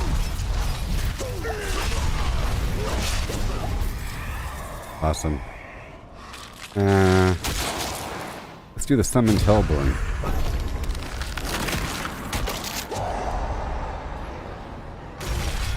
Oh.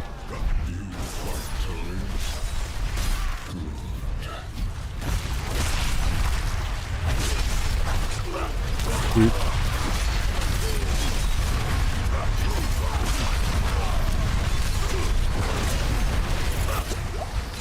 Wow.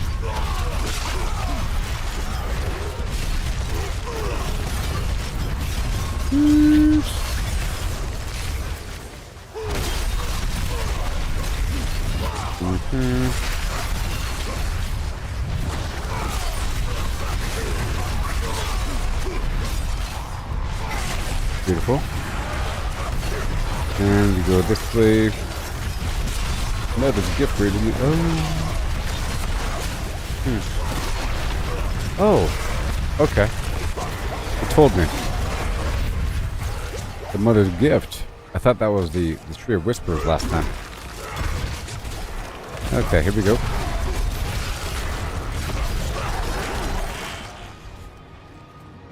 Okay.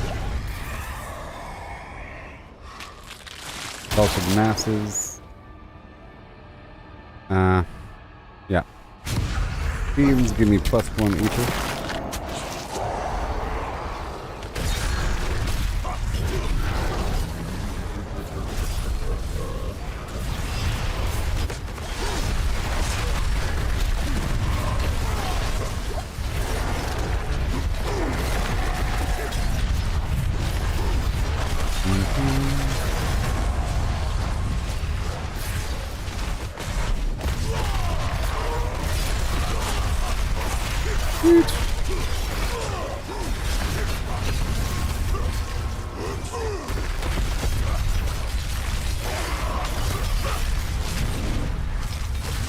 There you go.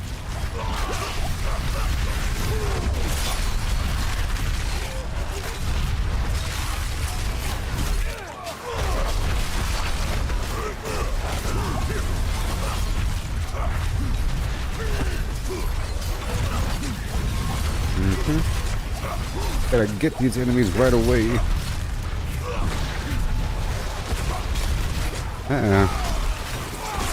Yes, sir. The goal is to spawn them within the time frame and wipe them out afterwards. Okay, slaying Hellborn invigorates me. Let's do it. Now let's summon the Lords.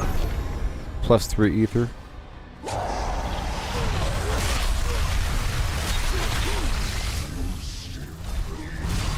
Yes, sir. And over here.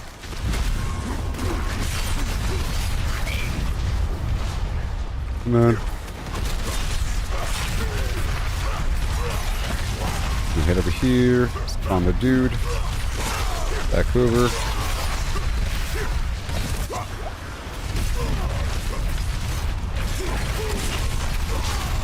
And we head on over. Trigger these activities. Gotta trigger them right away. Masses. Got 17 seconds. Pretty soon, come on. Come on. Right there. 3, 2, 1. Listen. Also getting those gifts over time.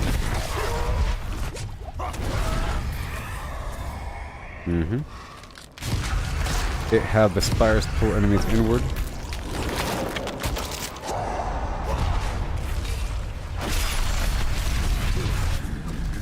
Yeah. Interesting to focus on one aspect or another. I think I'll do that next time.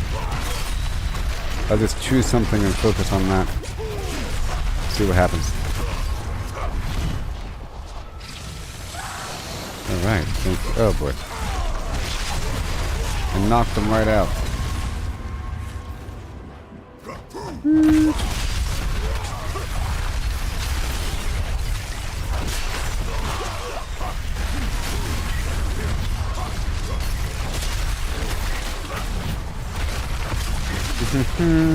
Another gift. Beautiful.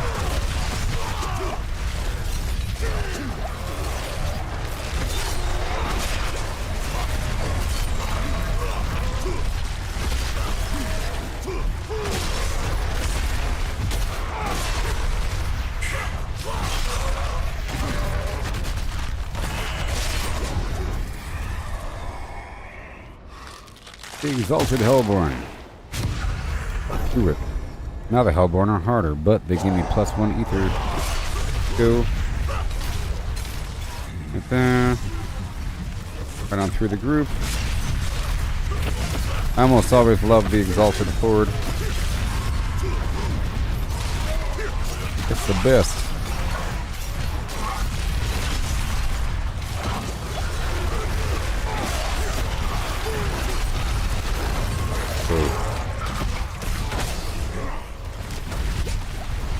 Hellborn. Oh boy, the guys are empowering the background. Go way over here. The Ether Lord or something.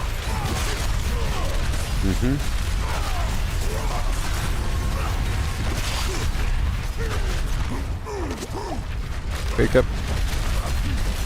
For 5 seconds.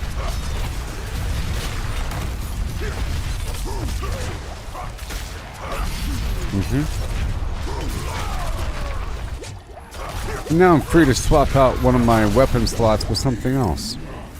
Because I removed one of my unique items, or one of my legendary items.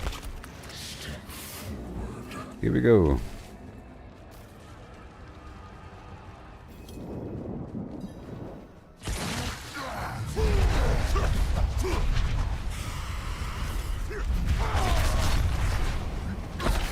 Right there.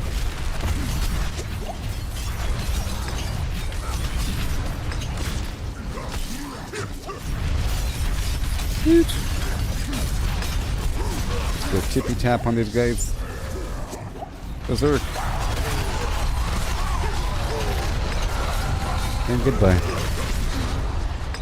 Awesome. Big bucks. And then materials. Or gems. That's what I want to do. I think I have enough, almost. I probably do. But whatever. I'll do it a few times just to make sure. Once you have the gems, you don't really need more. You just need a set number of gems, potentially. A set number. Okay. And again, that was number 1. And like I said, I'm going to go ahead and purchase the materials for each of these runs. Alright. What we're doing. Focusing on the materials. The gems and the whatever scatter prisms. And the coiling ward, perhaps. And the single greater affix box that is guaranteed.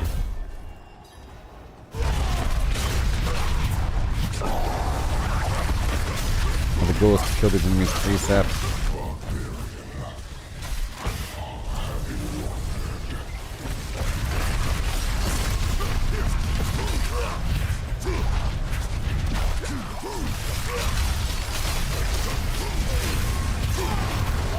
Yay.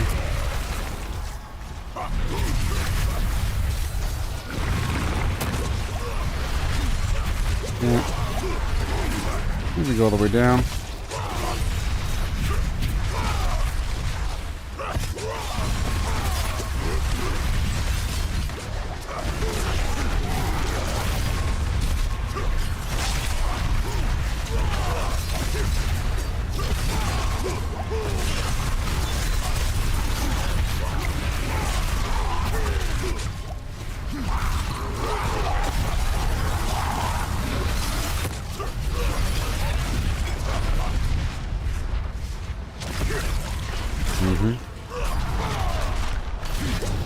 All done there. Next, Exalted Hordes. My favorite. My favorite. With this one, you get a ton of enemies. Just 1 ton. Or a ton of ether. A ton of events spawning back to back.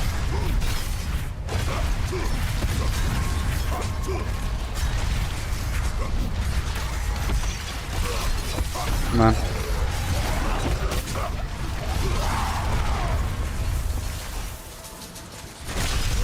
Okay. And there you go.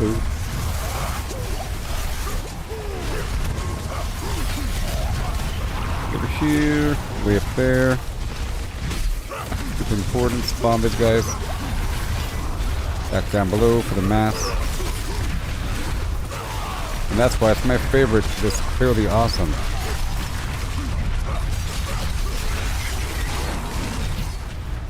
And we want to keep on stacking it up.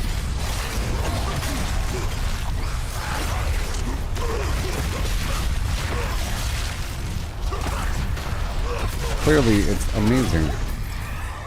Okay, so again, Burning Rain. There it goes. The Hordes. That's the second stack. So now killing the enemies spawns the events faster, but now they're even harder, but they're only level 100, so it's pretty easy. I was fighting level 130 enemies, which is about my difficulty right now.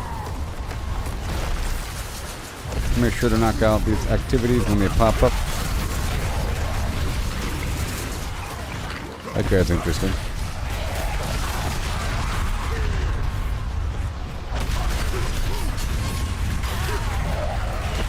Again.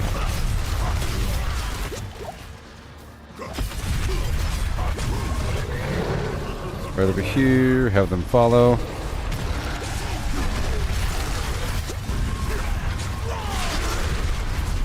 Oh yeah. There's so much. On this guy. And go. That was a good one. That was a good one. Yep, that was a great one. Let's hope for another Exalted Hordes. Yes. Now they're even harder, but they spawn faster. Cool. Hurry up.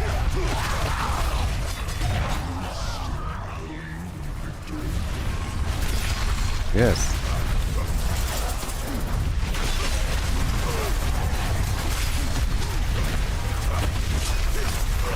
Come on.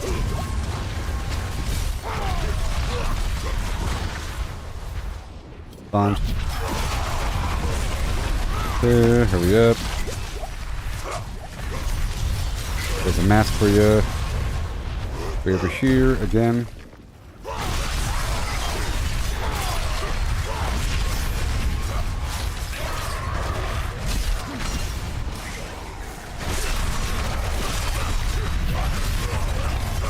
No.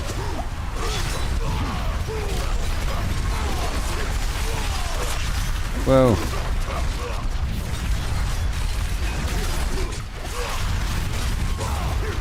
Wow.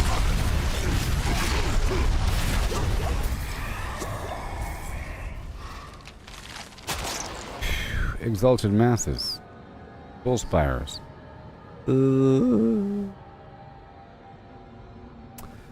Find the masses grant +1 ether.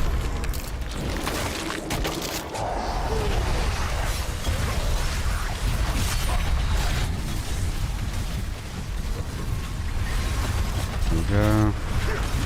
Get that one. Right over here.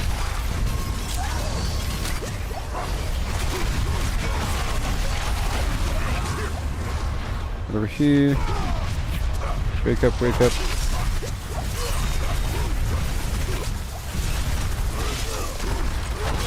Awesome.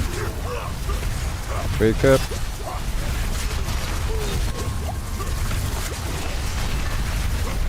Wow. You gotta love it. I mean, really. Go over here. Thank you.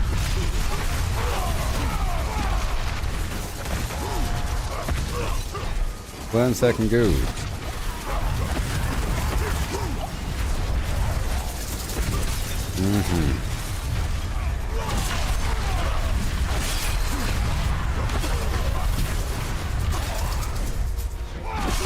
And done. Wasn't that lovely? And now, okay, soul spires. Oh, Aether Lords now spawn, and they provide +3 ether. No. I feel like when the Lords spawn, there's fewer enemies. I'd rather have the corrupting spires to have the enemies pulled in to the soul spires. Like right now. See? Otherwise, they'll way the heck over there. They have to die within the circle here.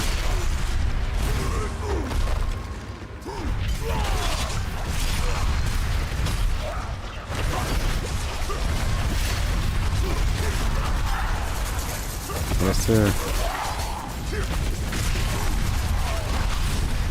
Pull you right on in. 20 more seconds.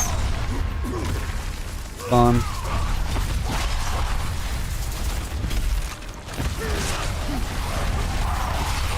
Wow.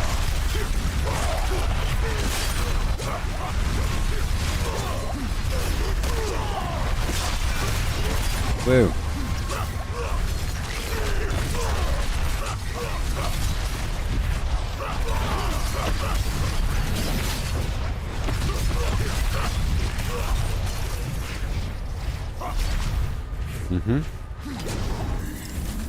Enough.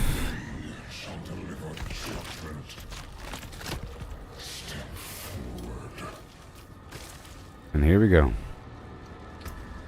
More elixir. Attack speed and lucky hit chance. I always like attack speed.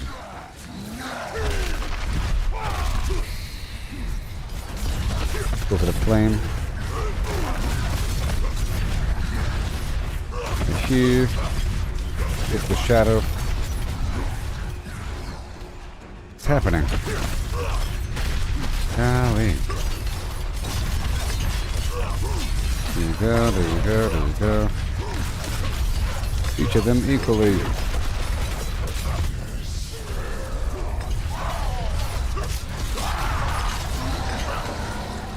That worked. That worked quite well. Hurt them all at the same time. That was number 2.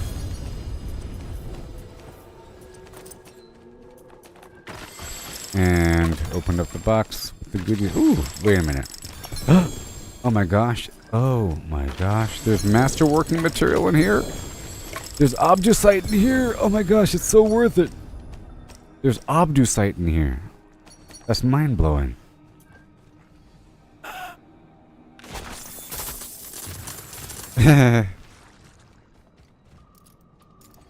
Well, that's awesome.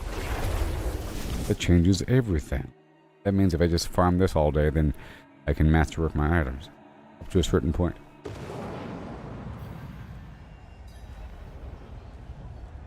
But by that point,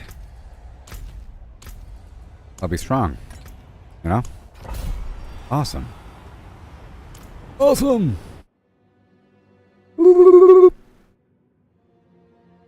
If only you cared as I do. I care. Awesome. Here we go. Motivation. Definitely the best thing for me to do is open up the greater box one time.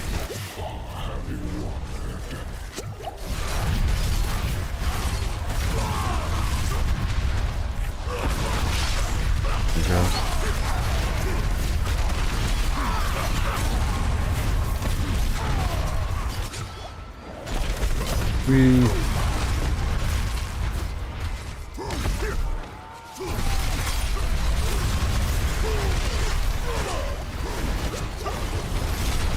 Wow. Wow. Done.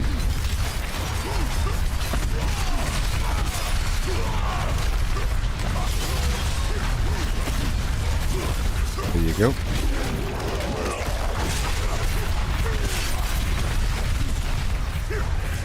Again. Cast away remaining enemies. This time I'll focus on something. Let's see here. Let's choose something I haven't chosen before because I thought it was weird. Let's see.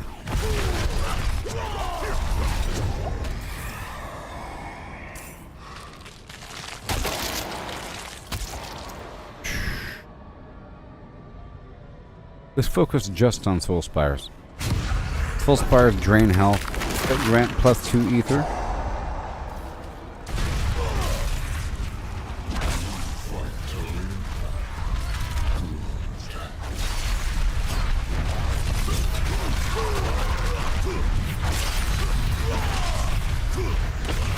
Yes.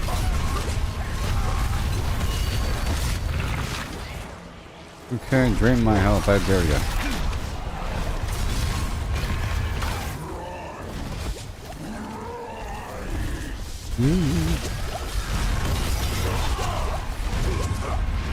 Okay, down here. Good stuff. Pull up, pull up, pull up. All done. Come on. There he is. Curve on down. The big guy.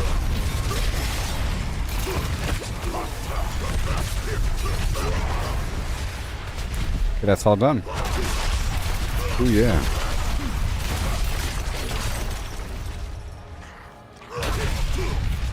Obdue sight, really? Oh boy. Okay. The Exalted Horde. I'm trying to focus on the Spire, but I think the Exalted Horde is always a great backbone. It makes the event spawn faster, including the Spire.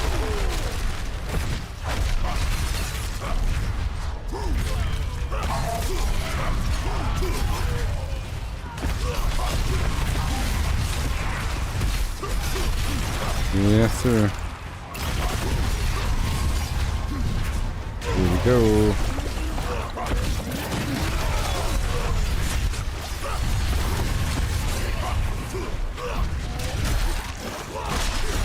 Woo! Okay. Come to Butthead, yes. Come on.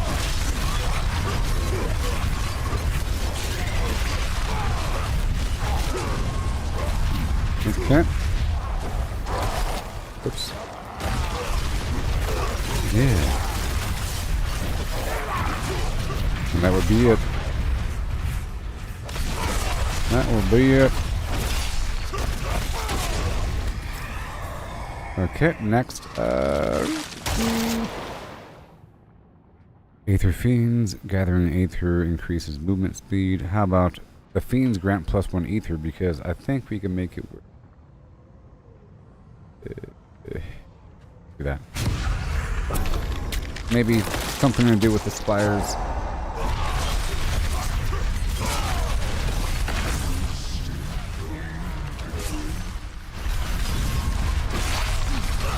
Uh-huh.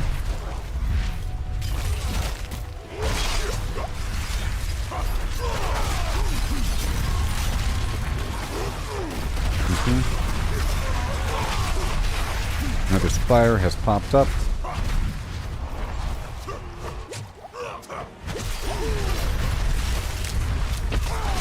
Yes.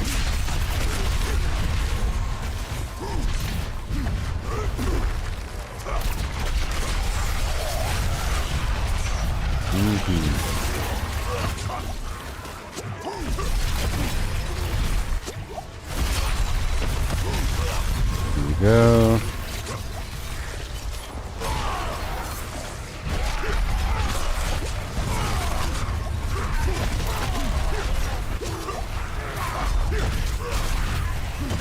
There you go. Amazing. Unstoppable. So, elites are unstoppable. Crazy. Let's do the Exalted Horde. Maybe next time I'll focus on the elites. There you go.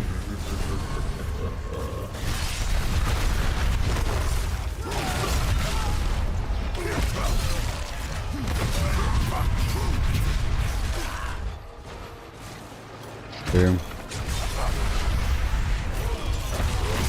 Come to me. Come on. And gotta hurry up. Find the dudes. Boom, get the mass. Salted. And the fiend in the hole. Oh boy. I've done the same thing. Find the guy. Get the shrine. Oh boy. Aspire.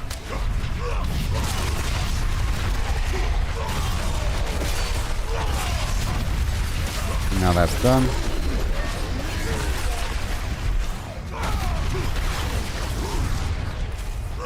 Right there. All done.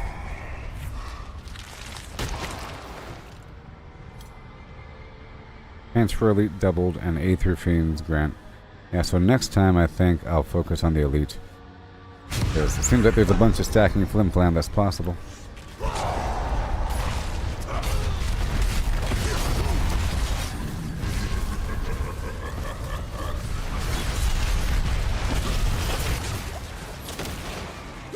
Oh boy.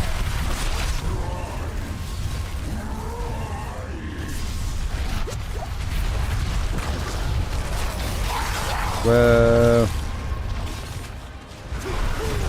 Elder Council. Wow. We're here in the Soul Spire.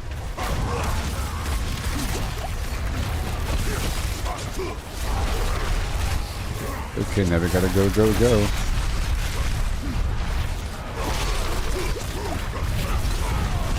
Better believe it.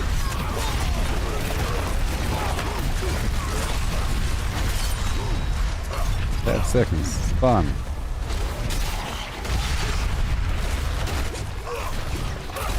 Almost.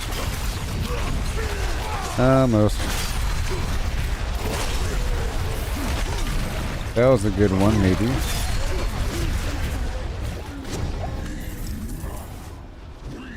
Okay.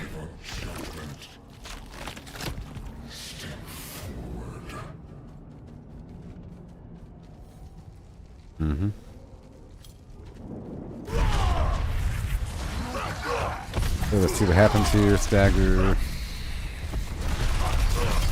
Stagger, whatever. Spread love on them. That cool going. The shadow for a bit. And the accursed.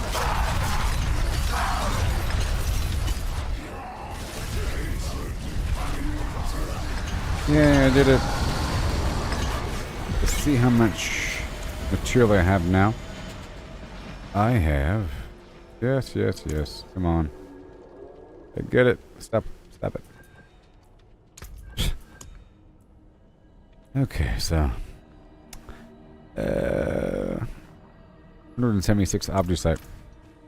Need 100 Obducite to level up each piece. So 200, 300, 400. Let's just say 500, 600, 1,000. And I'm sort of free to swap out this one-handed weapon. Ooh! Ooh! Have I never had this before? The third blade. Restraint, mercy, honor. These are shackles, forged by the weak and the conquered. Hephasto. Hephasto. The armorer. Damage to close enemies. Fury on kill. Strength. Vulnerable damage. Weapon mastery damage. My weapon mastery skills, in this case Death Blow with the Overkill Hammer, are now core skills that have no cooldowns, but also cost Fury. Dealing 61% of their normal damage. So less damage. Their Fury costs are reduced by 5 for any additional charges this skill would have had. Is that good? Oh no.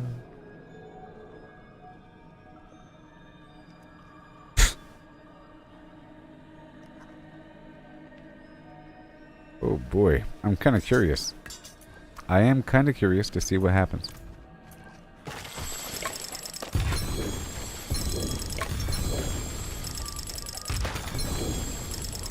That's a new weapon for the season, by the way.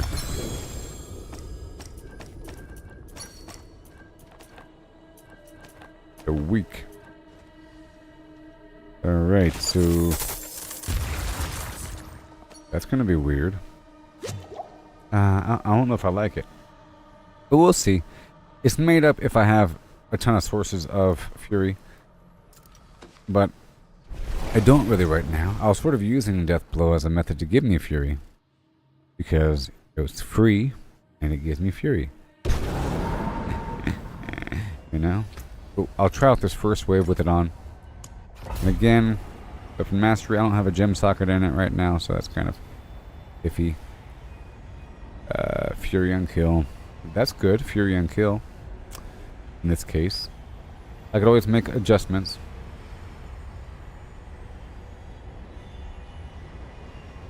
So in theory, I can just spam the weapon mastery.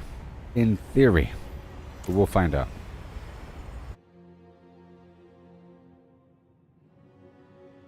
We shall see. Annie, are you okay? Would you tell us, are you okay? I don't know.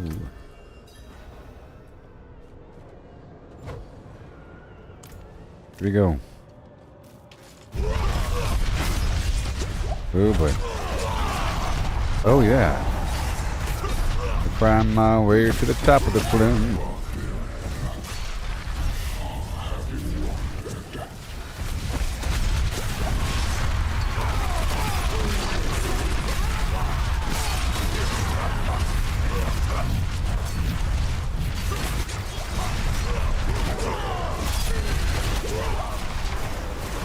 Yeah.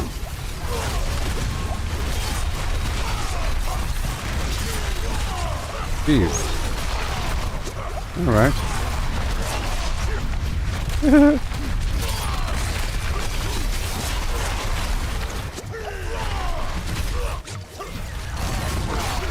I'm sort of spamming it.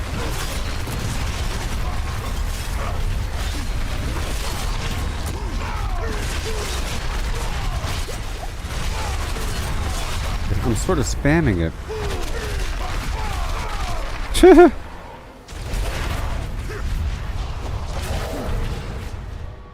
We're spamming it. And there's ways to maximize that. Okay, so I wanted to go for the elites now, okay? Okay, so when waves start, there's extra mass, because we can make it where the masses spawn one of those lords.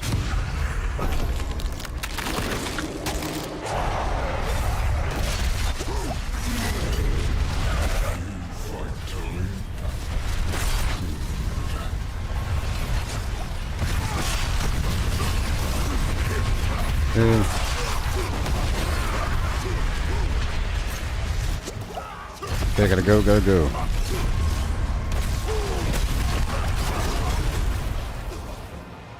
Come on. There you go. Right around the soul spire. But this weapon might be good. I don't know. Especially maybe if I introduce another... I'll check out my other weapon mastery. I know that there's the steel grasp was in there.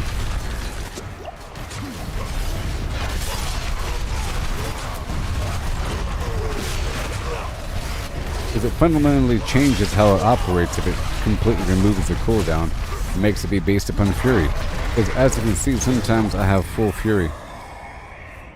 Let me check this out. For weapon mastery we have Death Blow. Rupture. Rupture.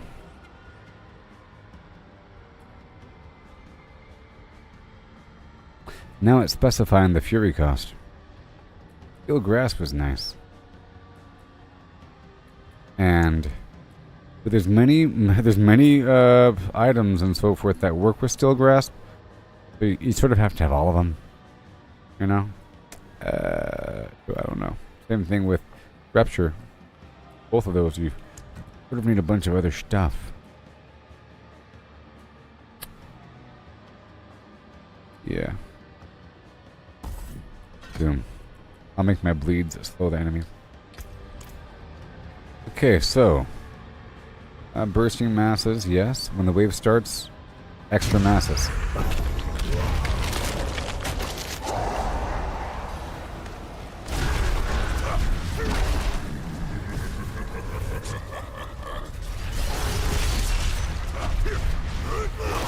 But there's ways to work into it. And there's the weapon mastery that I want to look at in just a second. Yeah.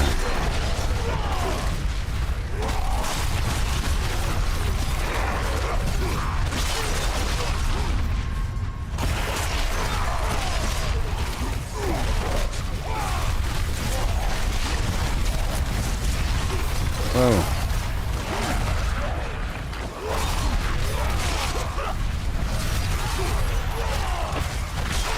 Slightly lowered movement speed, but that's okay, sort of. Hurry up.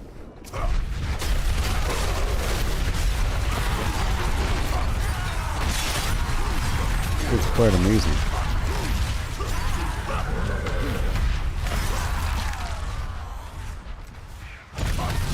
Okay.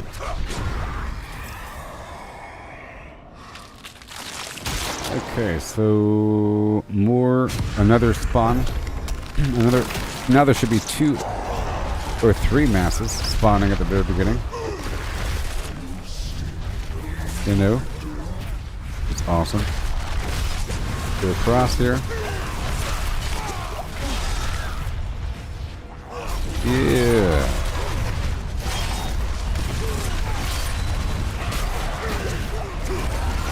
Bada boom.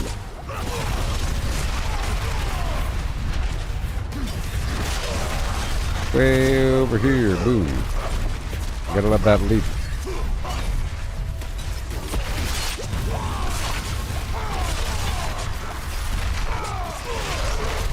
It sort of pays for itself.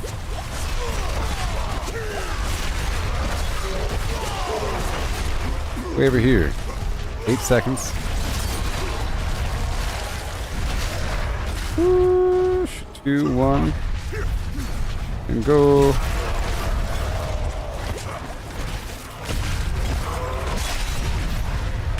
Yes. That was good stuff. And now, Forging Mass. Okay, Aether Lords now spawn. I'm going for the elites, sort of.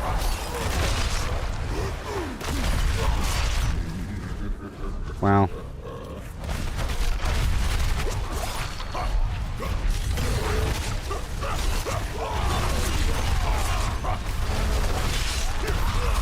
Wow. We got this amazing item.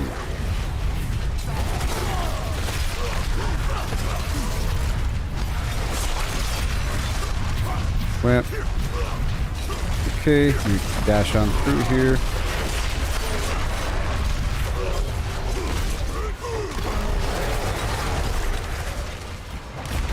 There. Ice.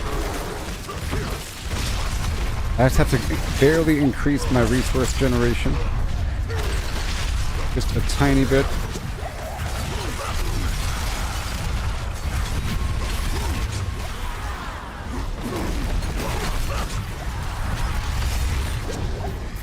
Yep. And now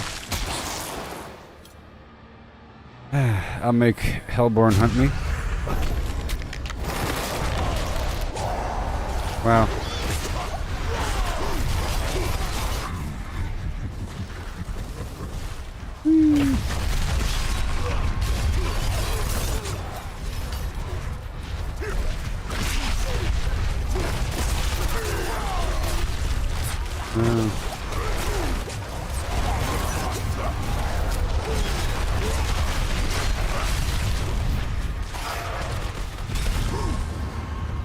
This way.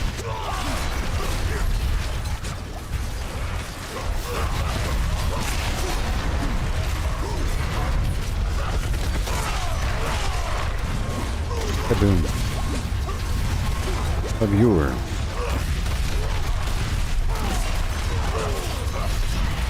In the soul spire.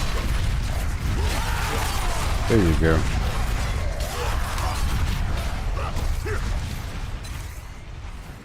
And 0. Yeah, so it's definitely an interesting concept, being able to spam this death blow. I'm not quite sure how the damage compares to everything else. But let me check it out. And I want to check out my aspects. Okay, 134,000, it says right there. And whirlwinds, much lower. 23,000. Okay, that's nice. I can spam it. Yes, and that's a lot of damage. And it deals more damage to bosses. Good stuff. Good stuff. More damage versus injured enemies. Fury generations increased. The shout lasts longer. Okay.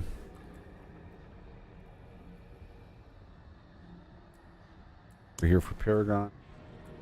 We check out this martial thing. Oh, sorry, weapon master. Oh, this reduced the cooldown of other weapon mastery. We don't need that. All right, here we go.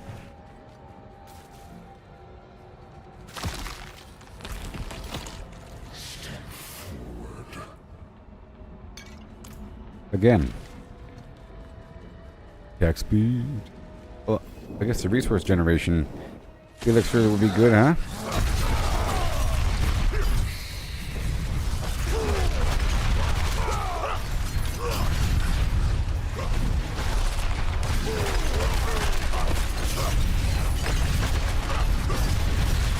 And there's a certain stun factor.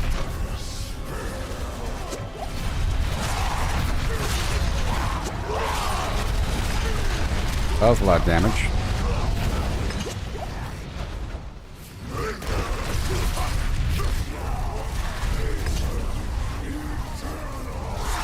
There you go. Pretty good. Open up the box one time. And we got some boots here. Ooh, Rakanoth's Wake. I haven't seen this before. Uh-oh. Tread carefully on the plains of hell, where each step sunders the soul and shatters the mind. And attacks reduce Fade's cooldown. Okay. Movement speed, non-physical damage. Interesting. I guess Whirlwind, or the Dust Devil. Resistance to all elements. Interesting. Cooldown reduction. When I cast a skill with a cooldown, I explode.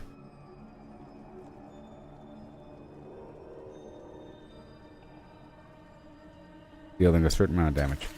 I'll think about it.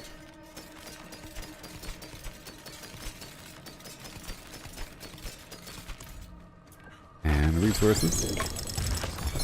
Yep.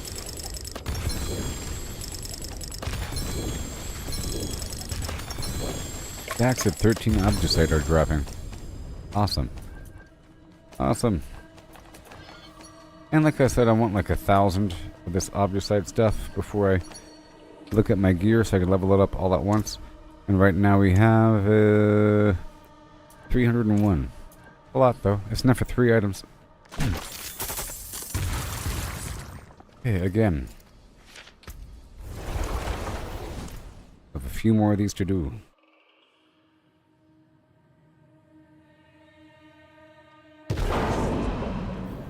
Yay.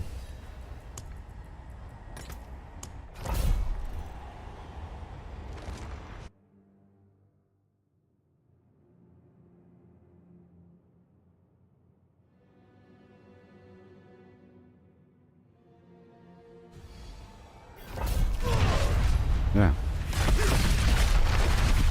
That's it. Ooh, a lot of damage. Let's go.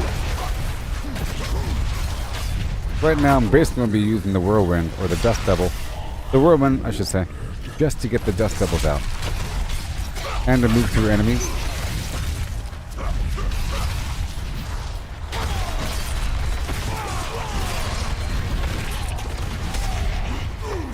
Over here, come on. Right here.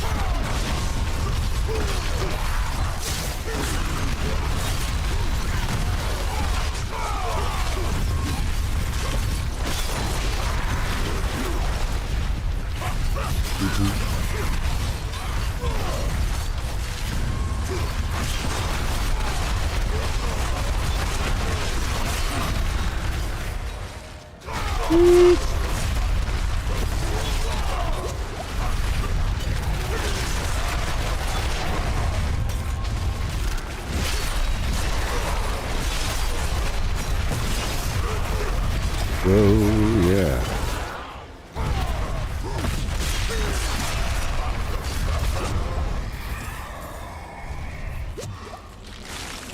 Okay, so that was wave 1. Of course we gotta do the... Okay, yep, of course we always gotta do the Exalted Hordes. Always.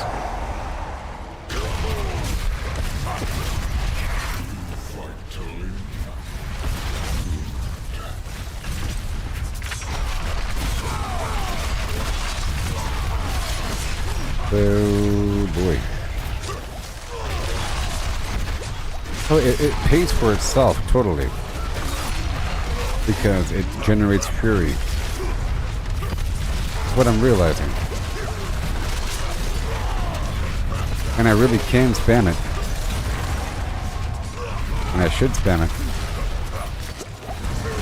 Once it gets going.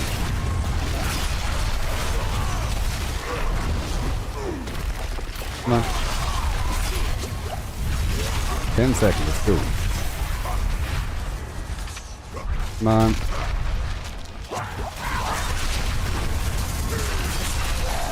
No. I was trying.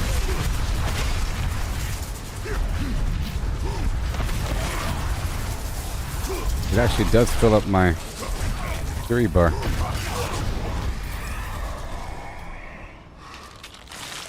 Okay, Exalted Hordes. Go. Again.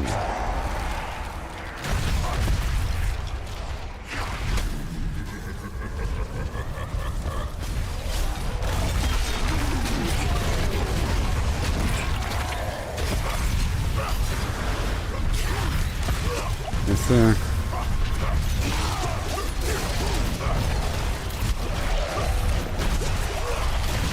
Yeah. Exalted Mass.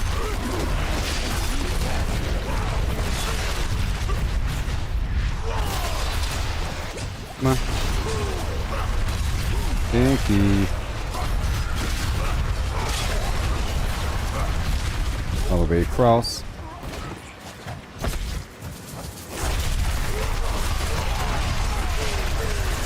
Whee! Again. Come on. Dang it. I got it though. Enemies are all the way across the way. Awesome. And then... Okay.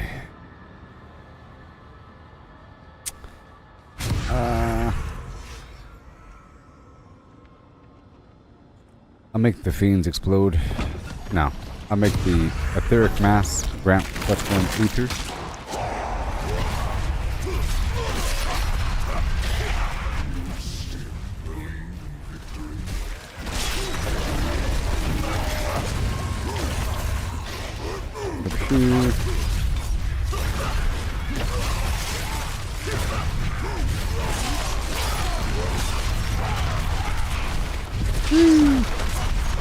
So this weapon's a major improvement.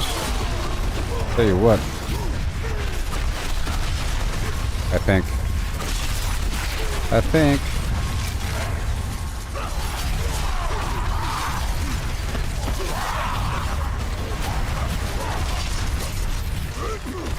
Okay. 14 seconds.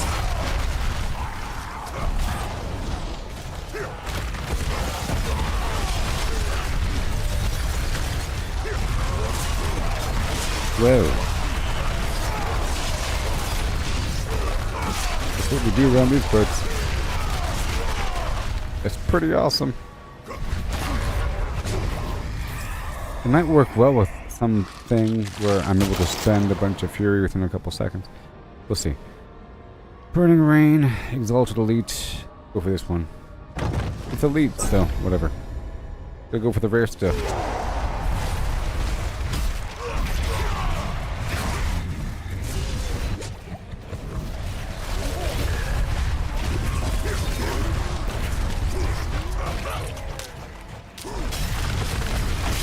Wow. Not to be. So. And.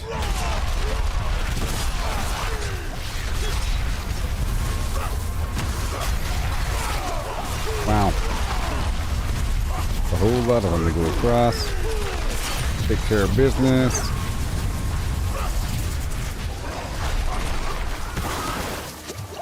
Well, they all exploded, didn't they? Yes, they did. Huh. 5 seconds, let's go.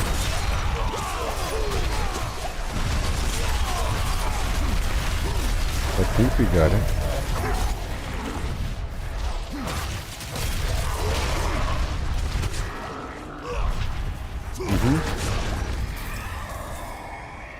Okay, Exalted Mass. Go for this one. Make the Fell Council harder.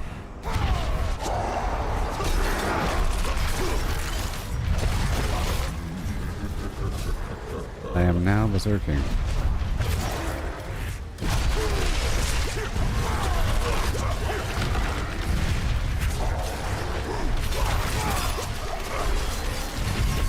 Yeah.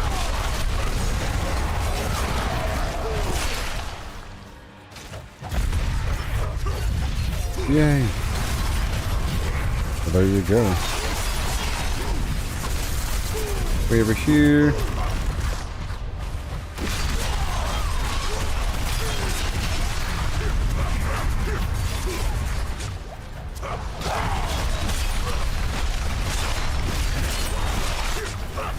Sweet. And then over here.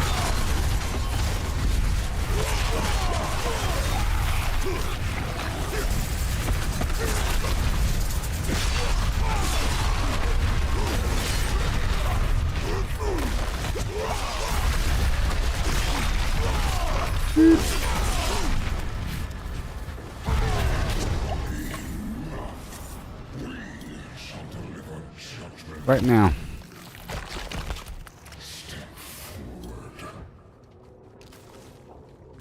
Right now. And again after that. I'm getting a lot of material here to level up my stuff.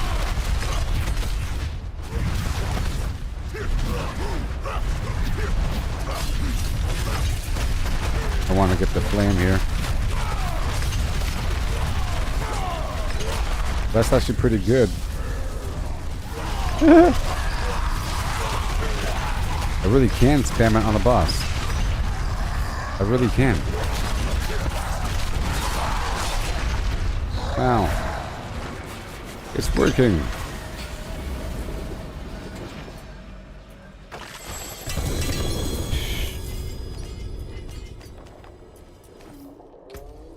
Let's see what we can do here.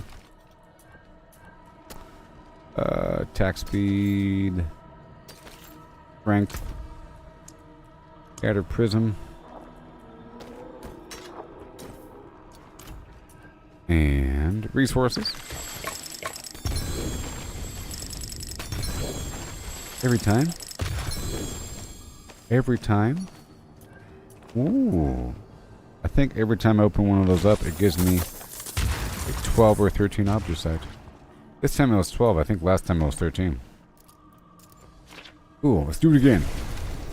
I'm trying to burn through these compasses, you know?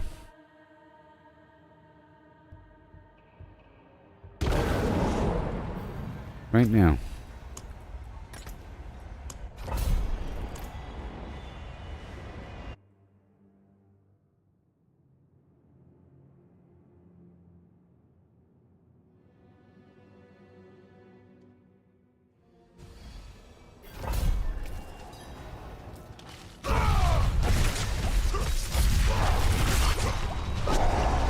Go. Take care of business here. Almost ready.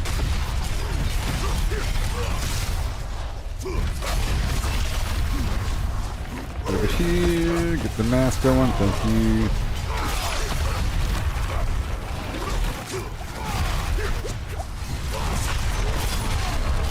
Thank you. Got 28 seconds remaining. Yeah, buddy.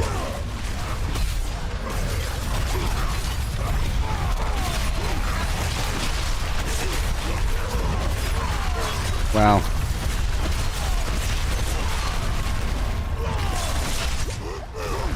Eight seconds.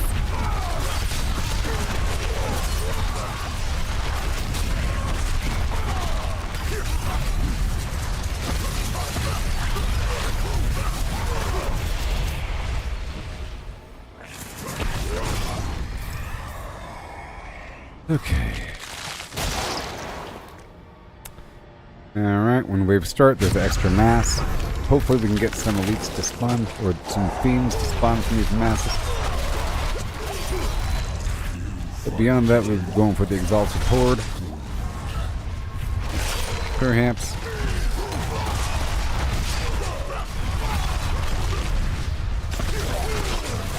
Yeah. I'm gonna level up all my gear. Masterworking.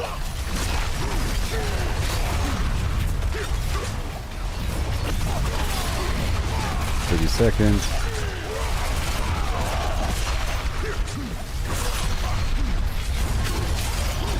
Okay. All the way over here.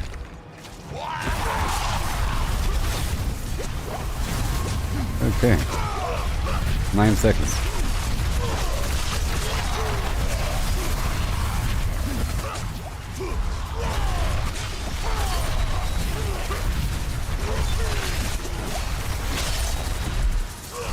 Wow.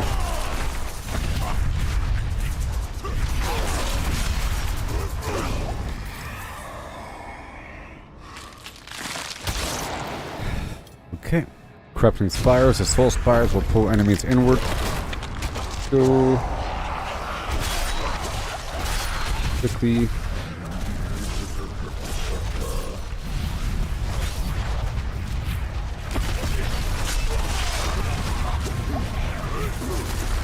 Come on. Get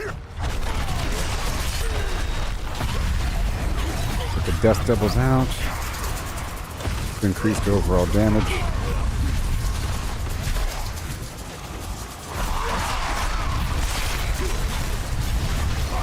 Yeah.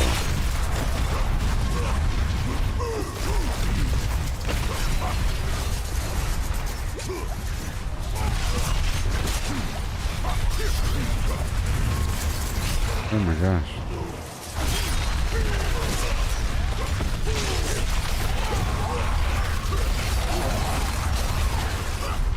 Wow.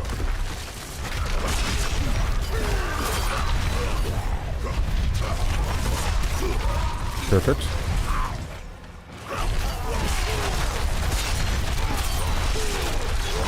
Right across, please. That's done. Next. The exalted hordes. Always the exalted hordes.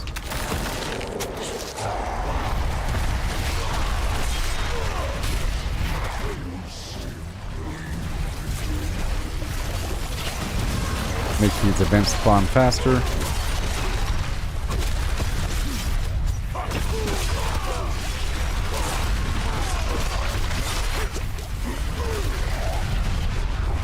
Yeah.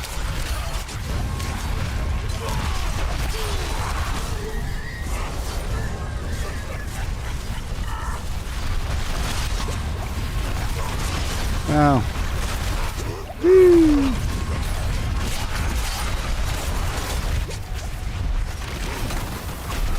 And then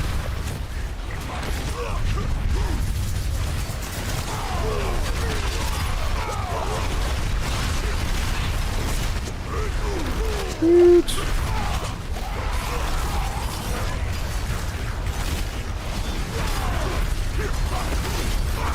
And then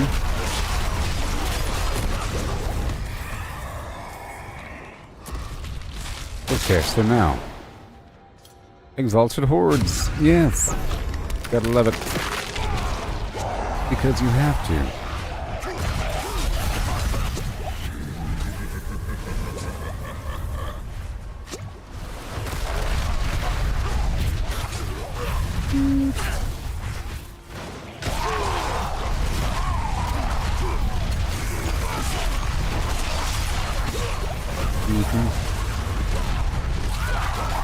And right over here.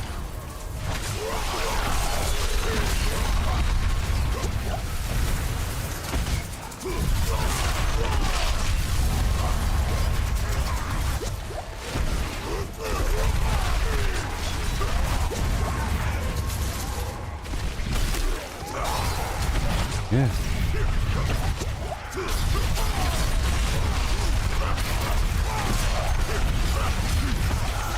All these enemies. Over here, another dude.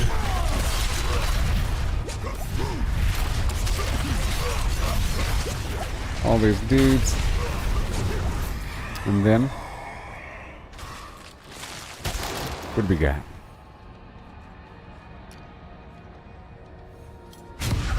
Spawn a mass at the wave start. Let's go.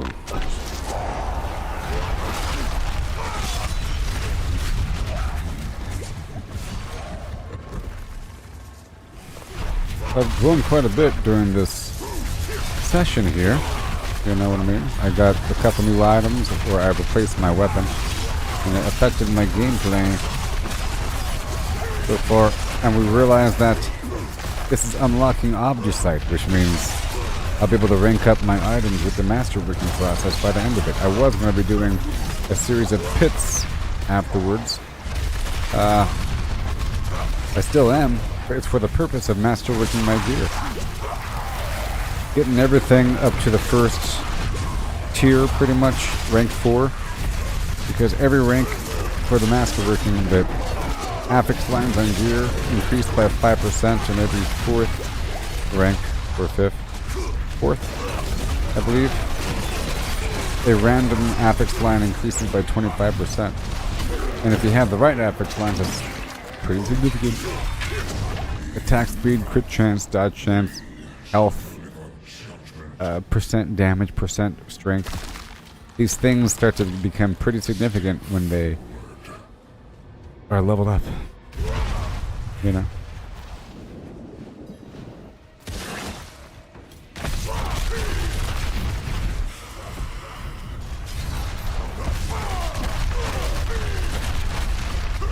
I'm gonna chip away each of them. Get some Death Devil action going.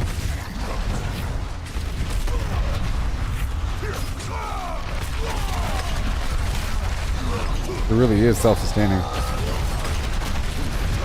And it really does do a certain amount of damage.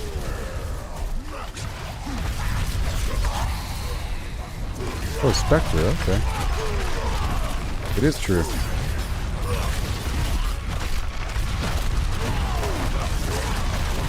Huh.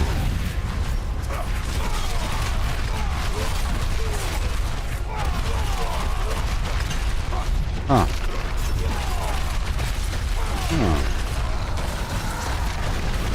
That's actually pretty good. Spamming that ability. Alright, again. An amulet. Valkyran's Flim Flam. Critical strike chance bonus per point of primary resource I have. 3 point of primary resource above a certain point. Increasing my critical strike chance. Uh-huh.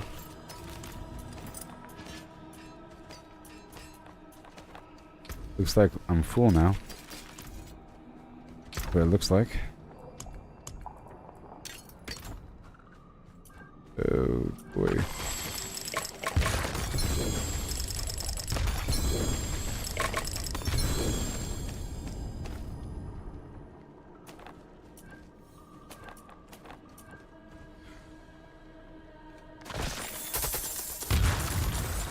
I'm not quite done. You know? How much Obdusite do I have now? I have 377.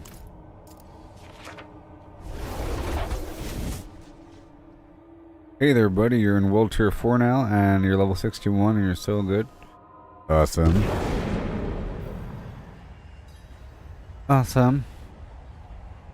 Huh.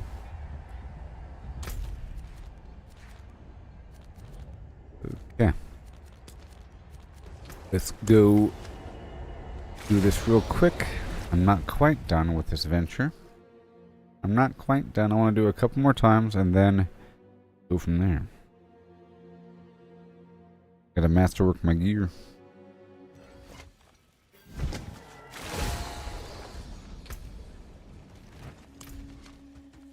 Ooh. I'll give you a fair price. And yay, 2 of them.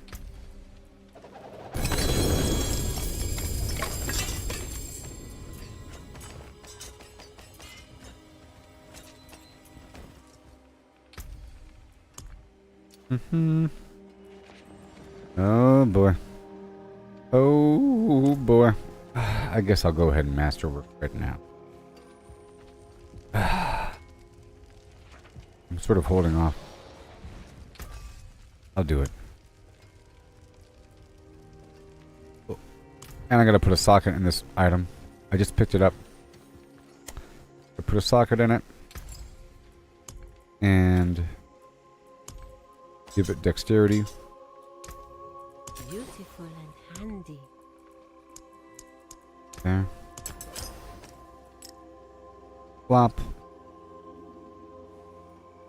Critical strike damage. Now everything else I'll go ahead and level up. Maybe. That looks worn. Just maybe.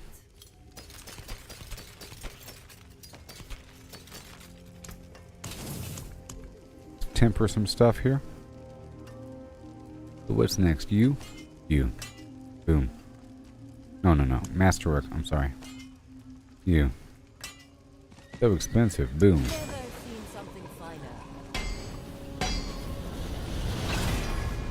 Yeah. Critical strike damage. Yeah.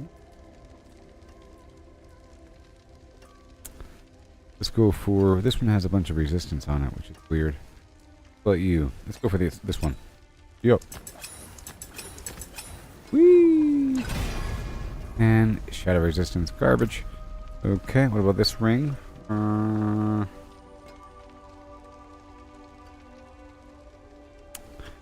I'll go for the overkill hammer.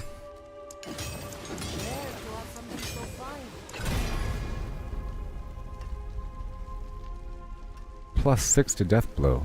Yeah. Okay. And I plan on getting new boots. Resistances, gross. Gross. Okay, what about this new weapon? Yay! I think that's it for now, because I plan on replacing a couple items, maybe. Okay, 183 strength. Vulnerable damage, weapon mastery damage. Good. And...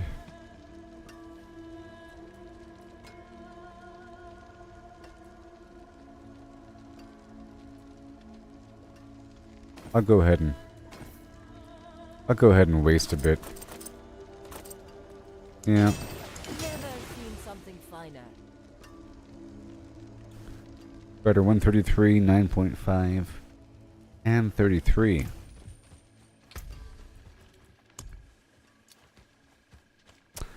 Okay.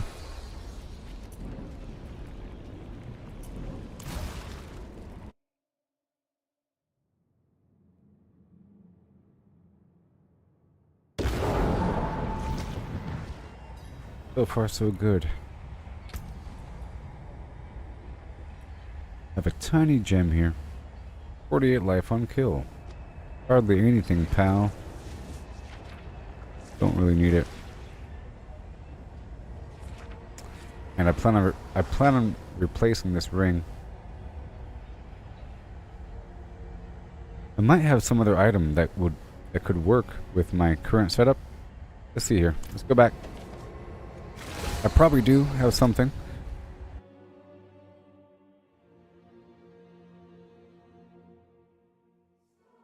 I probably do. Check it out. Check it out. What it's all about. Yeah. Okay, here we go. And I have to go through this box eventually. But yeah, a couple items don't have greater affix lines, so I can get rid of them, sort of. And this ring here, I accidentally locked in kick damage. I'm not using kick, so I can mess with that. And we do have options. We do. Sloppy Joe. Sloppy Joe. Oh no. Well, I'll be right back, okay? And we'll go through my items and make maybe a few changes. For the ring, maybe the boot. And we'll go from there. I'm just going to make sure that my resistances are all normalized. But this ring here messes with the Dust Devil, so that's sort of a problem.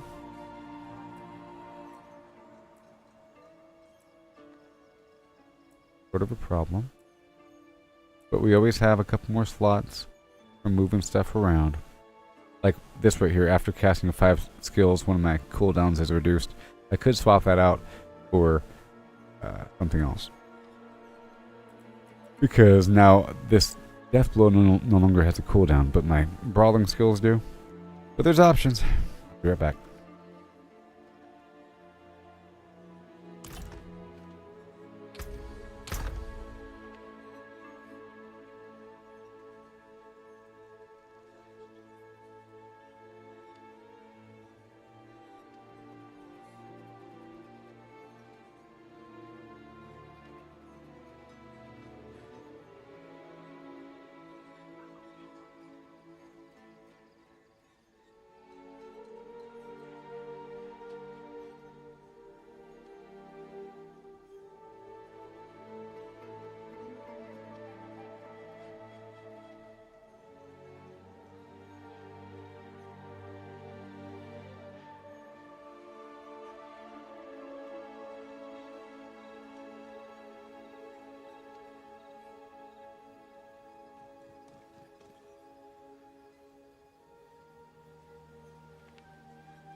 Hi-ho diddly flim. Okay. Here we go, back again. Oh my gosh, this is what I need. After spending 100 fury within 3 seconds, which is possible, my next cast of Hammer the Ancients Upheaval Death Blow within 5 seconds is guaranteed to be a critical strike. So, I can double the fury cost.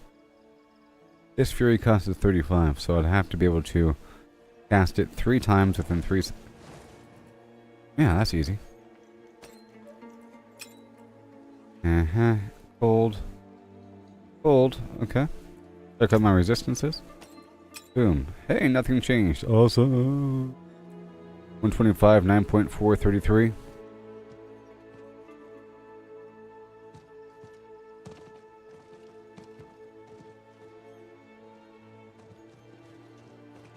So, I'm not going to use this one. After generating Fury, my next direct damage creates 2 Dust Devils.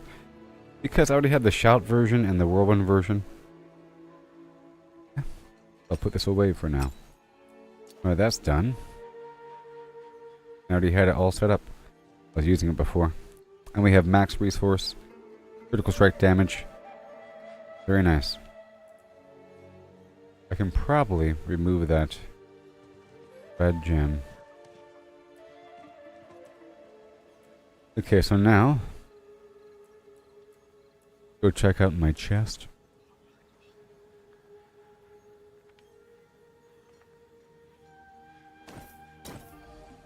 Poison resistance.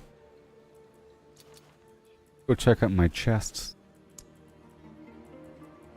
I have to organize my box. The Rage of Hadogath. That's cooldown reduction. Alright. 58, 30, you're done. Next. Razor Plate is just your Thorn. Soulbrand. Your healing potion no longer heals you, but grants you a barrier. That's sort of what I'm needing. I also give him damage reduction. While I have a barrier. And damage reduction while healthy.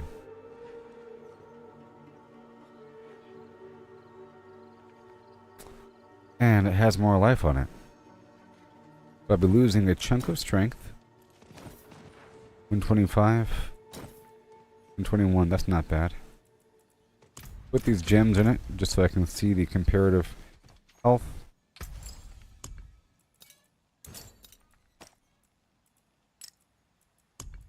And double socket. I hope you appreciate that.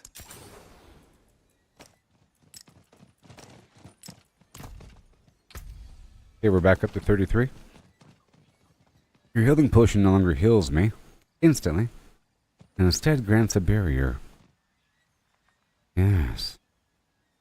Yes, that's what I was missing. But I'm missing out on what? My dodges heal me. Missing out on the dodge heal combo.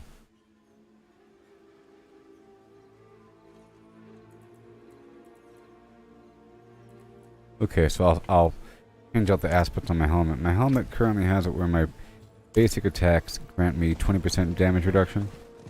Which is nice. But, whatever. Let me check out my dodge chance. There is a cutoff. Diminishing returns. Dodge chance 14.9. Okay. Now let's change out the aspect on my helmet. Don't die. Hand it over. Gonna be...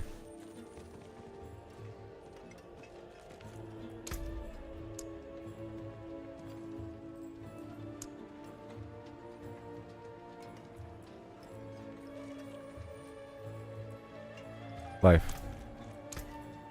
And over here, now, the dodge chance is at 14.9. You see, it didn't really change much, did it?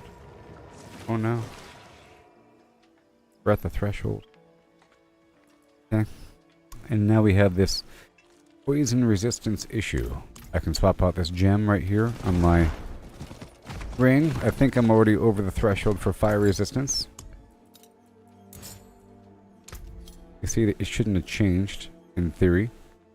Oh no, it did change. It did change.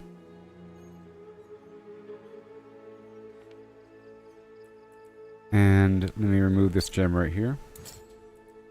Yep. Let's see what happens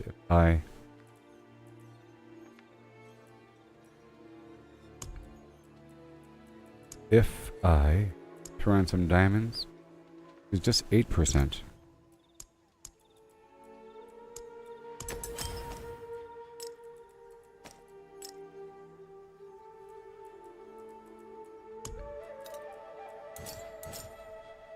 Okay, let's go for the fire. Boom. Okay. And then the poison. Can't do that. Let's go for the cold. That's good. Now poison needs some lovin'. Poison resistance. Poison resistance.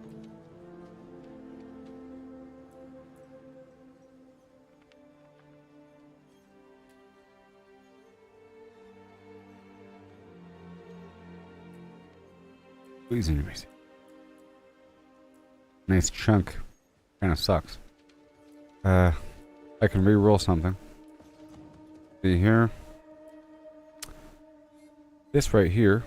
Yeah, I think because we hit the threshold for diminishing returns on the dodge, I can re-roll that dodge chance for perhaps resist all. Let's see if it's an option with the preview. Yep, we have cold directly, and we have resist all. In this case, I just need a certain amount. 24. Okay, let's go. See?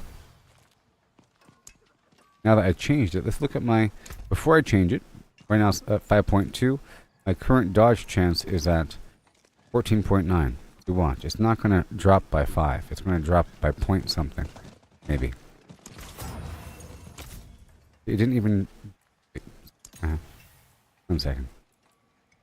Here, just to show you. Well, it did drop by 5. That's fine. That's fine. I am sort of at the threshold. It's at 10 now. Okay, I need cold resistance, or poison resistance, or resist all. This is cold and shadow.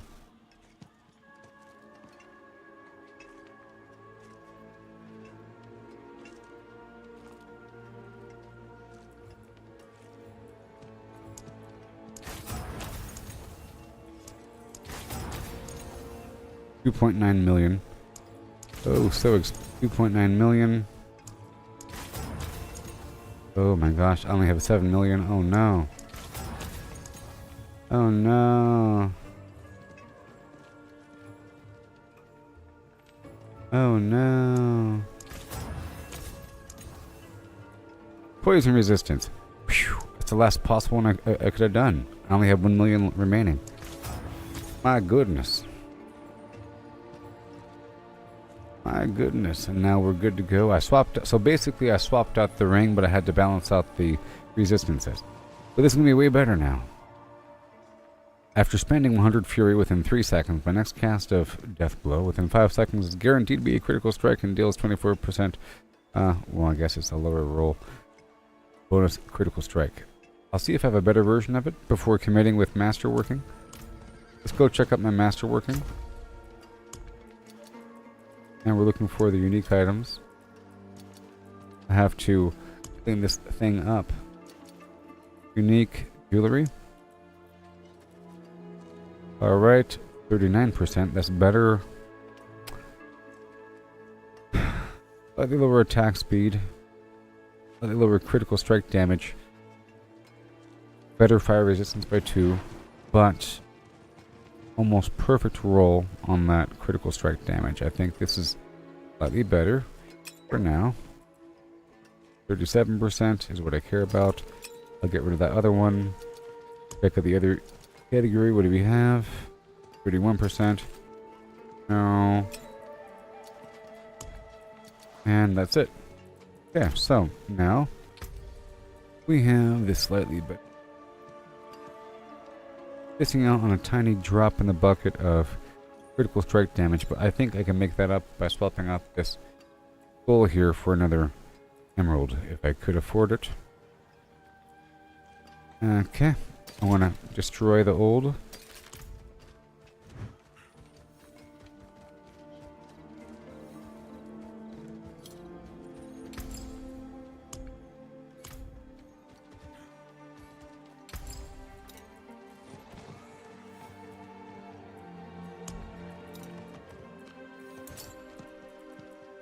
Mm-hmm. I've got more. You don't want that. Okay, so now the cold resistance has to happen. And put over here. Can't afford it. Emeralds up the wazoo over here. So many emeralds being thrown around the room. What happens if I swap out this emerald over here? Good result. Nope. Drops too low. Can't mess with that for now. Well, instead, let's put the skull back in. Or I'm not really doing overpower or damage over time, really. Direct damage, not really. Maybe. I'm not using the ultimate. Let's just do the life on kill for now. Alright, so far so good. Let's hop on back in.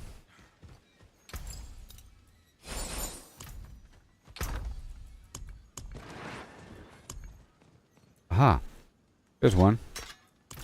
I found one on my previous item I was using. Boom.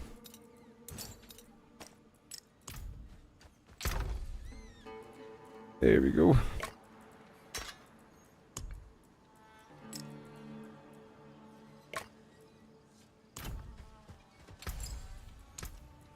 I'll see you again.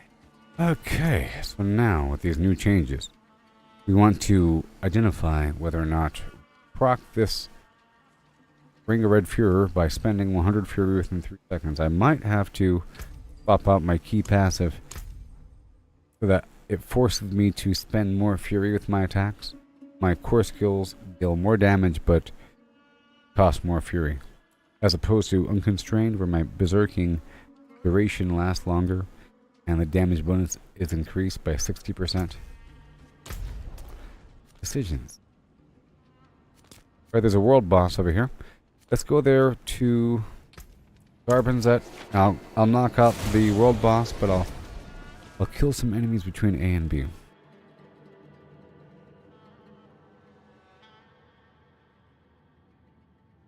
Then I have to do more of that activity. I ran out of gold as well. And we'll be doing the pit. You saw it's like a wonderful method to get Obdusite. Crazy.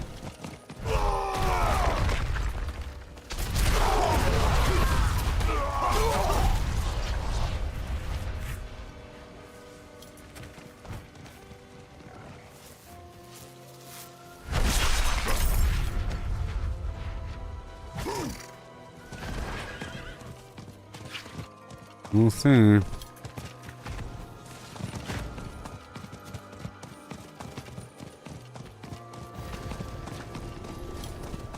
Whole 3 minutes and 45 seconds. That's crazy. I'm going this way. Still experimenting. Oh wait, now my chest says my healing potion no longer heals instantly and instead it grants a barrier for 200% of the visual healing. I gain more damage reduction while I have a barrier. And may drink my potion while at full life. Maybe. There it goes. Maybe.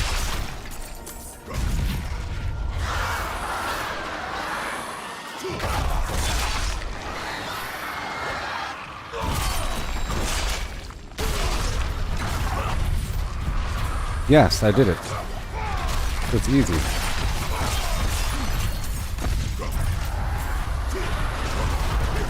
Easy to activate.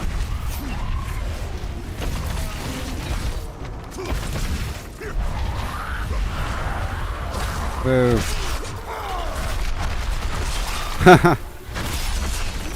Wow. It really does I could probably remove Whirlwind and use just Death Blow. Yeah. It becomes a core skill. Which opens up the room for more activities.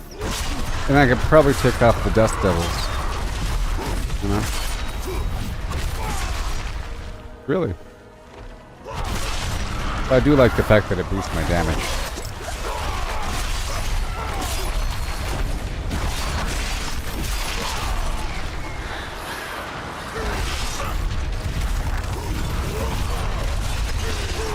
Maybe I should focus on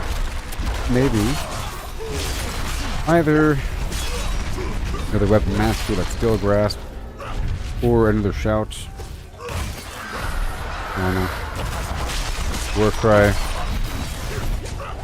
with Thorns. Many options. The world boss is going right now.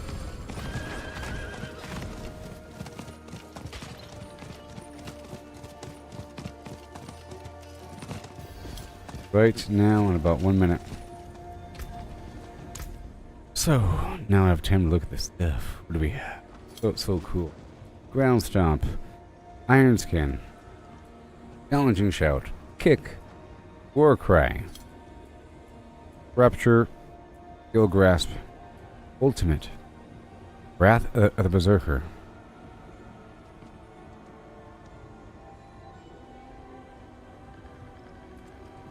Iron Maelstrom.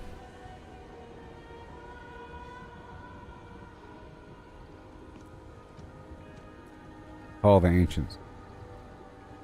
It could. I'll be waiting on the ability the entire time. It would increase my movement speed, right? A little bit. Yeah. Wrath of the Berserker. Yep, I could. Take away Whirlwind and put it over there. And, or, hold on. 17 seconds. And, or, the Rupture thing is weird with the bleeding. Skill Grasp is always fun. War Cry to increase my overall damage. I might want to. We'll see. Whoa.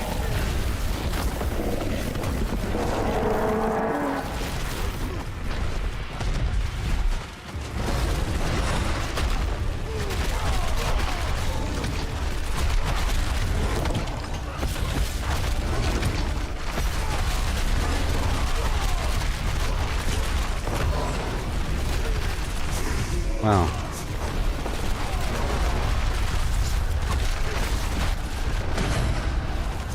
This item is sort of ridiculous.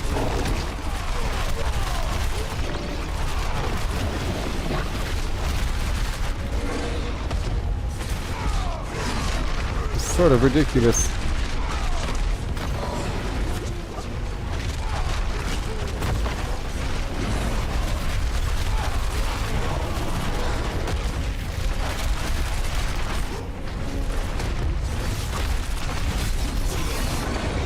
Dust Devils.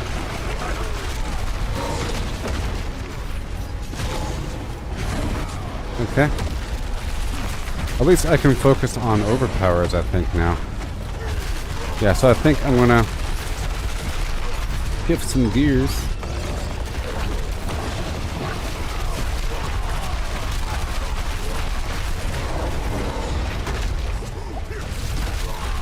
I'm also able to maintain the barrier.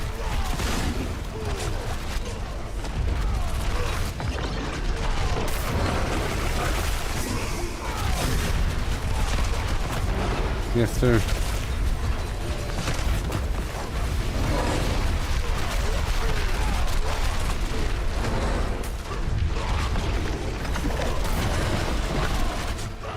Yes, sir. Whirlwind.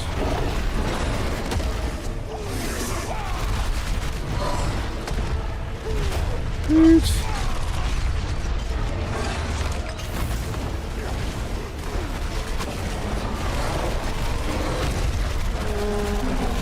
That's pretty awesome.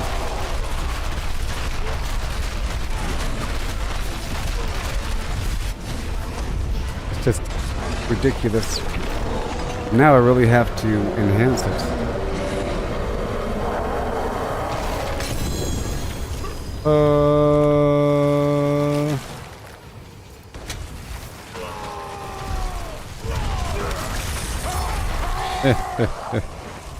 Wowie zowie. So cool. Well, I'm happy with that. It's all because of this sword I got, which is new for this season. Pretty sure. It says my weapon mastery skill is now a core skill. And it was awesome. So it has no cooldown. Your weapon mastery... So the third blade. It's an ancestral unique sword. So, you know, uber... Not uber, but unique. Sword. Your weapon mastery skills are now core skills. Also core skills that have no cooldowns, but cost fury, dealing 70% of normal damage, so less than normal. But you can spam it if you have the fury cost. Their fury costs are reduced by 5 for any additional charges the skill would have had. Amazing. Amazing. Amazing. It is done.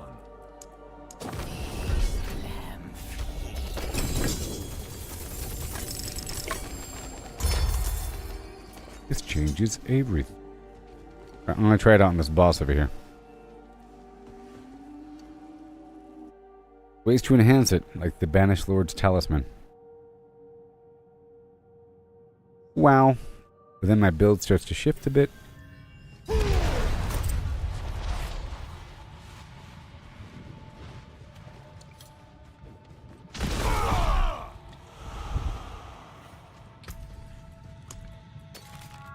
Uh-oh. Resource cost reduction, yeah. Oh, I don't have enough. Wow. Never mind. Wow. Okay, so now let's do another one.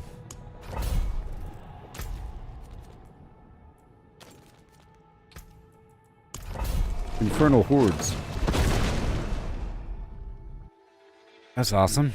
Made some changes. Big changes. I'll probably change my overall cosmetic design to reflect my build or something.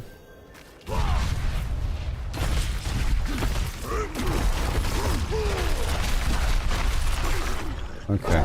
So I'm thinking about removing Whirlwind and just using Deathblow. Just Deathblow.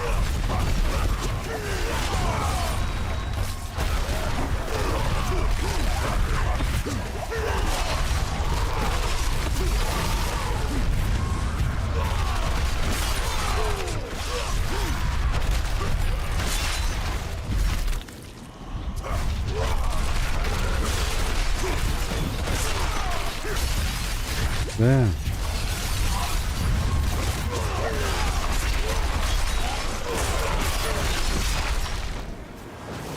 Yes, sir.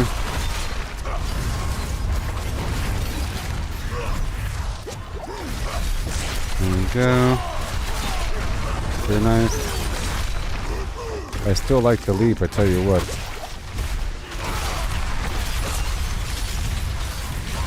Whirlwind is still nice to like move through enemies, so you know, it's still nice to sort of glide through enemies unrestrained.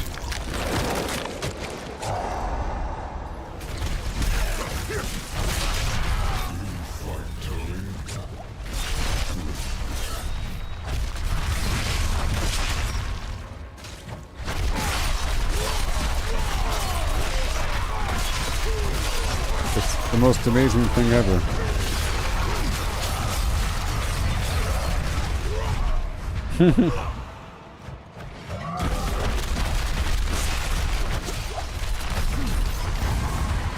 Or it will be.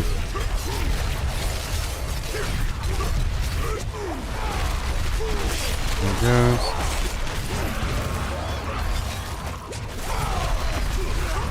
Or it will be.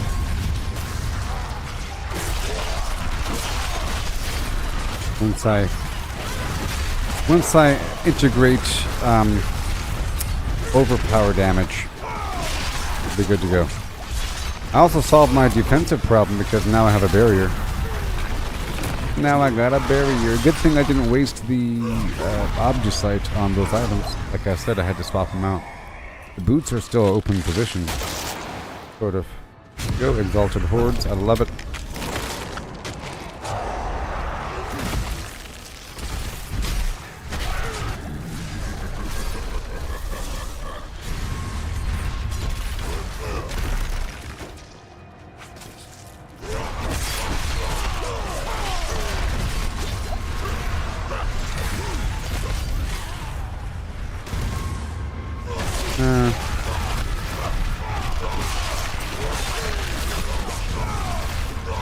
Yeah, buddy.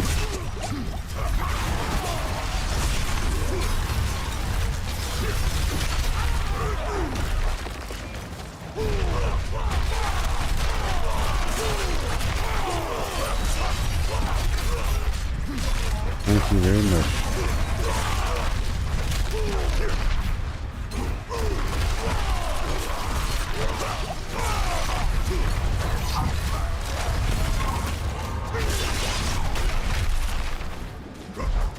Beautiful.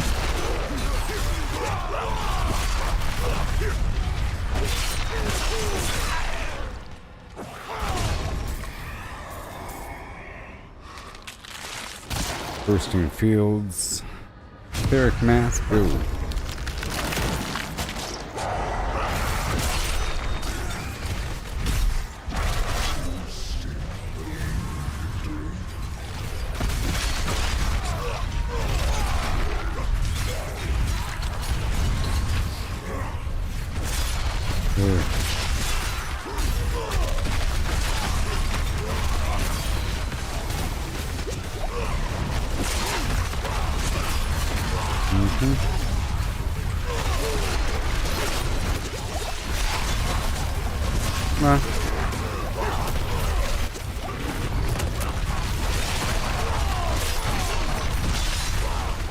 And then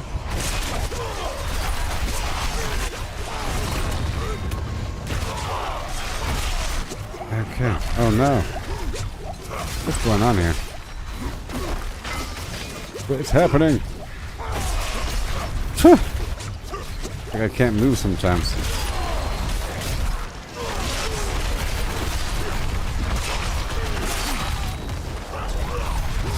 Sometimes I can't move. I'm just like standing there. Okay.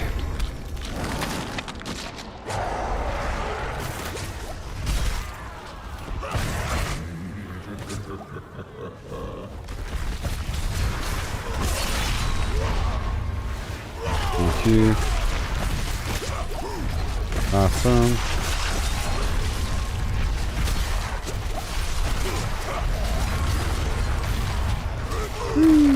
And again.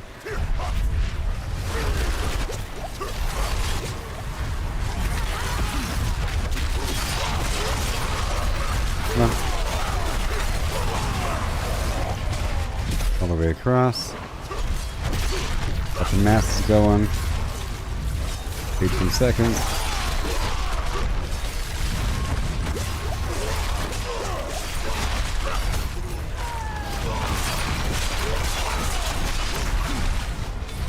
Wipe them out.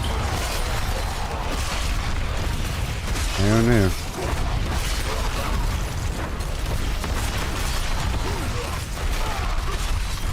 I might have to keep Whirlwind. I feel like it'd be a bit too slow without Whirlwind. Okay.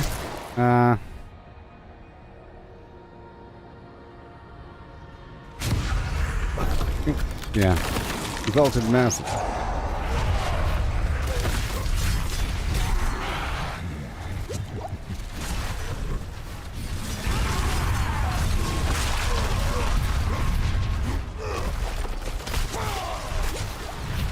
Well.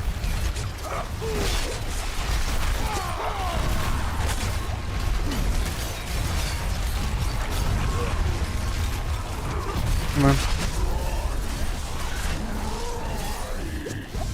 the masses.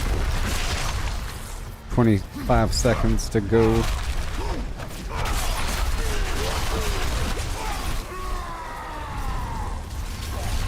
There you go. Spawn them. Ooh, yeah. And a green.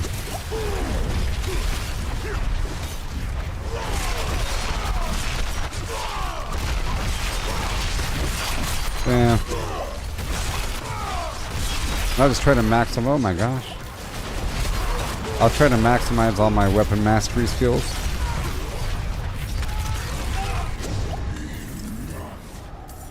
That's what I'll try to do. You know.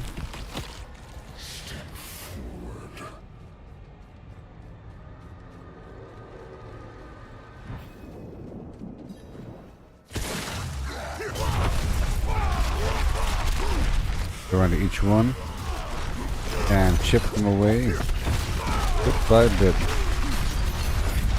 Over here. Millions.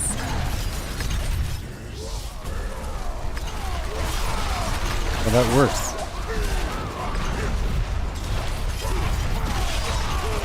It does.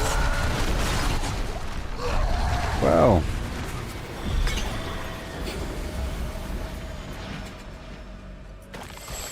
Okay, again.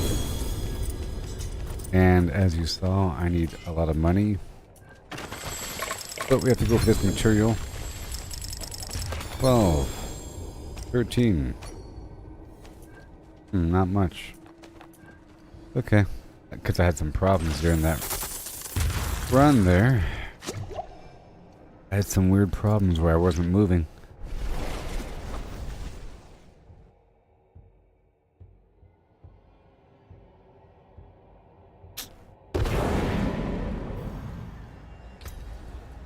Great. Go back in. Getting this Abdu site. I don't know how this compares to a pit dungeon in terms of time. I think the pit's probably faster, but it provides a certain amount of Abdu site, whatever. Yes, we can try to go faster. I'm looking at the mini-map to accelerate.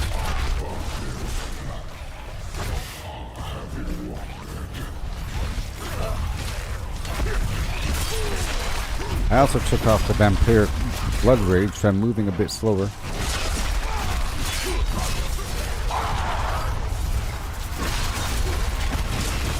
Right on top of the same spot, two soul spires together.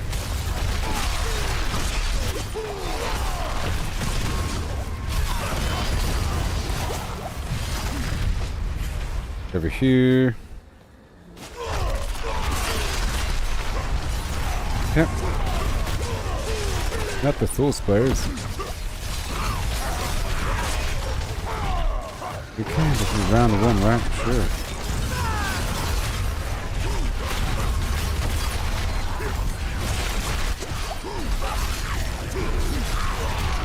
Yep, I have to increase the frequency of my overpowers and go with that.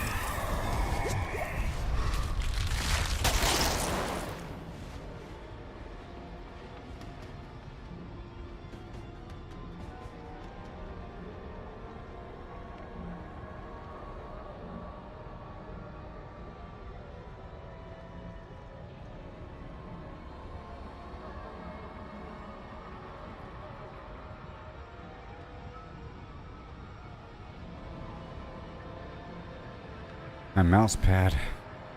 Okay, let's go for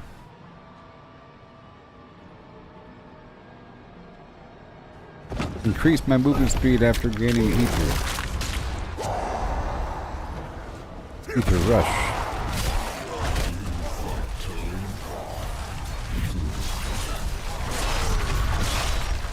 That's what I like.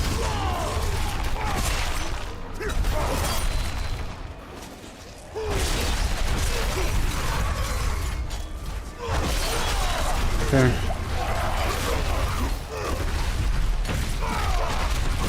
Okay. Get over here.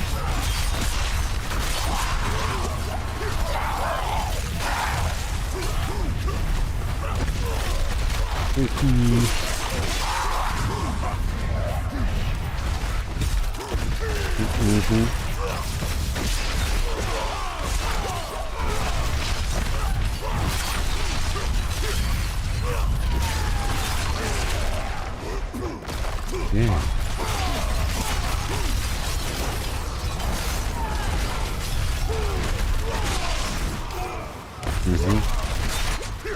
And all done. Very nice. Exalted masses. The burning masses. I want the extra for the bursting masses. I want extra masses.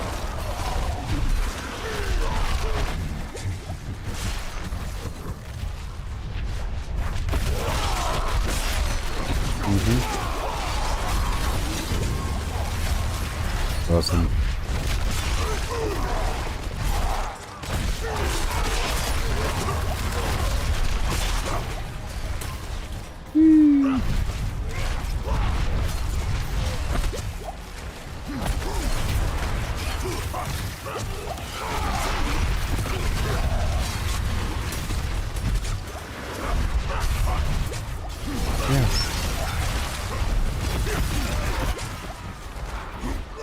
Overbay crest, find another one. 2 more seconds. And again.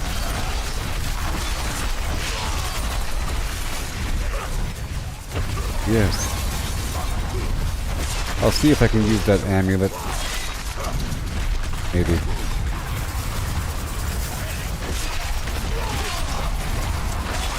I'll see what it does. Maybe. I have to go through my gear and organize everything, so when I do that, I'm sure I'll see something that is interesting. I'm just sure of it.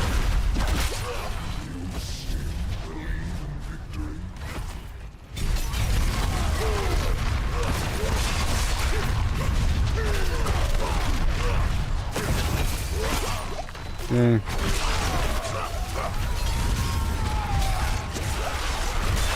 Yes, sir. Now I could make the core skills cost more fury.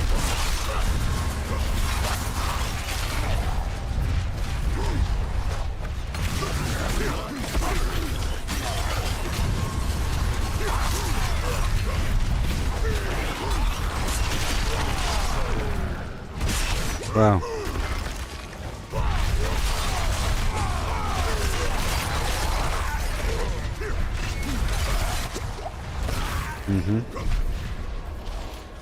Right here, 0 seconds. Thank you very much.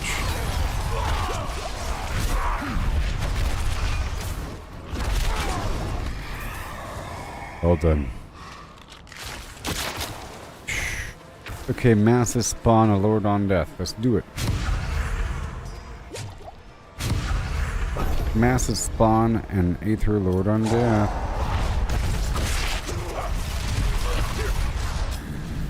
I also want to try those other dungeons, which are just like this, but they're dungeons. I want to try those. I haven't tried them since whatever. I'm kind of curious. It might even be worth Grim Favors. It's more of a dungeon format versus just this room. It's a similar concept, but it's a dungeon. And I think there's 4 of them. There's dungeons.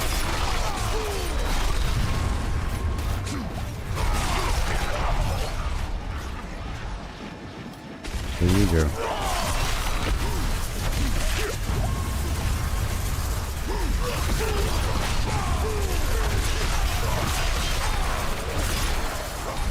Wow.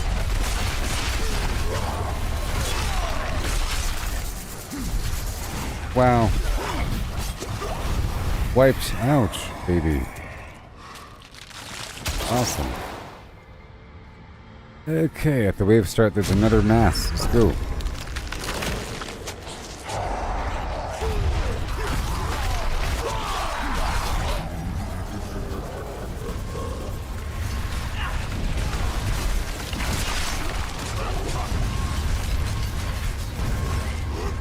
here. Uh-oh. Are we good? Sure. Across.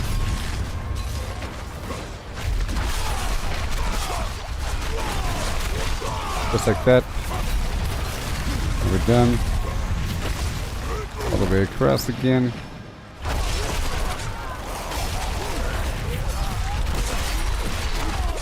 Gotta make this thing overpower, baby.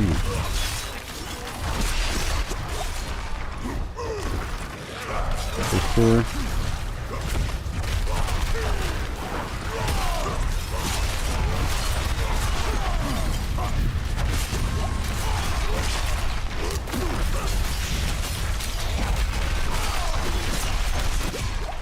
Yay.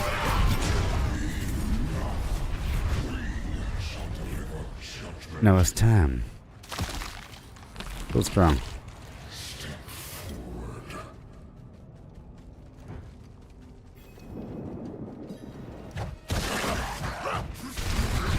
Don't want to pay attention to each of them. And they're sort of bleeding for a second. When I get them with the whirlwind.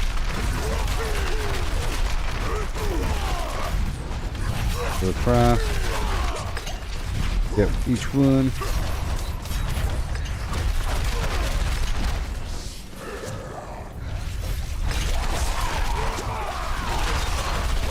Woohoo! Where is the love? Yay for the barrier.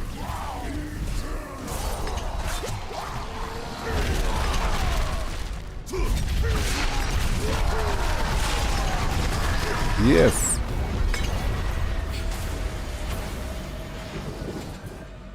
There's so much. Shh.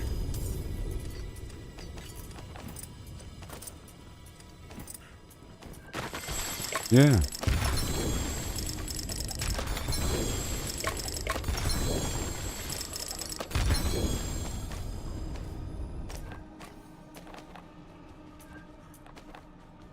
And boom.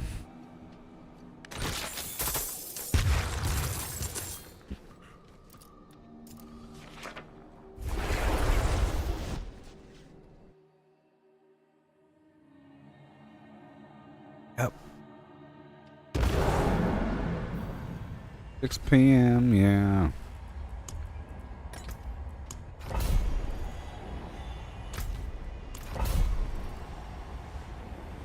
Again.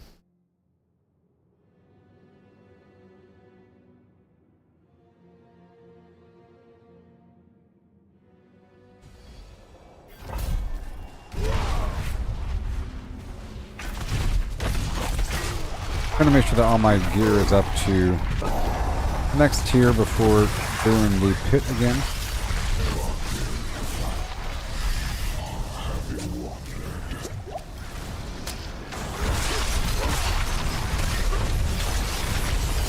Right.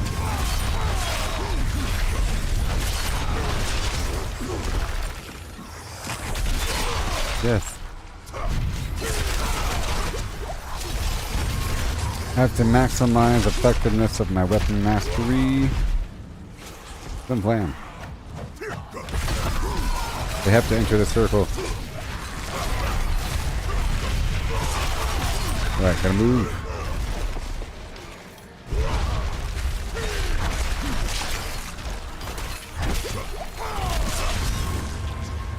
Alright. Destroy the mass. Perfect.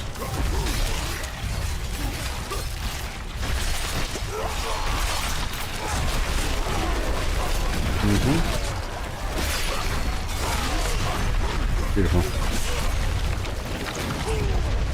That's about done.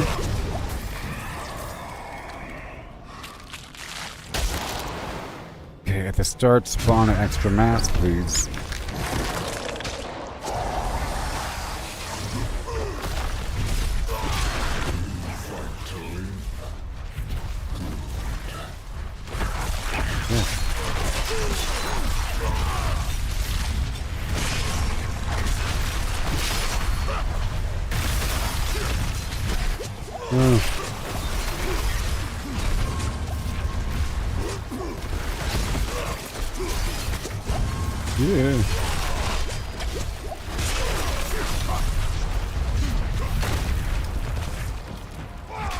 Come on.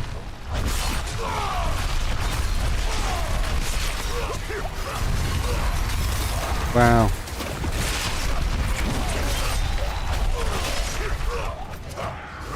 Come on.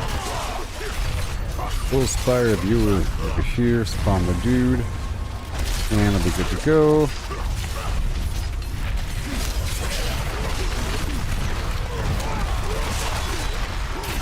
Yeah, I lost some movement speed. A little movement speed. I think.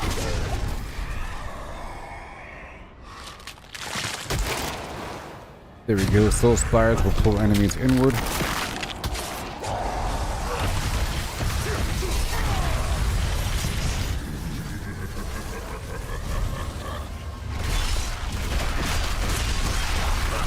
Wonderful.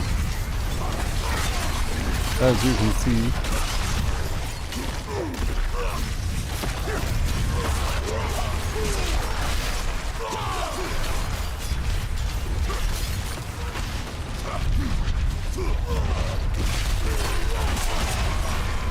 Okay. We'll win.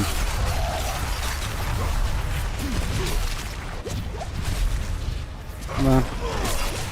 19 seconds, thank you. Again.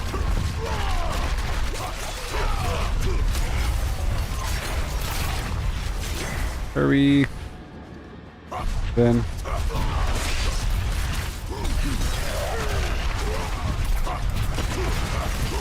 1 second remaining. Take care of business. These guys are all spread out. All spread out.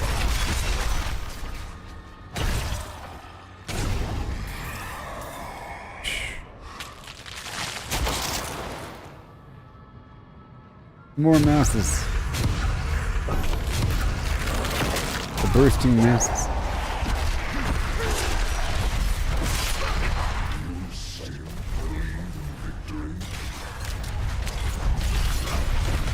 Yeah.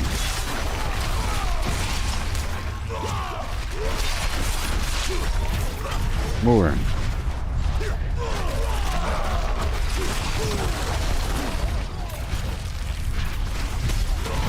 Wow. More. Go spawn the enemies. Take him out of here.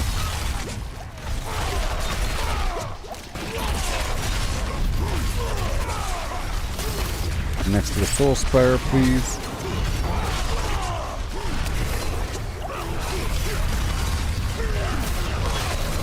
Awesome.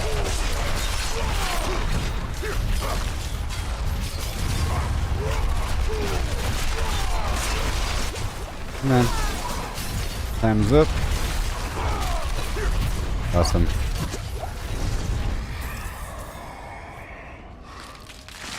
Exalted Hordes. Make the event spawn faster.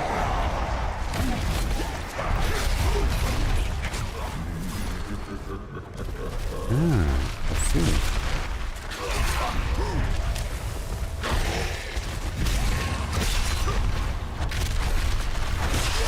Didn't work.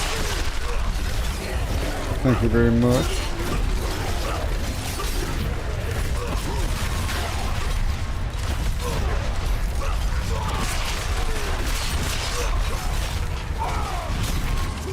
Right over here. Yeah.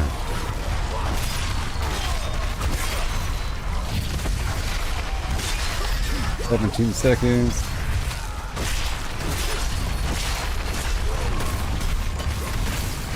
Well, 8 seconds, come on.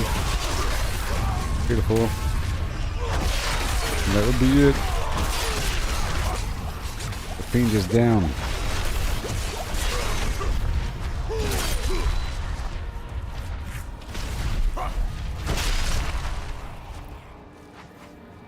Boom.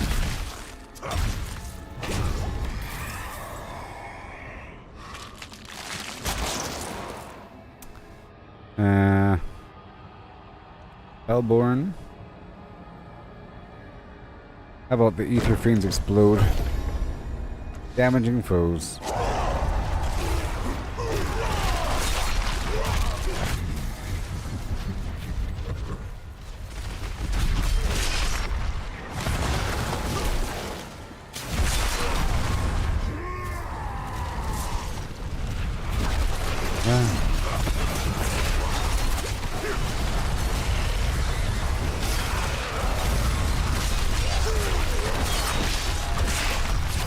Wow.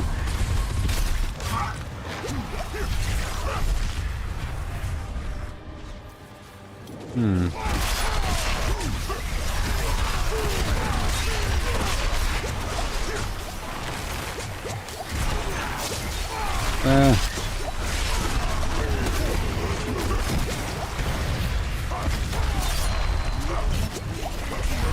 Thank you very much.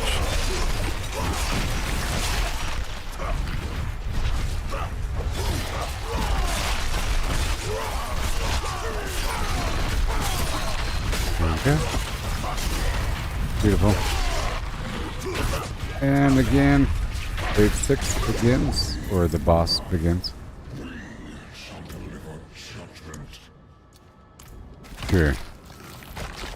I was trying to burn through all these compasses, but then I got more compasses.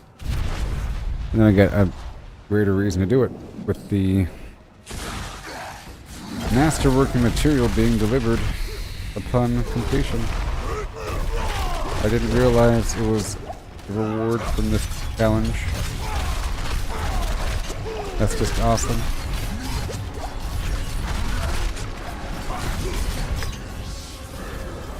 Getting a certain amount per rotation.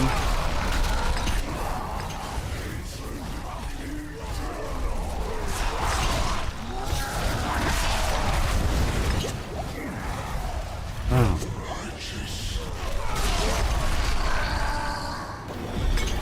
Yep, I just have to incorporate overpower and some other stuff. Materials.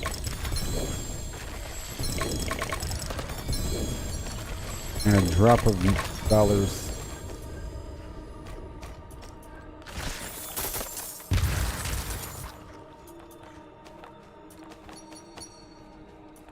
Okay. Well, I'm full again.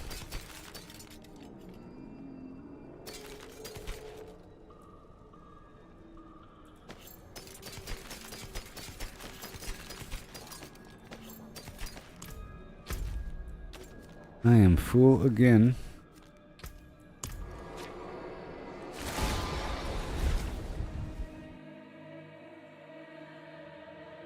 I'll see if I can masterwork anything. And I might have to organize my stuff soon.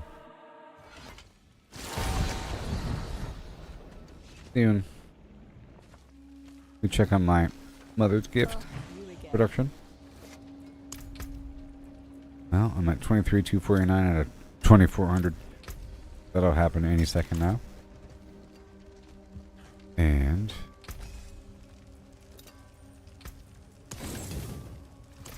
sample my wares. If good fortune to you. all right. So, we check out the amulet here first of all. I think I have a Banished Lord's Talisman. Alright, let's go look at jewelry and unique.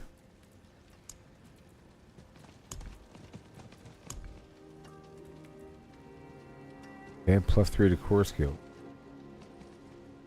There it is. After spending my resource, my next core skill is guaranteed to overpower. That's the one. I'll be losing some damage while berserking a big chunk of armor. Uh-oh. Uh-oh. This is the one. Okay, we're going from 121, 9.4 to 33. Oh boy. 115.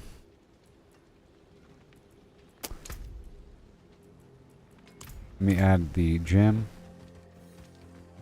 That's what I needed. And then a few other things. Right there. I'll add the socket. Done. And then the armor factor is a pretty big deal. Pretty big deal. I might have to roll that. Right here I have these gloves saying critical strike chance. Go check out a couple items to see what can become armor. Big chunk. I just need like 1,000. That's all. So strength, critical strike chance, poison resistance, strength,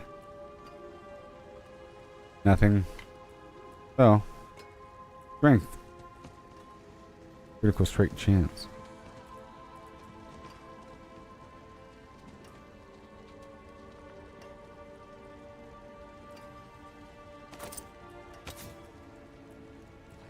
Sorry. 90 strength, huh? It could become a certain amount of armor. Boom. Okay, I'm still 115,000. Oh, wait. No, I'm not. I'm 111,000. Alright, there's the armor. Boom. We did it. All done. Yay. Completed. Now I have too much armor. So now I should have overpowers all the time. So now, let me check this out for a second. All the time. Overpowers deal increased damage when using a two-handed weapon. Yes. And ooh, Hammer the Ancients. Oh, all my core skills, including Death Blow, right? Yes. Death Blow is at 11 now. Because it became a thing. So check out the overpowers first. Oh. After critically striking 4 times with Bash, using a two-handed weapon, my next core or mastery skill will overpower. Whatever. What else we got?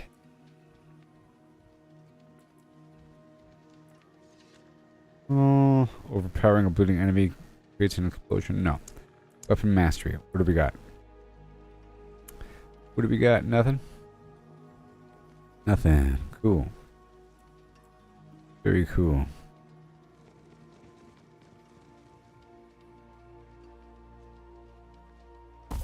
This can be 1 second. Dealing direct damage with the weapon mastery skill causes my next core skill to make enemies vulnerable, and because the Death Blow is now both a weapon mastery skill and core skill, it's every hit. More damage versus injured enemies.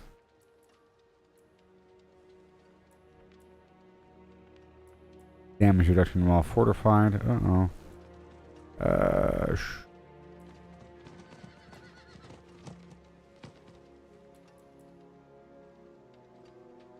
This reduced the fury generation while berserking. Okay. And boom. There we go. My overpowers deal 24% more damage when using a two-handed weapon. Yay. Now over here, uh-oh. World of overpower. Okay, every time I make an enemy vulnerable, my damage is increased by 10% for 5 seconds. Overpowering a vulnerable enemy grants an additional 10% bonus for 5 seconds. Very cool. Cool.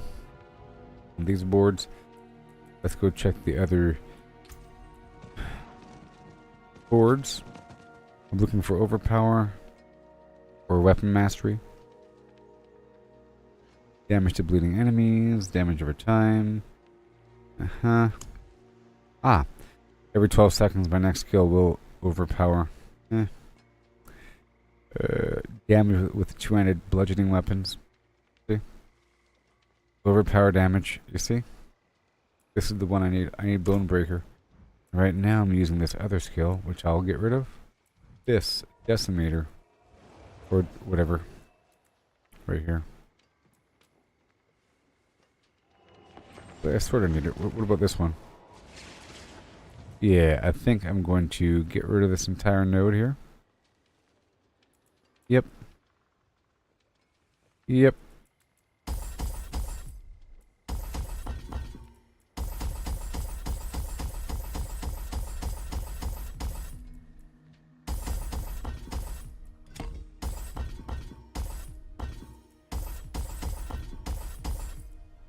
Hmm.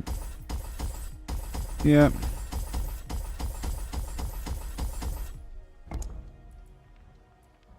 Wow. And then Bonebreaker Weapon Master.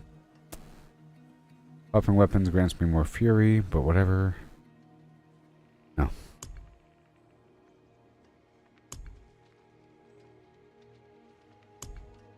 Here we go.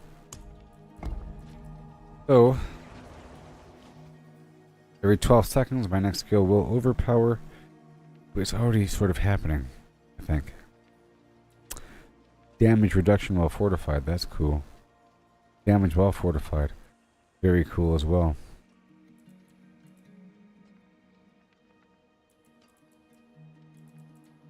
Let's see what happens.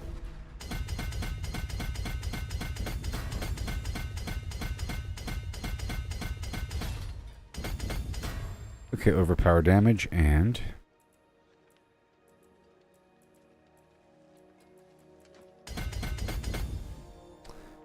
damage reduction while healthy. Okay. And tutorial damage to close targets, damage reduction from close targets for now.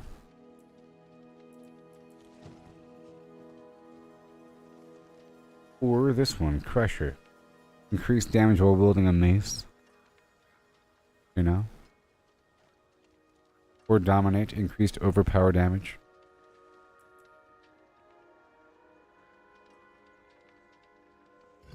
I might want to do that. So I think I'll be leveling up Crusher and Dominate in the background. In the meantime, I'll use Territorial. Yep. Make sure it's set with the right dexterity amount. Boom. Okay, for every 5 dexterity, we have to max it out. Gotta max it out. Done. It's at 44. Good. And what else do we have? Oh boy. Damage reduction while fortified, huh? Pretty cool. Damage while healthy. Damage while fortified. Over here we have max life. Now this was the right board to go for. My goodness. My goodness. And over here we have this damage with the two-handed bludgeoning weapons. And I can pull back the two-handed slashing weapon damage because we're not trying to do that right now. Oh no. Very cool.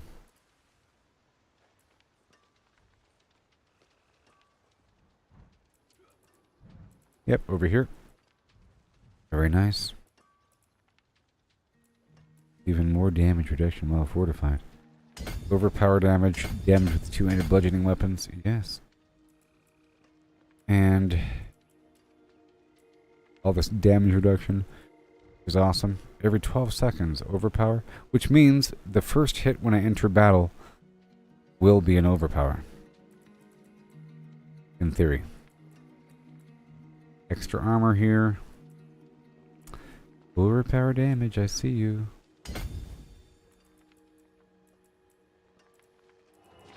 I see.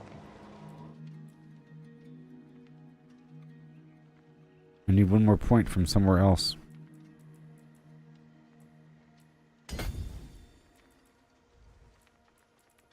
One more point from somewhere else.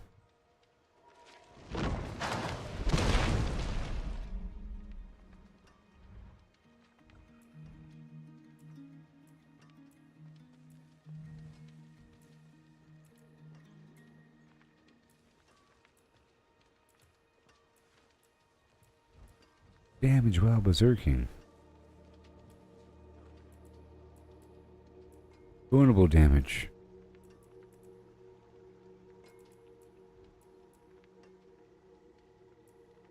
Armor. Yay. Boom.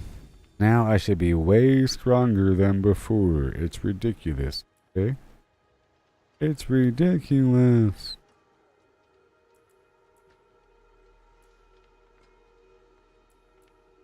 Okay, and I'll be changing some stuff out pretty soon. That's good. The stuff I just did there. Yep, so now, ready to go. Oh boy. Hide. Yes, sir. Super strong. Now I'm using the Banished Lord's Talisman. Great. Now I'm actually working with Overpower. So, in addition, let's look at a couple more things. We have aspects, of course, Find shade on your travels. that deal with Overpower.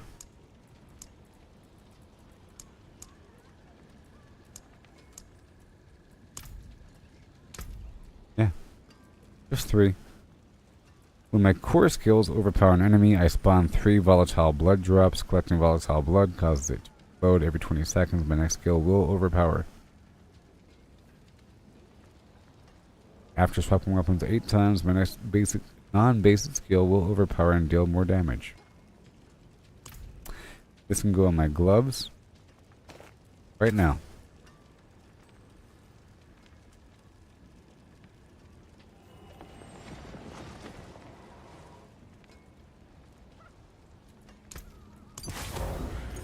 And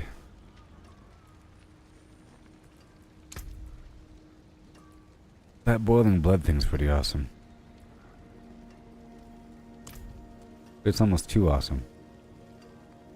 Whirlwind, basic skill, attack speed is so good to me. It is just basics, you know what I mean? I'm not doing the cooldown reduction anymore, so, and it really is about me spamming Death Blow, the same manner that I'll be spamming the basic attack. So I think this is better. Uh-oh, game changing. Now let's go check out Weapon Mastery for a second. Oh boy. Already have it. Damaging enemy with the Weapon Mastery skill has a chance to stun them, sure. And Rupture and this. After spending Fury, my next Weapon Mastery skill deals increased damage. Pretty awesome. Now my Shout creates Death Devils. And they deal more damage based upon the size. Not worry about that. Let's just have the Whirlwind create the Dust Devil. So now, this weapon's gonna, or this Death Blow's gonna be amazing. Awesome. Now let's do the Weapon Mastery. If I could. I'll work on this helmet. Yes, sir. Armor. That's too much armor.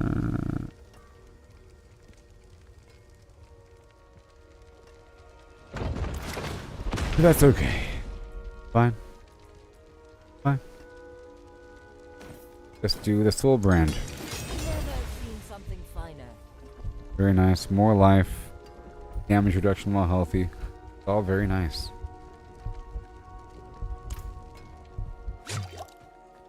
Now I have 38,000 life. We're getting closer. Closer. And I'm stronger.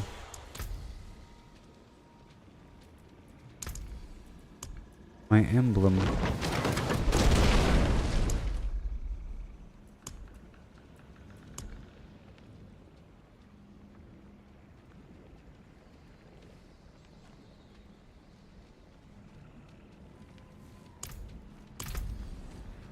Cool. So now we do it again.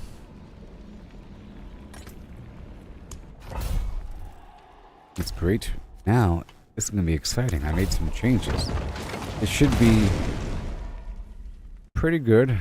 My basic attack speed's lower, but I don't need as much if I'm spamming Death Blow. And I'm really focusing on the Overpower. I swapped out one of my Paragon boards. I'm going to have slightly less damage while berserking. I could do one more thing. My key passive, but this is going to double the cost of my skills. We'll see. I'll do one round with it like this, and we'll see what happens.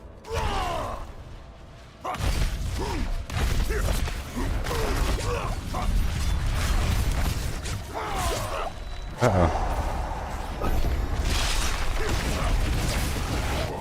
It feels slower.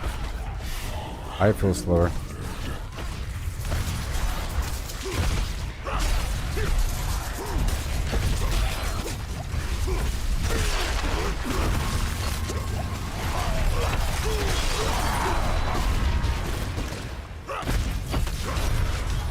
See what happens here?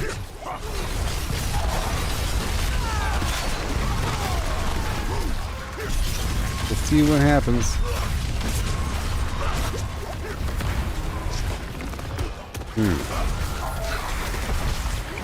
Let's see what happens.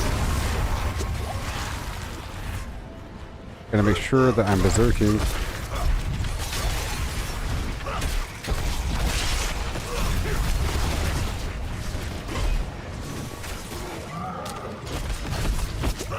Oh man.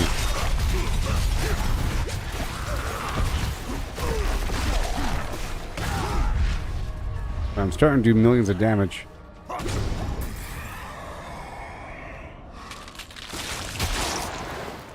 Okay, Hellborn are hunting me.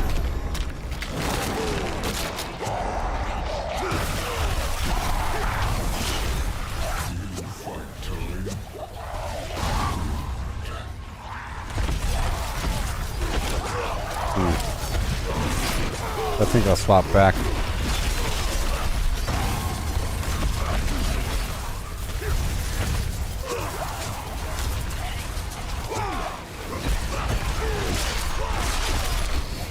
I just did 7 million damage there.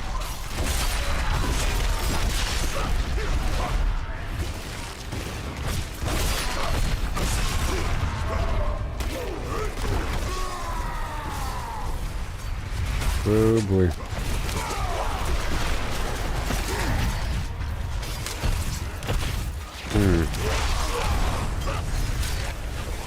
Gotta increase my resource income.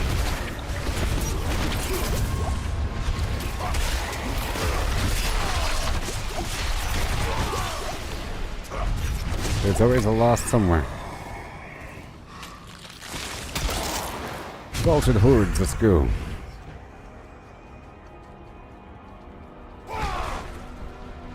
Oh.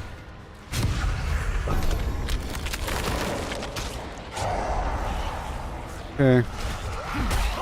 They give me berserk for a couple seconds. And now it's off. Very nice.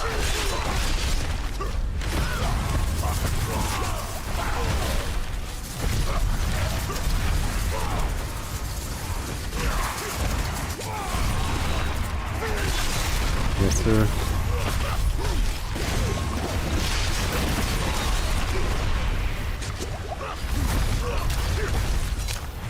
Okay.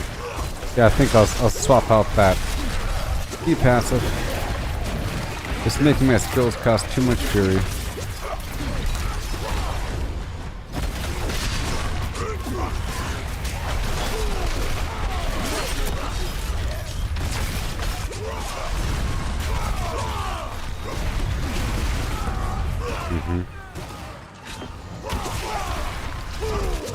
But I am doing more damage though.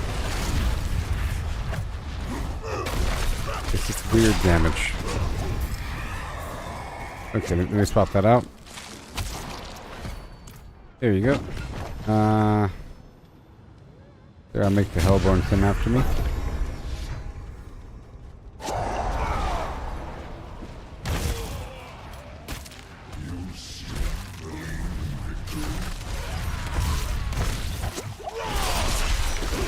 That's better. That's better.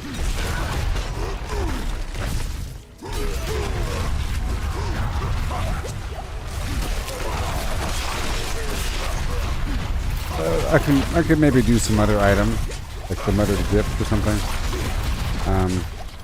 Blessing. For the resource situation.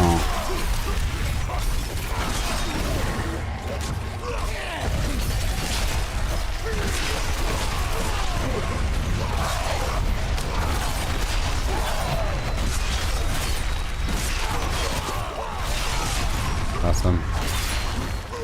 Over here.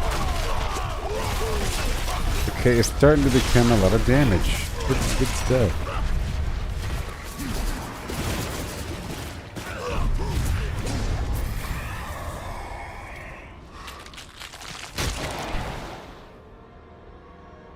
Okay, massive spawn and ether lord on death. Let's go.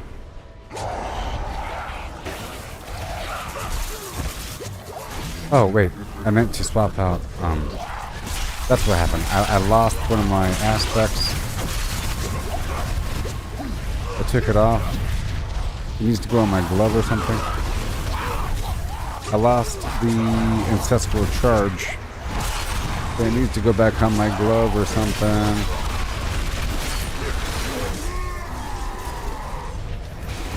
Big deal. Oh, but I put something else on, didn't I? That's what happened. I put on the other stuff. A couple skills that work with my overpowers. But now I no longer have the ancestral charge, which is sort of a big part of my build to group the enemies together.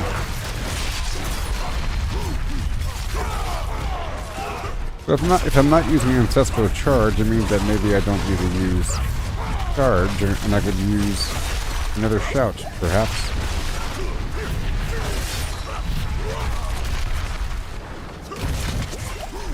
Maybe.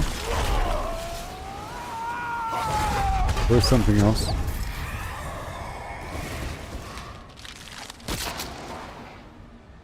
Okay, let's make the Fell Council deliver more.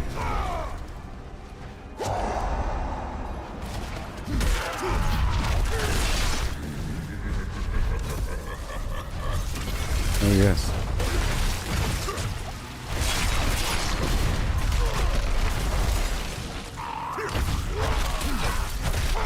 Yeah.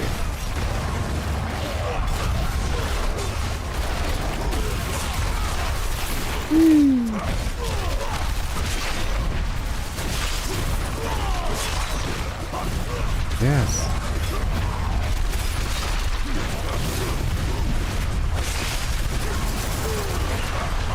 This volatile blood orb thing. I'm not sure how often it's actually coming up.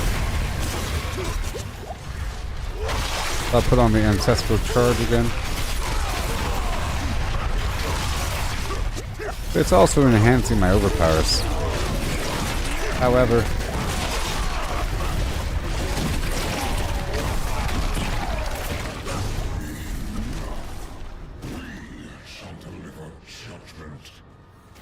sure. Oh boy, stop. Gonna do that attack speed. Elixir.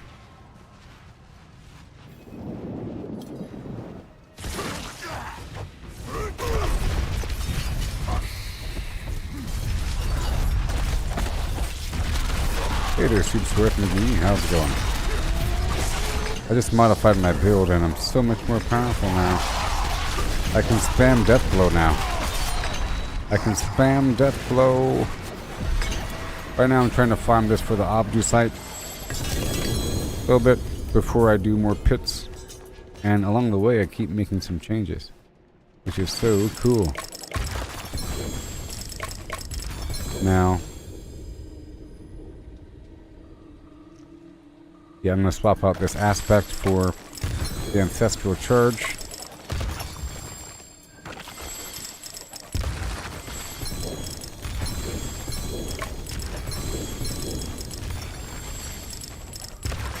Oh, I love it.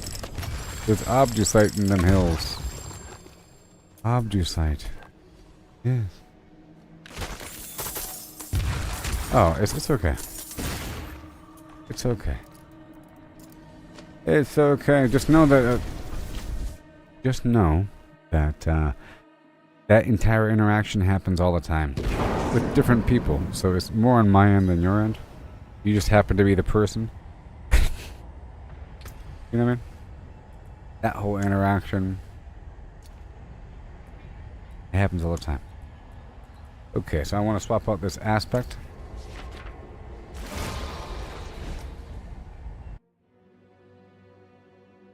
I made lots of changes recently. Lots of fine-tuning. Which is why I like to not look things up, you know? Because then you're free to figure out what works, and I feel like that's most of the gameplay. Let me swap out this aspect here for the ancestral charge.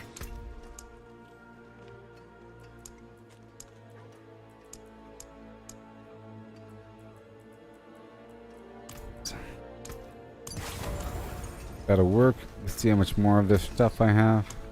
How much more do I have? Boom. Bam, and go. Yes. Shazam. Awesome. Damage reduction while healthy. Yep. Yeah, Death Blow is pretty cool. The description of Death Blow. Oh, so I'll let you know what happened. So Death Blow says, attempt a killing strike, dealing a bunch of damage in front of you.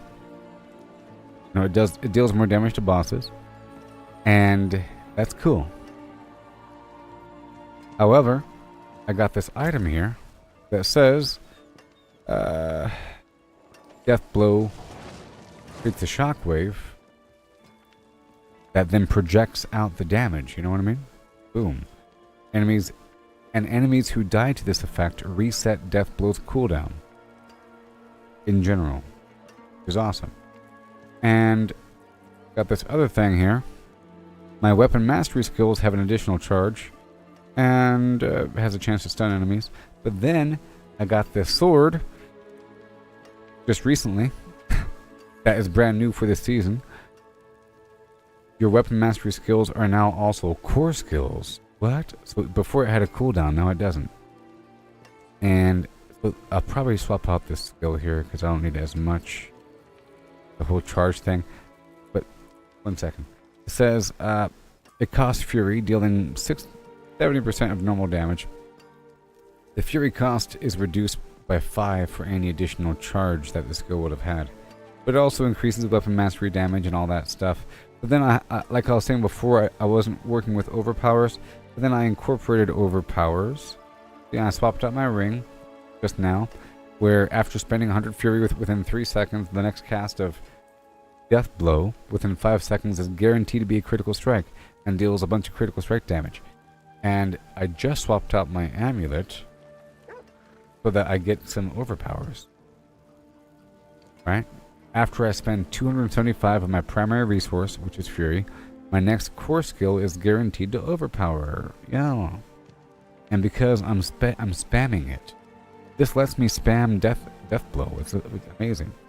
And it deals more overpower damage.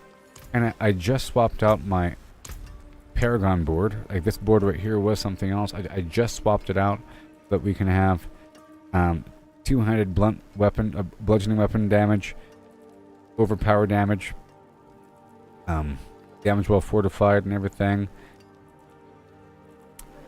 Yeah, overpower damage, damage reduction while healthy, different angles. And I swapped out my chest to use Soul Brand, where my potion now gives me a barrier, you know, in combat.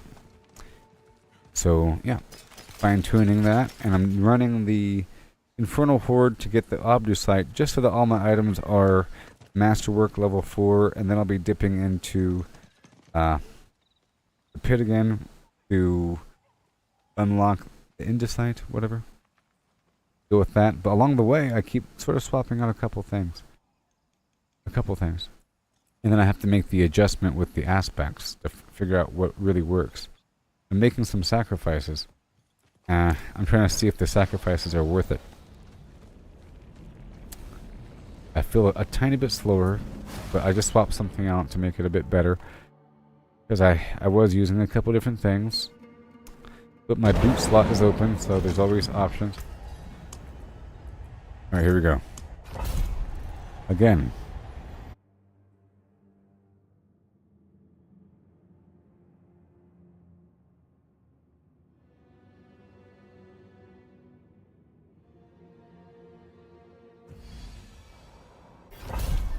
Maybe.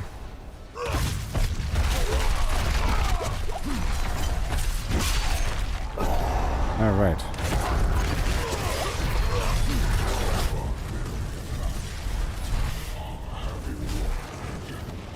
I'm still using Whirlwind to move through the enemies. Nice and blue. I don't want to hear about any item that you want to tell me about, just so you know. I'm not going to read what you wrote. Okay. I'd rather not know about things. You know what I mean? Whoa, whoa, whoa, whoa, whoa, whoa, whoa. We're having some problems here. I'm having some minor difficulties. There we go.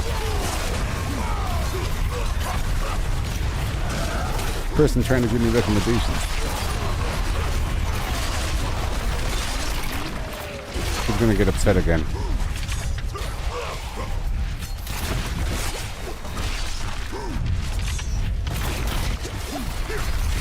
Yeah.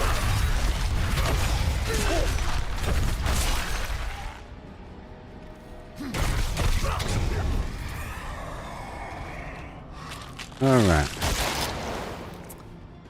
He's gonna get all mad again.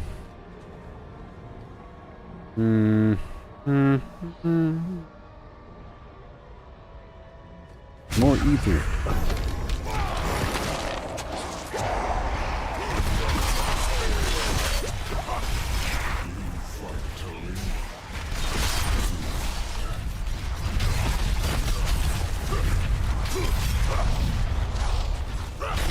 There you go.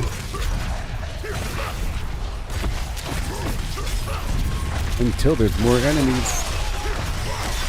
And I can start spamming death blow.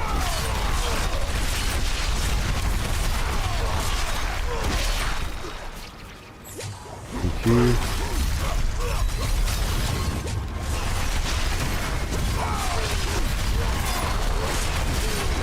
All right. Whoosh. Whoosh. All right. 5 seconds. Text is appearing. He's mad. He's gonna give me a lecture. I'm just letting you know. Whatever you're writing that I'm not looking at right now. I'd rather not know about what's available. I sort of said this in my previous little rant about how I don't want to look up what's available because I want to figure out what I can do with what I have and get excited about discovering things that were maybe there the entire time. You know? I didn't even know that the sword existed until I read the description and I got very excited. If I already knew it existed, I'll just let you know before you... I'm sure you're mad. Just see it this way. Just think of it logically for a second, okay? Please. Taking personal offense. Please, just listen for a second. If I knew that something existed, I will feel weak and incomplete without it. And then I'll change my entire dynamic to get that thing. You know? But if you don't know that something exists, then you feel a bit better. And then you get excited when something appears. It's a level of excitement and joy versus some other emotion. It's, you know, it affects the entire mindset. Crazy. You think you're having a good time, and then you realize that there's something right around the corner that's better, and that you wasted your time. You know, you start to feel kind of bad, and it changes everything, and it sort of descales and changes the context of everything. If you're even paying attention to what I'm saying, or you're very upset right now. I'm not even going to read the chat box. I'll let you think about it. Okay.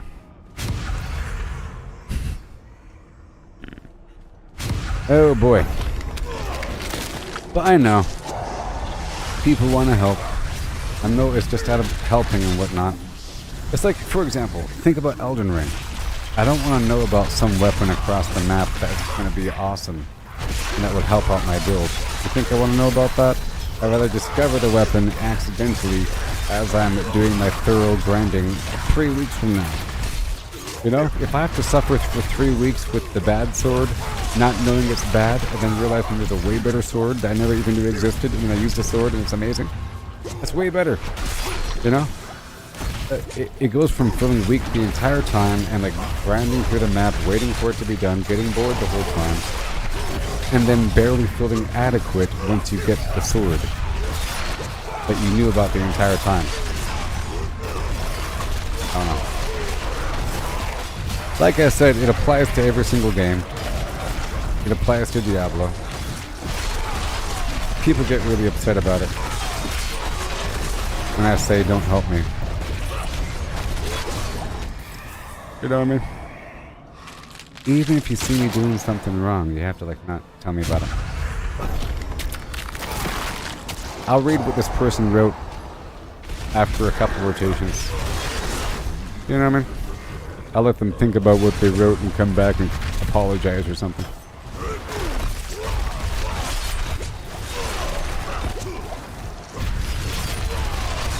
Again, person doesn't matter. It could be anybody. I'll give this speech every day for years. Welcome to my stream. Don't take personal offense because I don't know who you are. Random name. I don't know who you are, so why would you take personal offense? You know who I am, you're looking at me. I don't know who you are. Don't take personal offense. You are a random NPC XYZ. Yeah. Hi there, NPC. Welcome to my stream. Input-output dialogue sequence. Go. You know?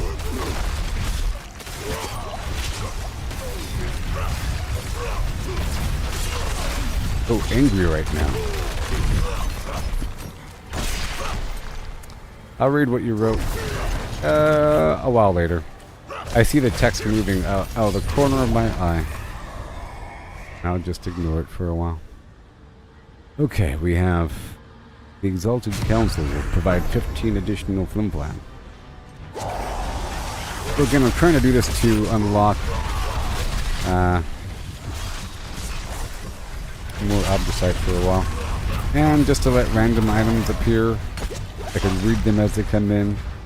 Put them in the box. I still have to go through my box again and organize it. There's probably a couple gems in there like I mentioned earlier. Like the pair of gloves that the guy mentioned. There's a couple goodies in there, but I have to organize it a bit. But like I said, I'd rather spend more time without it than with it. Because it lets me spend more time in my build to figure out what's working. The longer it takes, the better.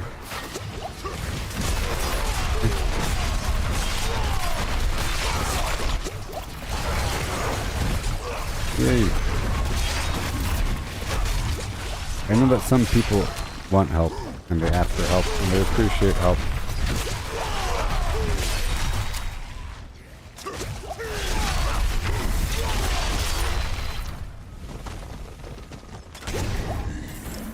Oh boy. And again. A low count.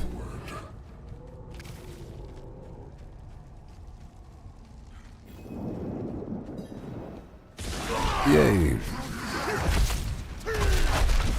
Let me attack each of these guys in turn. Not quite sure how it works, but I think they get stronger when there's not many remaining. Based upon whoever is left. What is going on here?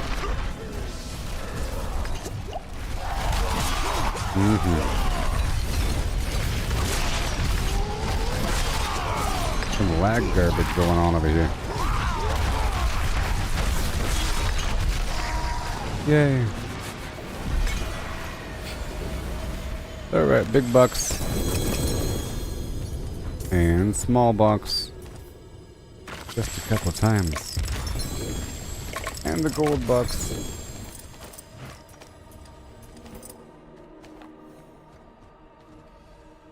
Yay.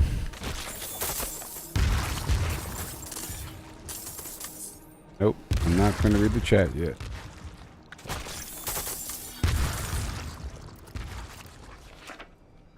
My vibe.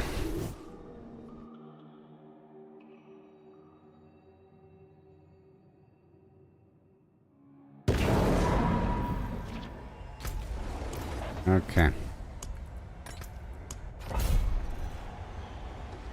Yeah. Realm rewards.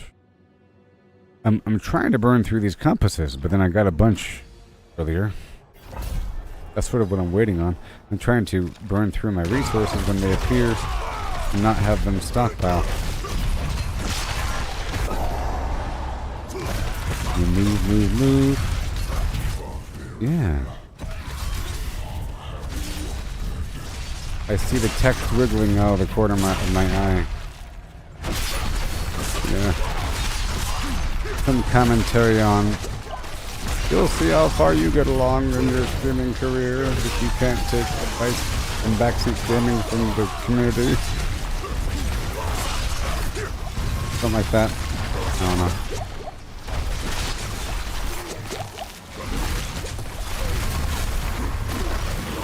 Yeah.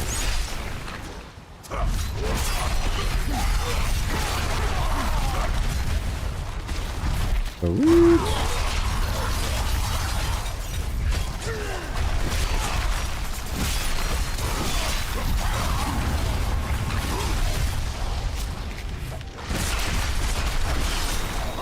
Awesome. So good. Get a bit faster. We can move on to the other end of reality. And then by the time I'm done with this sequence, I could move up to tier 4 of the challenge.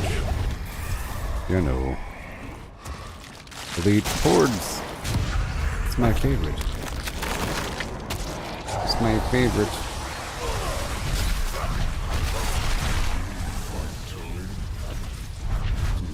Good. Awesome.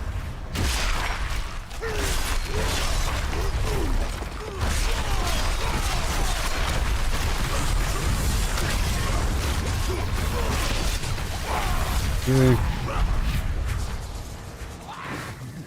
Bingo.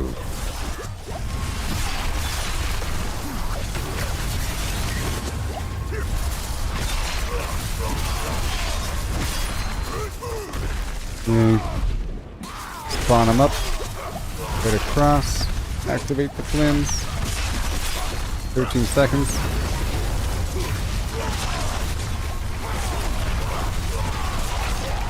Etheric map, that's a whole lot of enemies. Sometimes there are.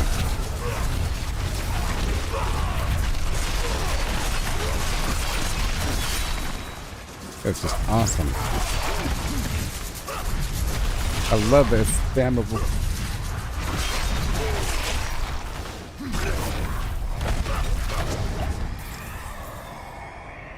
Okay. Bursting masses. Hellborn. Bursting masses. And again.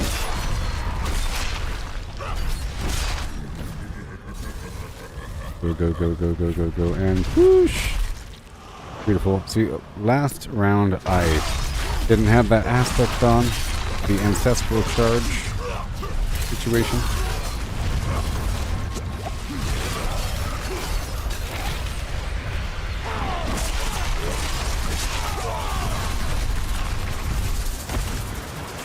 Ooh.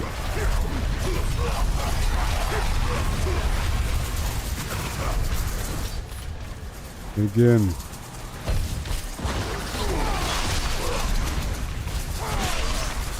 Head on back in. Oh, I'm trying.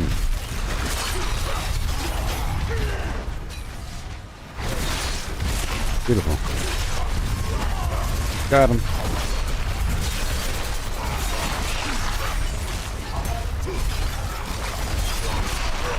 Yay. I've definitely gotten more powerful during the course of these affairs.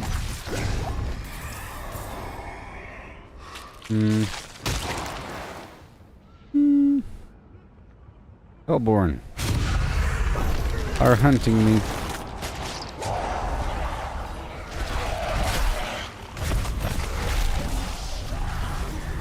There we go.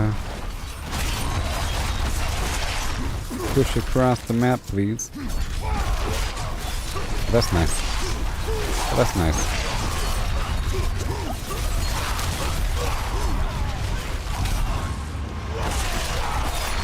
Yay. And then I'll get way stronger than before.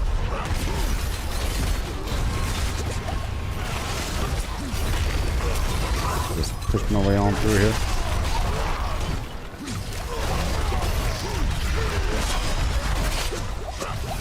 Hello.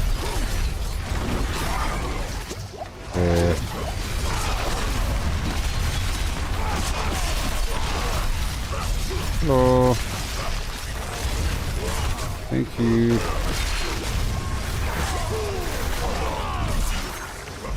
They're all caught up on me for a little bit. Stinking Hellborn. Doing Hellborn things.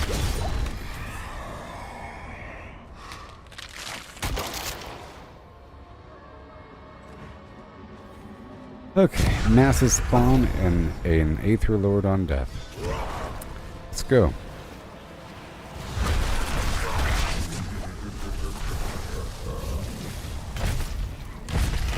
Wow.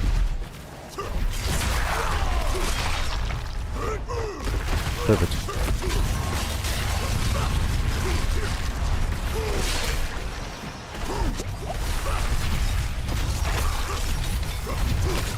Good. Go. Those Aether Lords, I tell you what. Minor monkey wrench. Hello.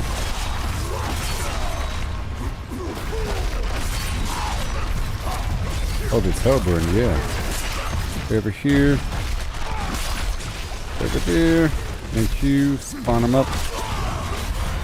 You can kill them after the timer's expired. Just right now.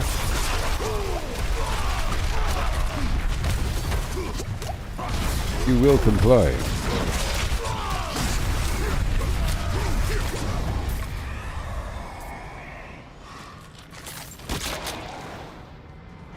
Okay.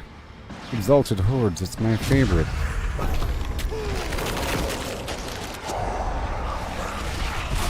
There you go.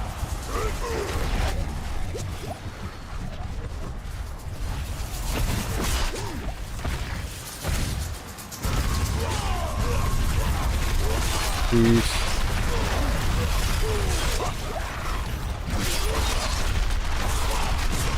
Dip on through here, thank you very much.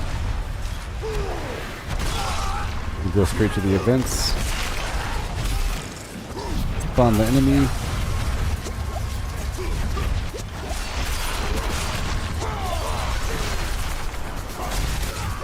Oh, the shadow action.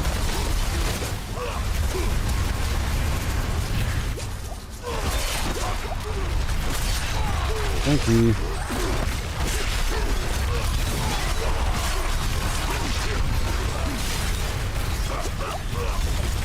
Three, two, one, go. That was nice. That felt like it was 200. 206. Hey there, Mickey.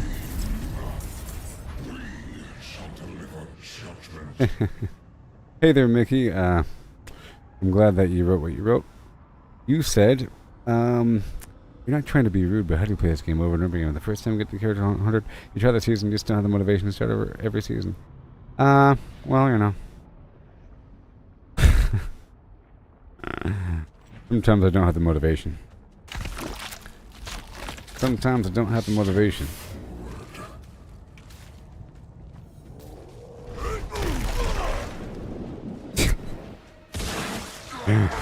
Hilarious. I saw just a piece of what the other person wrote because what the other person wrote kind of was pushed up, thankfully. Adia said, I just don't have the language to express what I'm feeling right now. Yep. Like I said, probably angry. People can't stand being told, I don't want your help. You can't stand it. Predictably. They can't stand it.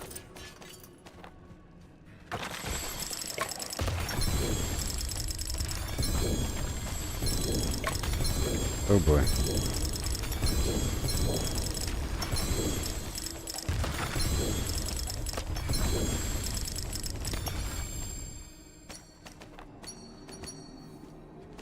Can't stand it. Okay. How much more do we have? Ooh, just two more. Two more rotations. This endless spree of Flim Flam.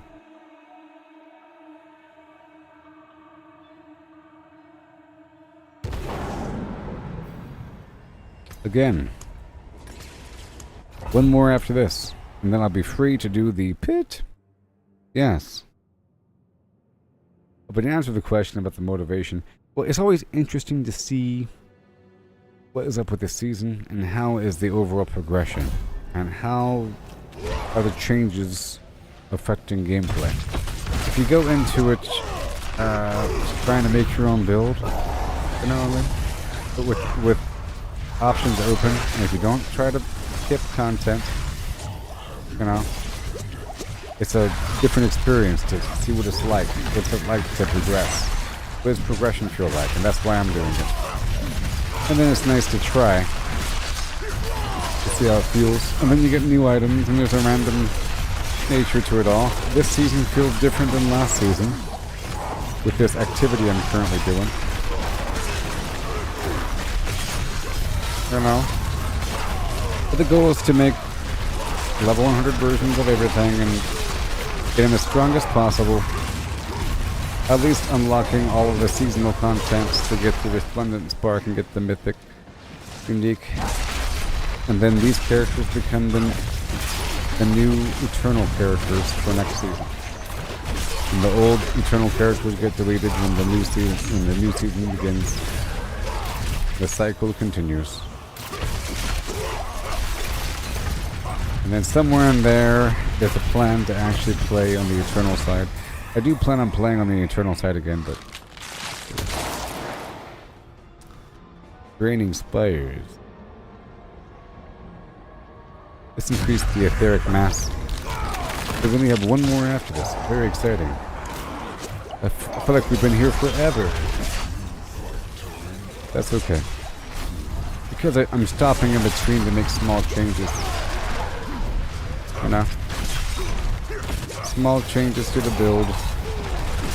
Over time. Fine-tune the Flim Flams.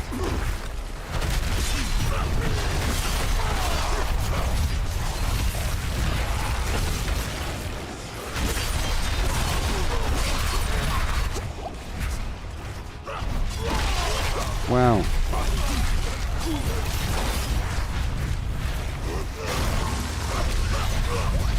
Sweet.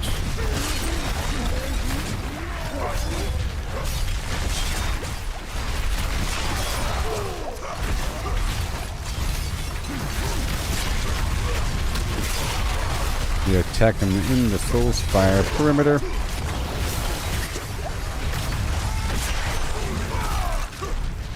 Awesome. Awesome. Person's still writing negative stuff because they're so angry. I'll wait a while longer before reading the chat again. So angry. Goodness gracious.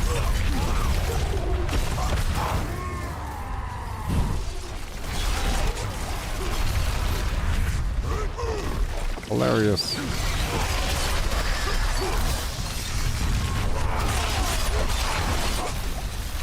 Here we go. And again.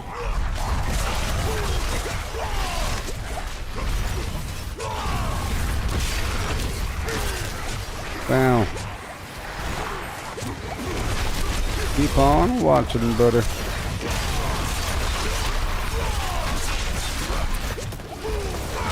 Keep on watching. As the minutes pass by and you're watching the... There we go.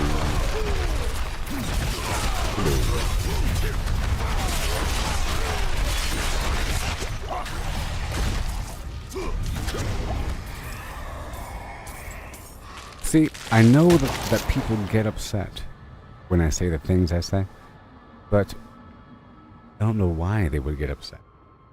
Or why they get upset, because it's like, but should they be upset if I say I don't like help from people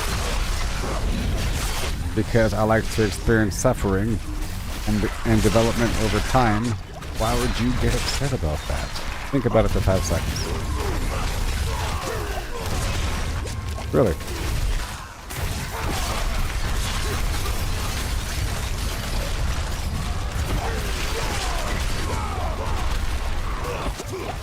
But I know that no matter how I say it, the person gives me advice or help or something, or tells me about the magic sword around the corner that'll save your life.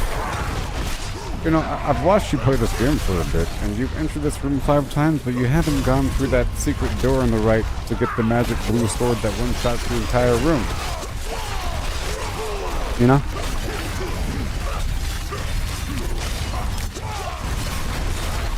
And then my reaction would be, well, I might as well uninstall the game now. The joy has been ripped from me. Internally.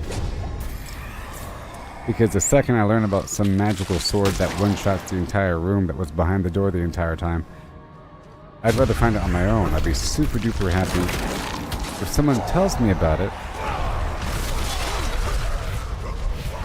Oh boy. I'd rather have just be a natural expression of my gameplay. Eventually I happen to stumble upon the fact that there's a secret wall. You know? And once I find that secret wall, I'll be knocking on every single wall. Probably at that point in that imaginary game I'm talking about, the whole idea of secret walls with magical blue swords behind them wasn't even a thing. But once you find the first magical sword behind the wall, you start knocking on every single door, then of course if you're in some weird boss room, you check every single wall after the fact. And let's just say it takes about 4 minutes to clear the room, but now with the sword it takes 0.1 seconds. Well, that fundamentally changes the nature of all gameplay from that point forward. It actually killed a bunch of growth. That sword will be overpowered and will be compensating for other factors, like attack speed, movement speed, and so many other factors, so that by the time you get to the point where it's no longer overpowered, you might be weak. You didn't have to develop the backbone. Doesn't matter. People still get upset. Doesn't matter how long I explain it, or how calm I am when I explain it. Because in a way, I think people feel like I'm telling them that they aren't as good of a gamer as me, because I have ethics and morals, and I don't look things up, and I could appreciate suffering and the hard road. You know, that's like me saying, and you don't, haha. But I'm not saying, and you don't, haha. You know what I mean? I'm not throwing it back at you until it's thrown back at me. I'm just telling you how I do things. If you feel guilty about it, don't get mad at me about it.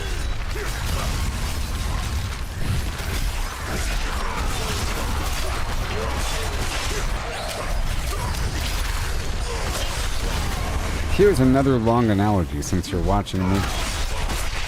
Some of you may be driving. Here's a little story. Imagine it's the future and everything is ran by robots and AI, so we can kind of get away with things. Let's just imagine the Boston Marathon, okay, where the goal was to get the fastest time. And what if there's a nice prize to get the fastest time? Some prize. And people care about getting the fastest time. But then they figure out that they can sort of cheat the system. It's all about they look at the rules and they say your identification tag must cross the line at a certain time. At no point can you do this or that. And they realize that they can dupe the tag, and they could hire an Uber and so forth and so on, and hire somebody, and it's actually cheaper, and they end up not running. So you can beat the Boston Marathon without running. You know what I mean? Because they want the fastest time. And you know what I mean? Probably not. And then somebody else says, yeah, but it's about running. It's about training up to run and getting stronger, and then that's your ultimate test to see if you make it through the marathon. And then it's a long time. You have to run and do it. It's an achievement. It's sort of like doing Minecraft and a person showing off their big base build, but they're in creative mode. Creative mode versus survival mode, like I mention all the time, it's a big difference. If you have diamond plated everything, that means that you have enough diamond to spare. And it's implied that you had to farm it, not trade for it from some duper. That you had to farm for these things and spent a long time and effort and pain and struggling. And this is the product of your work. The implication that you got the fastest time in the Boston Marathon because you ran the fastest and trained the longest in theory, not just because you found a way to work the system or to shortcut the system. I know that's an extreme example, but you know, many people say that they don't like the grind of a game, but I feel like that is the game. But the grind in a game is the game, not just the boss fight. It's like the boss fight is more of a test of your build and your skill and your knowledge, in theory, in a video game. You know what I mean? Nope. Hey. Hey. Person over here writing paragraphs. So mad.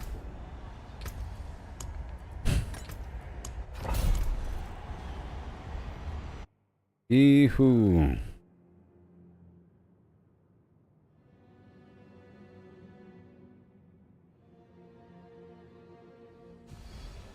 If I'm streaming Diablo, I can say that I think looking up a build and then duplicating it is bad and hurts your overall experience.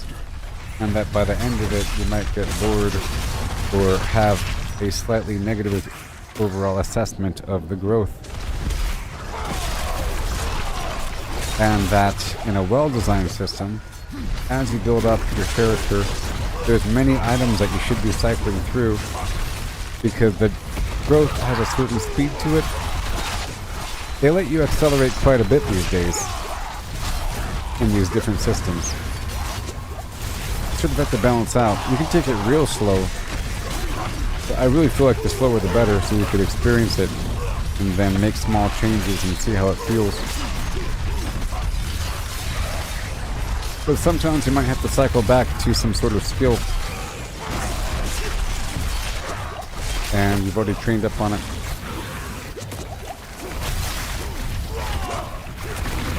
Sort of, ew, boy. You sort of use what they give you at first. You use every single item that they give you, make some changes. You might have a certain mindset and you're going for certain things. You sort of have to use what they give you for a little bit. If you level up too fast, then all loot is garbage and it doesn't matter if someone's carrying you.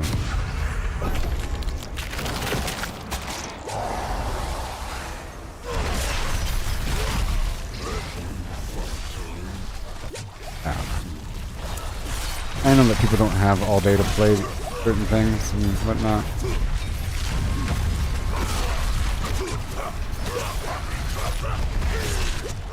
So. Not every game is for everybody. For Mortal Kombat or something.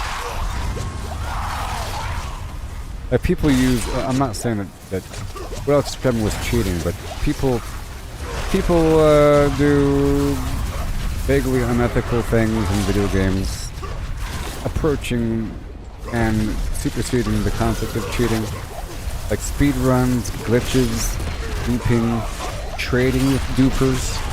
Like trading with a duper is the same thing as duping. In certain games you have the ability to duplicate items, but if you're trading with a duper, then you're duping. But no. Selling 30,000 Flim Flam. Didn't know. Same thing. Whatever. Having somebody do something for you.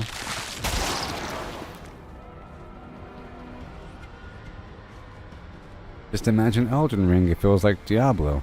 You'd have a person typing in chat, "Can somebody please carry me through boss X so I can get to the next area?" Pay ya. There is a summoning system where it's integrated into the game where you're able to use another player to help you do a boss.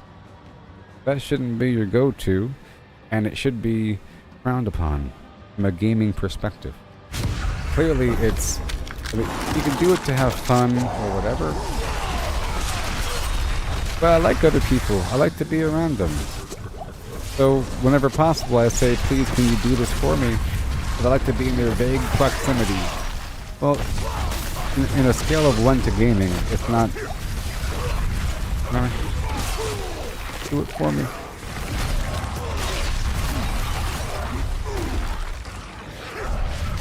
I know in terms of sports it's a bit different. I want this person on my basketball team because they can shoot 3-pointers every single time. They're on my team. And then you're just like running back and forth. You know? So it's almost like a sports situation where you could be on a team with a bunch of other sports players and you're doing diddly nothing and just trying to like run back and forth and vaguely cover people and vaguely block people. I'm running around. And then your team scores and wins because you got the 3-pointer dude and the fastest man on earth over there. That guy could jump 10 feet. It's sort of like that, but when you move that into the world of gaming, it's a bit different. I guess it's the same.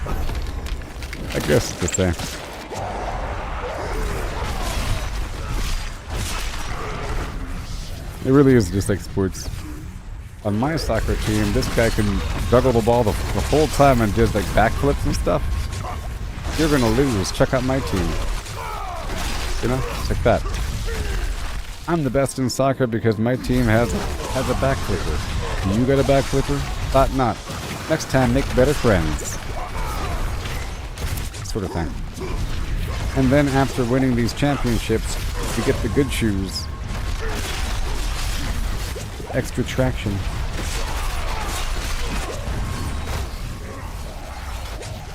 Step 1 to becoming a soccer pro. Get yourself into a good team full of people that are better than you. And then ride their coattails. Step 2, win a couple times. Get some stuff. Invest it towards getting better. And then somewhere along the way, you'll figure out how to play. I guess you could look at YouTube videos, live streams, or read gaming guides. You know, the top 3 things to do in this video game. You can do that.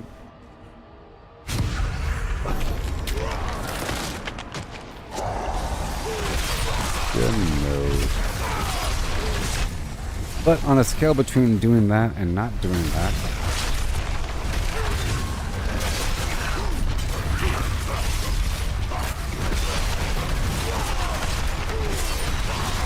what if you didn't look up things? Right? Imagine playing Elden Ring without looking things up. Without looking up what's around the corner, where the weapons are, how to beat a boss fight, and just suffering. What if your first time ever seeing a boss fight was just doing it? What if you had no idea what's behind that door? That's how you should be doing it.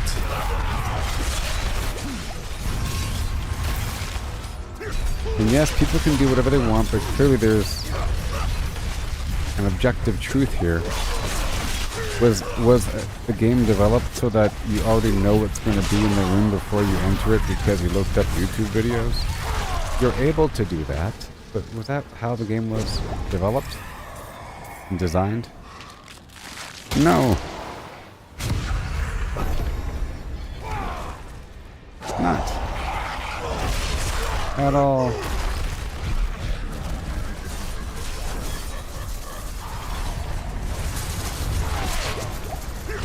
If I ever happen to be on a team with somebody and my teammate is way stronger than me, I don't want to be on the team because I feel like I'm not contributing as much.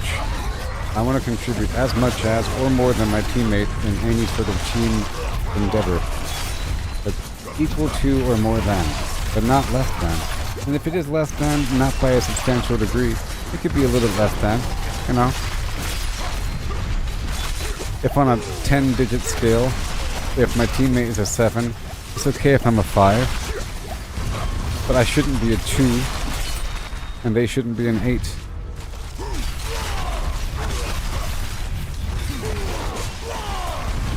The only time you should be with a 10 is if you're also a 10.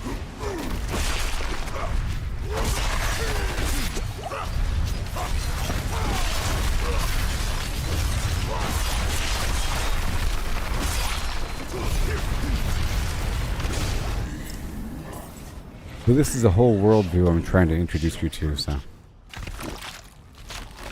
Yeah. Hey there, Mickey, how's it going?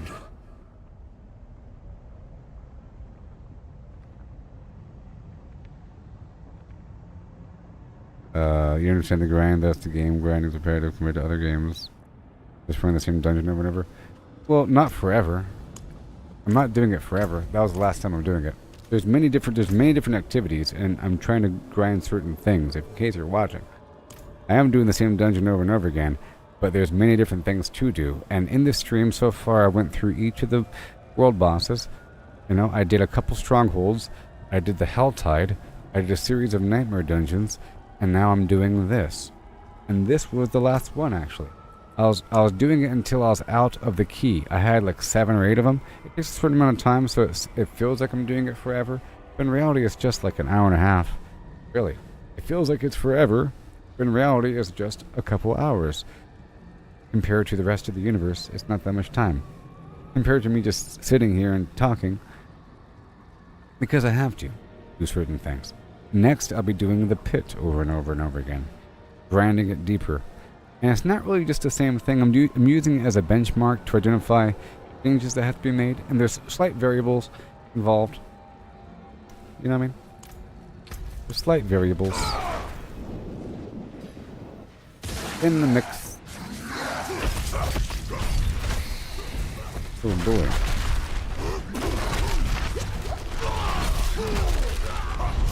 Oh boy. Alright, tippy tapping on these guys here.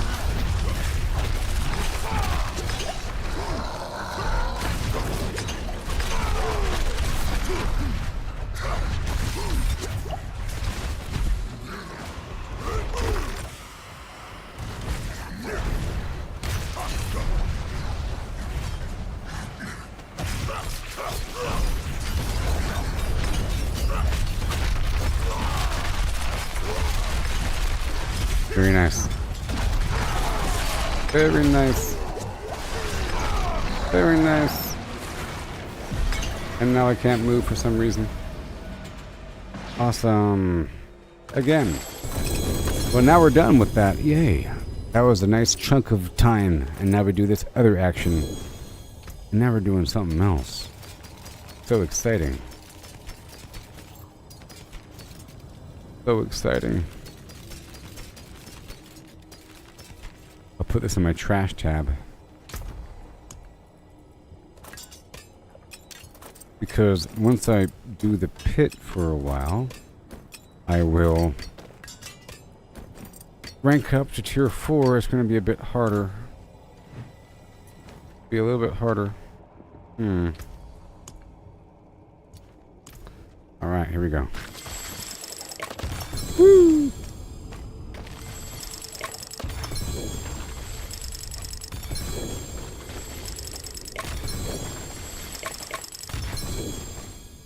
Yay.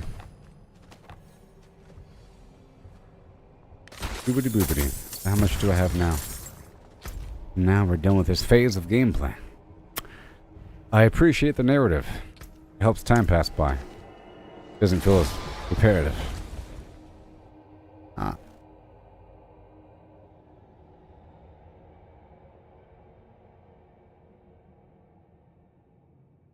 Garbage. Oh, garbage people.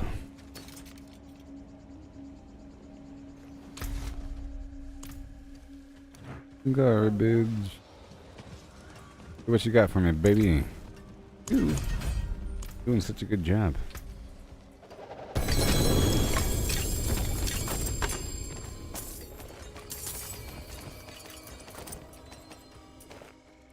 More compasses. More compasses. Encompass all things.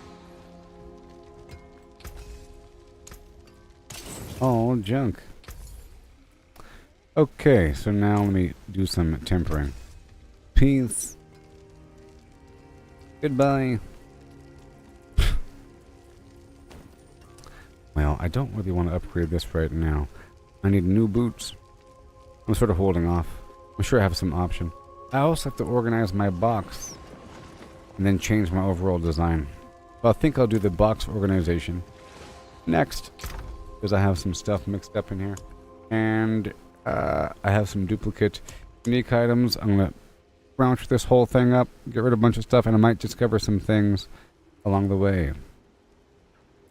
Along the way. You know what I mean? You know? It's nice to change my build over and then re-review my items after experiencing some other gameplay for a bit, so I know what to look for in future progression. I'll be doing that for the next half sequence of events, and then I'll be doing the pit for a little while. For a little while.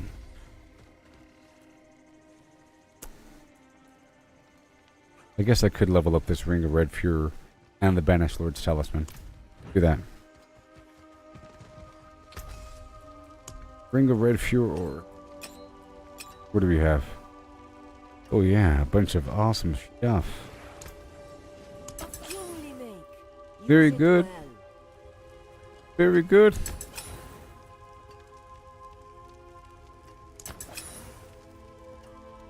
Mm-hmm. 9.2. Ugh, fire resistance. Okay, the talisman. What do we have? Max life. Ooh, we're at 38,000 right now. This might even get me to 400,000, baby. Yes. Sorry, 40,000. But no. I'm at 39.487. Closer and closer still. This isn't the best version, but I'll go ahead and... This is not the best version at all. Nope.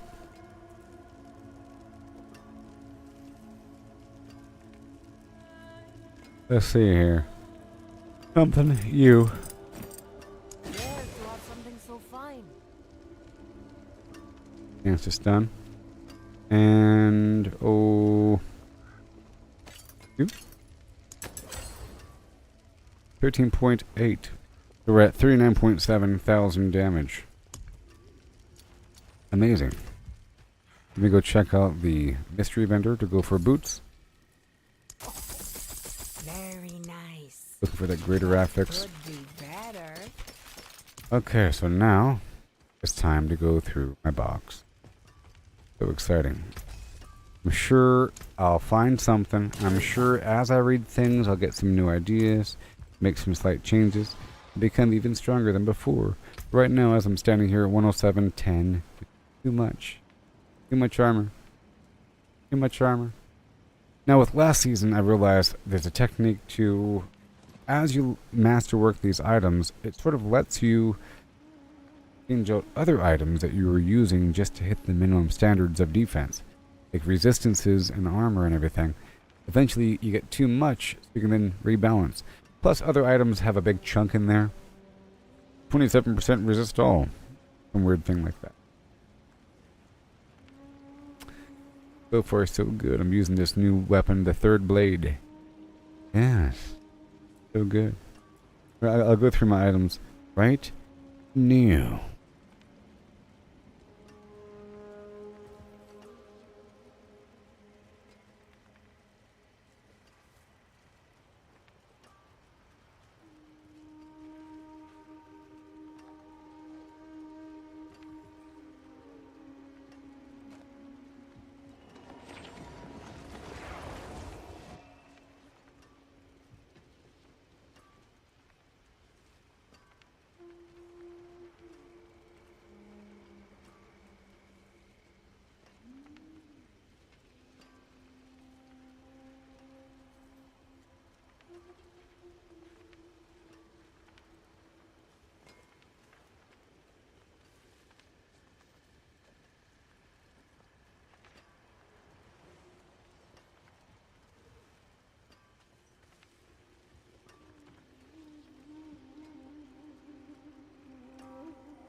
Okay. So, let me first pull all of the unique items and throw them on one page. Then we can start going through each one and keep the highest level representative of each item.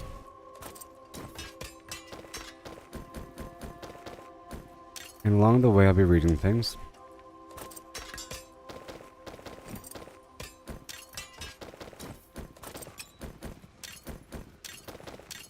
I'm already seeing a bunch of duplicates.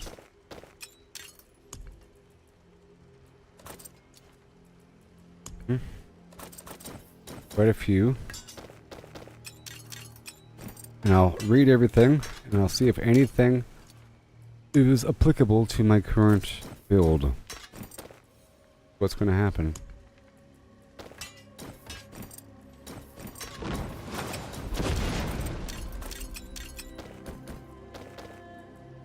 Uh-oh. I'll see what we can do really quick here. And, oh boy. Now for jewelry first. Let's pull all of the frenzy situation. I guess I'll just pull all the jewelry.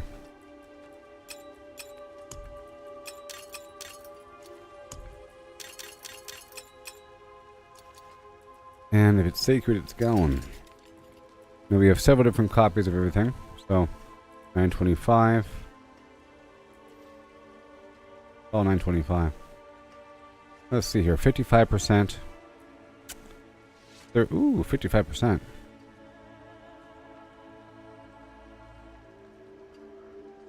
That one's basically good to go.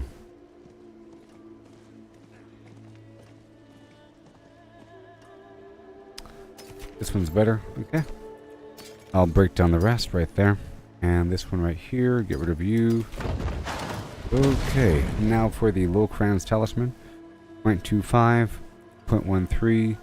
0.20. 0.14. Goodbye. Okay, we have 6.4 second duration. 3.5. 6.6 second duration. 10.5, 49.5. 3. 2. 6.6. 0.4. So. And 0.2 seconds. Alright, 10.5, 49.5. Well, this is better. That's the most clear thing. And the X-Falls corroded signet. Okay, 60. Wait. So you're the one. If there's something with a greater affix, that one sort of wins the battle. And over here, 55, you're gone. This Mother's Embrace thing. Force kill hits 4 more enemies, the resource cost is refunded. Wow.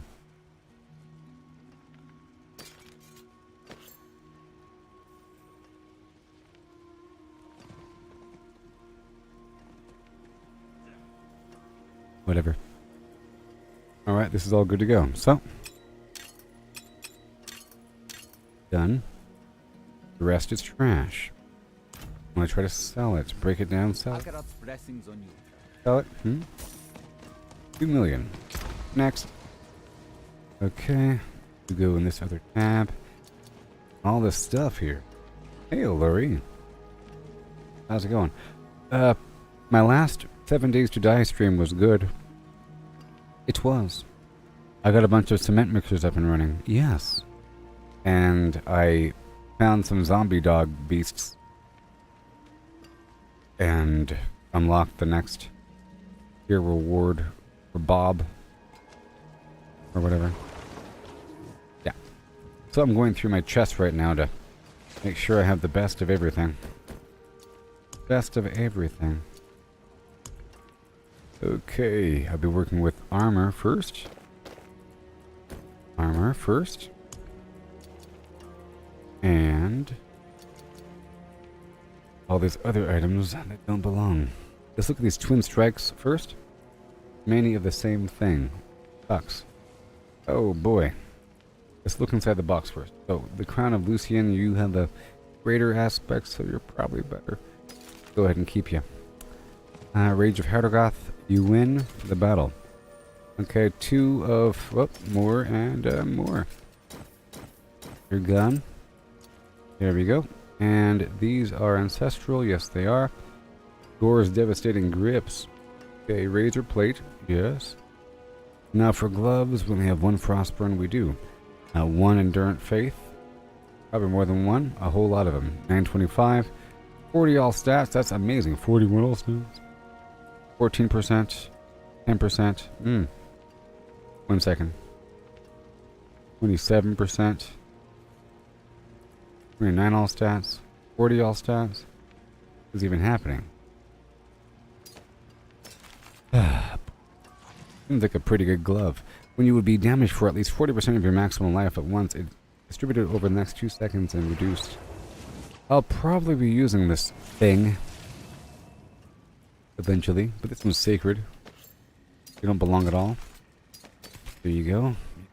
Off a greater affix. Frostburn, you are ancestral 2-star. Wow. Your gun. Fire and cold damage, what? That's new. Maybe.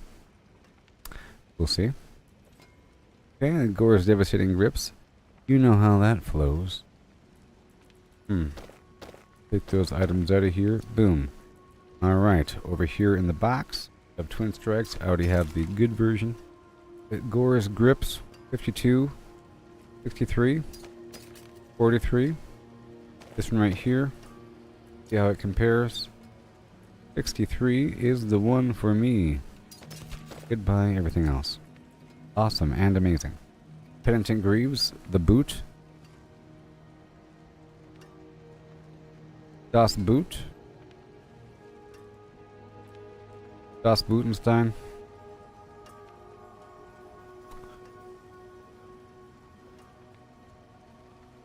Second. Kiss of Fate. Same thing. Endurant Faith. I see you. Yep, you're gone. The Pain Gorger's Gauntlets. Right over there. 1 of each item. Don't you know? The Rakanoth's Wake. Here we go. There's enough room now. Okay. Now it's all boots. Tybalt's Will. Tacit's the Gun Sky. Temerity. Tybalt's Will. 10% damage. 10 point. 1 second. 14% damage. 28. 29. Well. Already won that battle. Temerity. Tacit. Okay, now for boots. 100,000 steps. Forever. So what do we have? 75 Fury. Ground Stomp size. I care about that. 49%.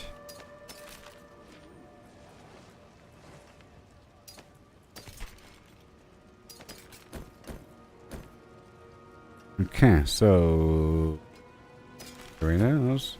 And boom. And now we have the Rakanoth's Wake. When I cast a skill with the cooldown, I explode. Whatever. Penitent Greaves with the Trail of Ice. 19% more damage. 13, 19, 20. And this one isn't perfect, but it has a greater affix. So we have to go for that. You win. And now, let's go for weapons. Boom. Okay, we have Ancient's Oath, where the steel grasps. I deal increased damage to them. Now I could do... I could do this. I could replace the ancestral charge with something else. Okay? Because I'm using charge and everything. I could, because now Steel Grasp, which is a weapon mastery, has no cooldown. All core skill based, or core based, or fury based. Has a huge chunk of strength on it. But whatever. I like the 48% extra damage from versus enemies that I hit with it thing, and it pulls them towards me. I could, in theory, spam it would be really cool to see.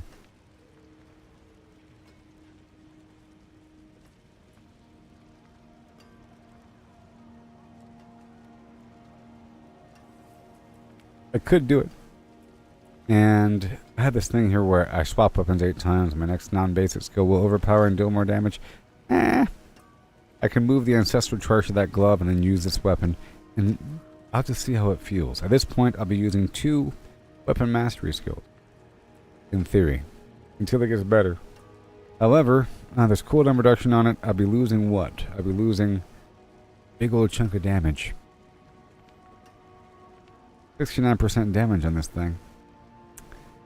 Oh man. Damage while berserking. Oh boy. See, we're at 107 right now. And then I'll be at 87. Nope, not yet, not yet. But it's an option. It is an option. Once he gets perfect or something with the Hellhammer, 2 of them, 10,000 damage. I'm looking at different stats here, comparing them. 300 strength, 276 strength. The 364, 6'2". 276, 54, 6'2". And 10,000, 10,000. Alright, you're trash. Boom. And I was actually using the Butcher's Cleaver earlier. And I'm currently using... Oh, what's this? Basic skills deal more damage, but cost resource. It's weird. This blade once bore divine purpose, wielded by the angel Varathiel. Like its keeper, the sword fell to infernal depths. Yet beneath this corruption, the heartbeat of a past memory. Holding steady. 76, 68, boom, bam, 22, 20, 67, 82,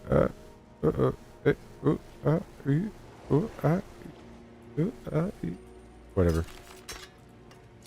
Right, so now we're good to go. Yeah. Perfect. Went through all that. Skill Grasp reduces Iron Maelstrom's cooldown. Enemies, which is amazing. Which is amazing. Which is amazing. Hold on. So, Iron Maelstrom is an ultimate ability, okay? And normally, Skill Grasp will have a cooldown, but I'm currently using this sword, where my weapon mastery skills, which is Skill Grasp, is now a core skill, and it has no cooldown, but it costs fury, so essentially I could spam it. So in theory, I'd be able to spam an ultimate ability, which is really strong. There's different ways to boost overall ultimate abilities, and normally it's very special to have an ultimate ability running. There's ways to have it running all the time and different means, but this is one more means. If I were to choose to do this, but this would require several items lined up dedicated for that purpose. It'd be cool to see it work, but we don't have like an armory or something where we're able to save a build, save a loadout, like a loadout swap. It would be wonderful. I'd be more open to experimentation, but it would require changing out quite a few things. Skills, paragon points, items, so many things. But it's cool that it's possible. A frenzy attack, blah blah blah, attack speed in general, damage reduction. Okay. My skills gain a % chance for critical strike bonus per point of primary resource I have. I get extra critical strike damage, Lokran's Talisman. Alright, the Ring of the Ravenous works with... Damaging enemies with my brawling skill. Applies 2 stacks of Ren's Bleed. Once per second. And Ren's increase. That's interesting. Very interesting. Brawling abilities in this case would be my charge attack, where I run through them with that linebacker wall of enemies, and my leap. And I'm using that to increase my berserker time. But hey, that's one. If I was going to go bleeding, this is definitely sort of needed for that. Rend is a bleed. Does something. Here, Rend specifically does this. So we're on the same page here.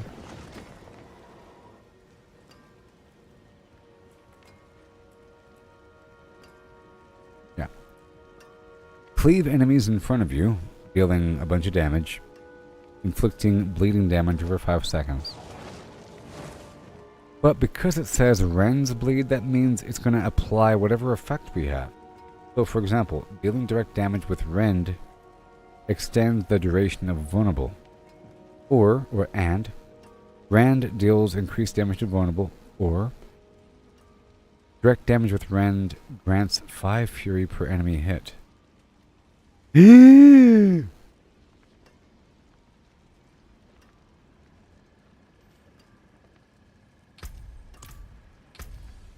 thing I read that.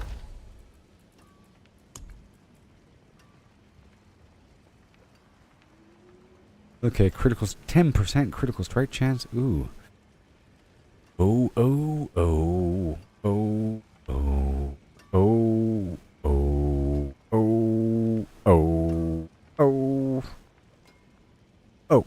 Only problem is it's going to be missing shadow resistance. A big chunk. But that's okay.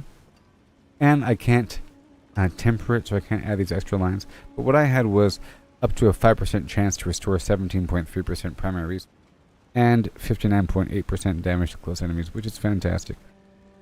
And something. After spending 100 fury, my next weapon match rescale within 5 seconds deals increased damage. That's fine. But this, I think, could be better, especially if I can get free fury. Because right now,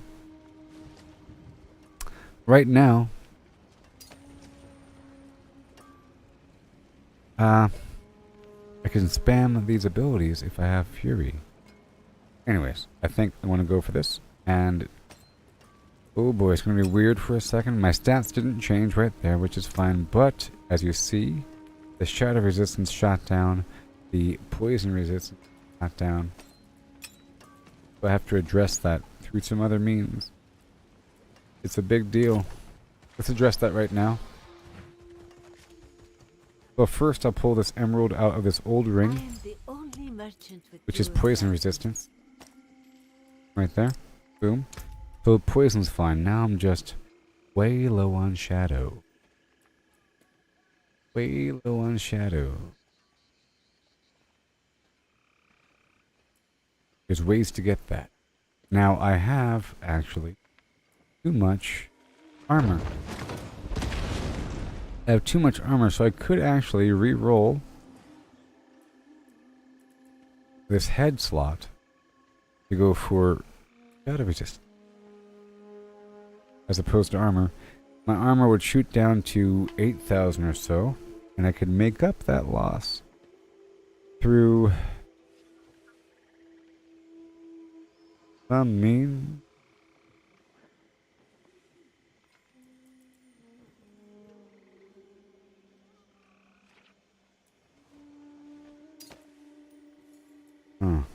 Hit some button. Me.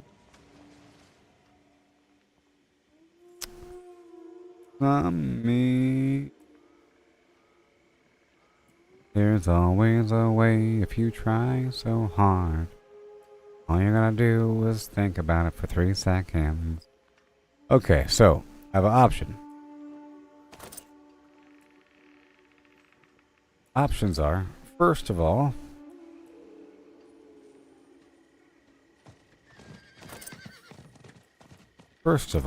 but I can't save the game and reload. Part of the options are, I could get extra resistance if I change out one entire Paragon board and target something that has the resistance I need, which is crazy. Maybe this whole board right here, for example. I think. Maybe. But hey, whatever. If I were to need, what, shadow resistance? You see, we can look at these extra boards here, and one of them is going to have shadow resistance. Okay, potion healing. Resist all. Lightning resistance. Poison resistance. Cold resistance.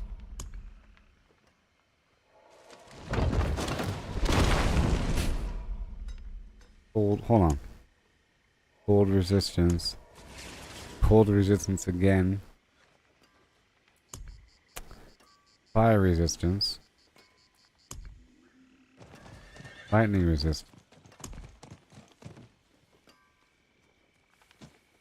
Nothing. Okay. What about over here? Fire resistance. What? Like, you don't need shadow resistance. You don't need shadow resistance. You out of your mind? It's bizarre. One more second. Poison resistance. Cold resistance. Cold resistance again.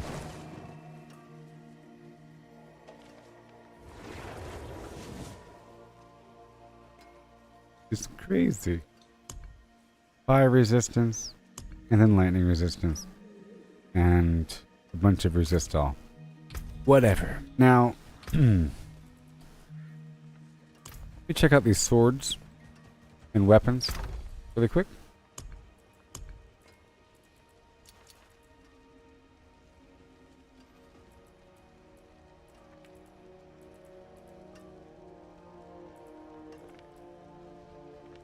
Gloves. I'm trying to see if one of these things has a big old chunk of weird resistance on it.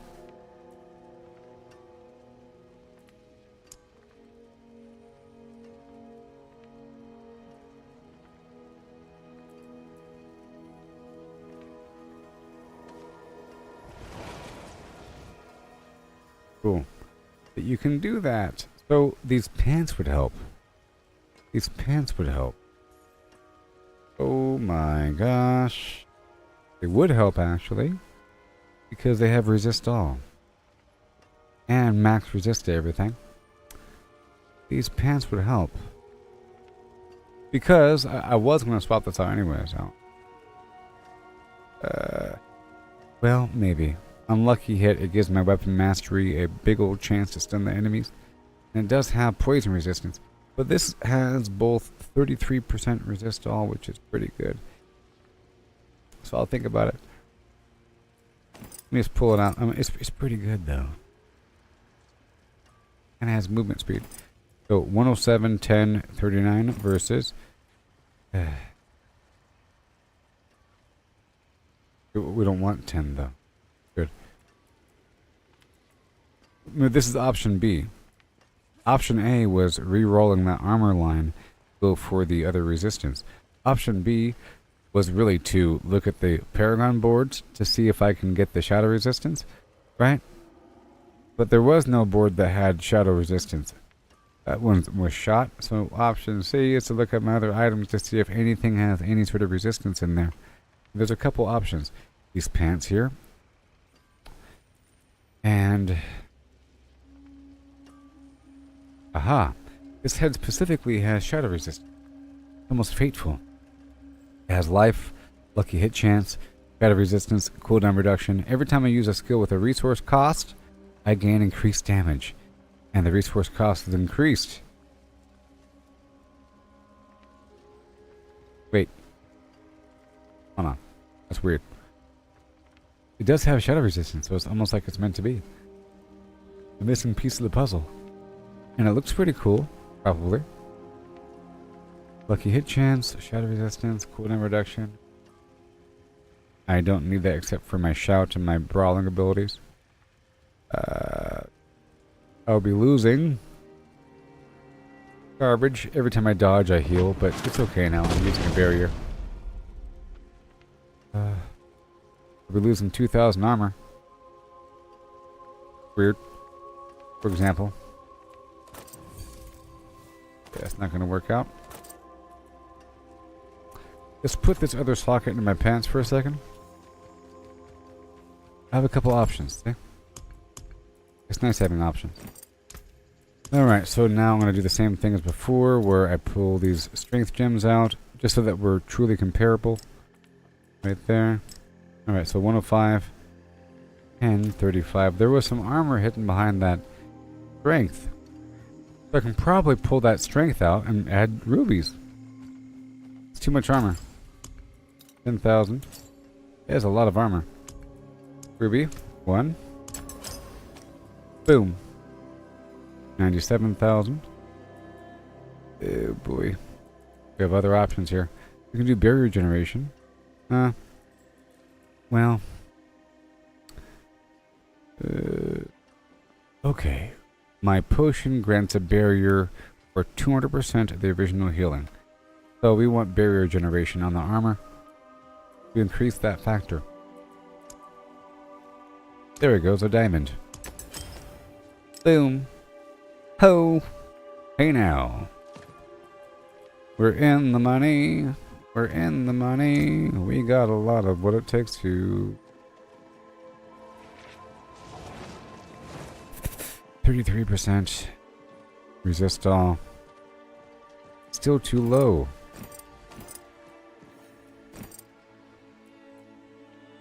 Now if I throw in some intelligence, how does that really translate? It's resist all, you know what I mean? So if I swap out the health, okay, That came apart nicely. I'm at 30,000 life. I swap it out for some topaz. I just want to see how much.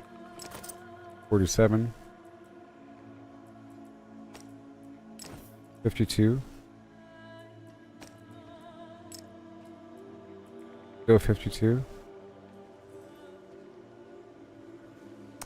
Not good enough. Alright. Ah, that's finished. 45. Okay, back to health. Now, we have the option of re-rolling that armor line, which means now that we know that... Here, I'll just compensate for the lack of armor with more strength. Might work out. Let's re-roll this armor line, or this, yeah, armor line for poison or shadow resistance. I'm at 4 million right now, and that's going to be a problem. Oh no. I need shadow.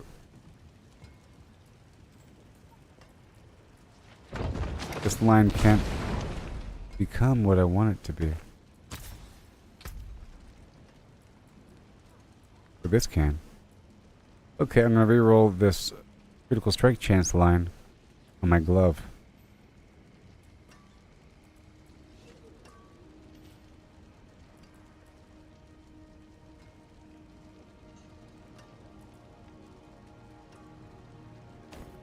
Or this strength line on my boot. No. All I can do. Alright, let's reroll it. It'll be expensive. I don't have enough money. 861. I want... Now I can try this cold resistance for a second. And... let's see if I can compensate by removing this cold gem. Good result. Check it out. Alright, and now I'll add the amethyst for shadow. Yay, you see what I just did? Blank, blank. Woo! Welcome to Diablo. Yep. Oh no.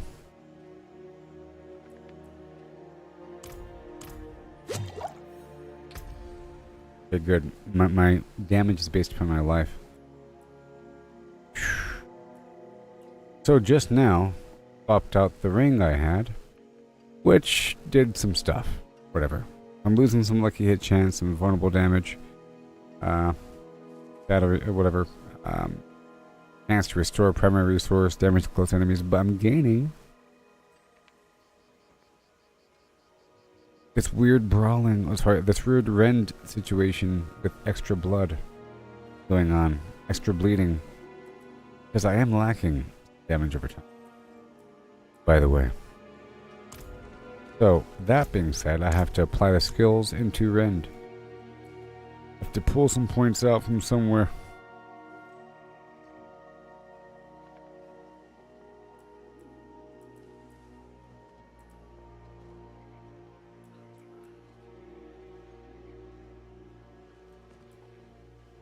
Okay, fine. I'll reduce the duration of the shout. And we just need some base amounts of rend. Man, my mouse is just messing up. Yep.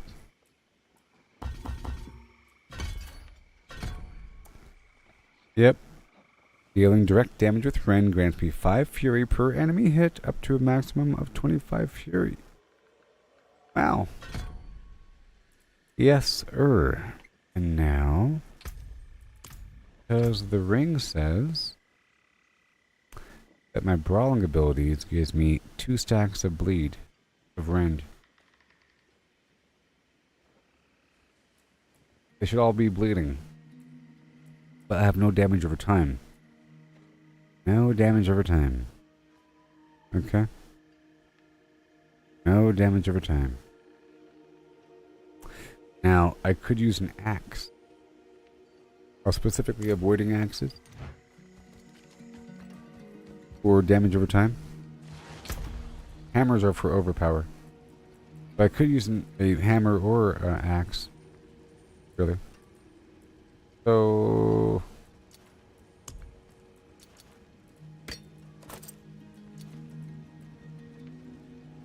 Yep. Yep, I have some good stuff. I have some good stuff. And there's probably some aspect that works with rend. I might be drifting away from the Dust Devil concept, to be honest. Which is nice. I feel like it's too meta as well. This has a big chunk of life, strength, and chance to restore a resource. Maybe. I can re-roll that for anything. This one might be the way to go. Boom. So exciting. Yep. That's what we're doing. I'm gonna go break down this right there.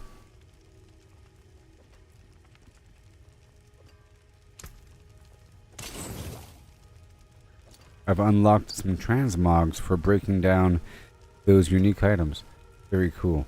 So now, I'm about to whim the wham. 97. Whatever. It was at 120. Whatever. Still pretty high. 97, 938. 93, 937. But we have to mess with it. Okay. So I'm going to reroll this right here. And we want just raw damage, or damage over time, or overpower. What I want. One of those 3. Okay, here's raw damage at 20%. Out of 30%, so needs to be better. My mouse keeps double clicking. Oh. Next. Happening.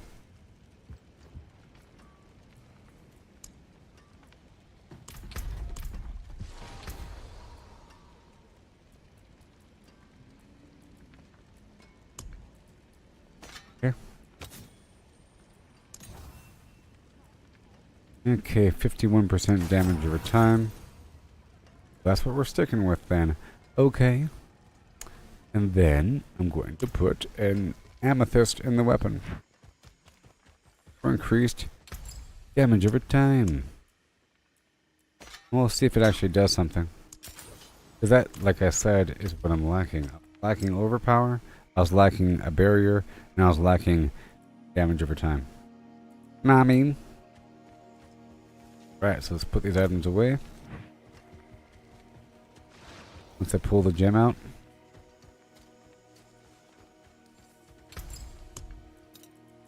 That came apart nicely. Yes. The discoveries, changes, modifications. Time after time. Time after time.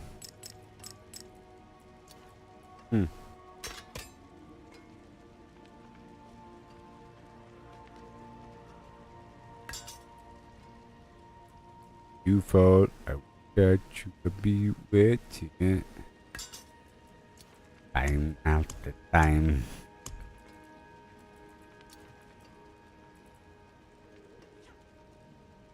I will be waiting. 74.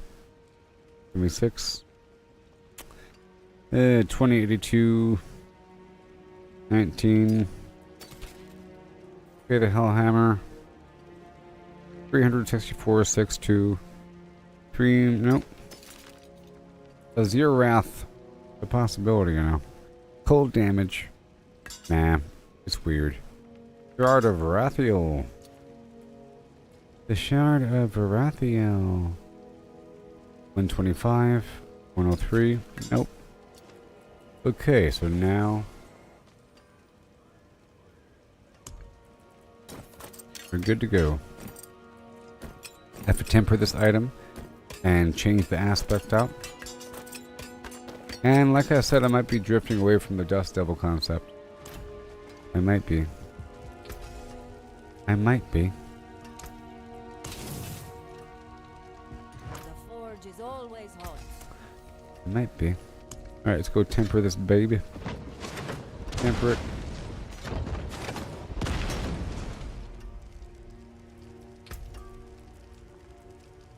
The Rude Sandstorm. Because now we have the need to really enhance that death blow. And for damage over time. And rend. Bash, upheaval. Up. Wait. Malfunctioning. I can fix it. Equipment.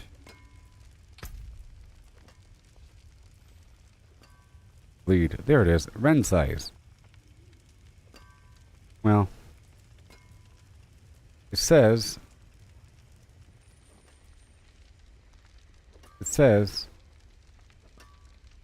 Damaging enemies with my brawling skills up to 2 stacks of Ren's bleed. But I don't think it means AoE attack or cleave, because the normal Rend is that happens to make him bleed. This is about the bleed itself. Okay, flay duration, rupture, explosion size, pressure point, booze vulnerability. What are these Don't perks? ruin all that work.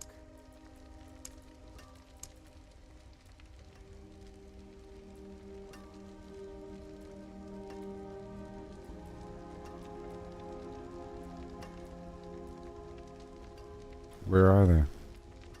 Pressure point and exposed vulnerability.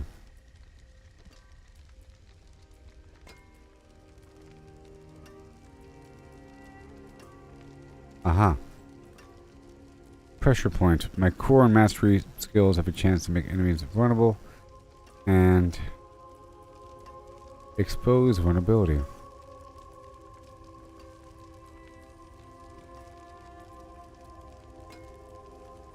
Dealing direct damage with weapon mastery skills caused my next core skill to make enemies vulnerable. Yeah. I want to go outside for a second and see what it looks like when I hurt somebody.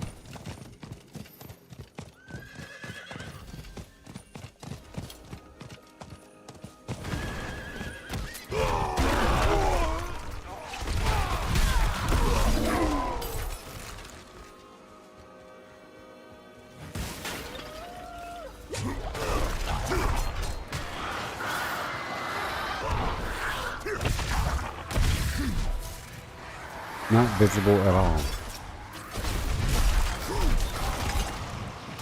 Well, it doesn't appear to be a visual effect.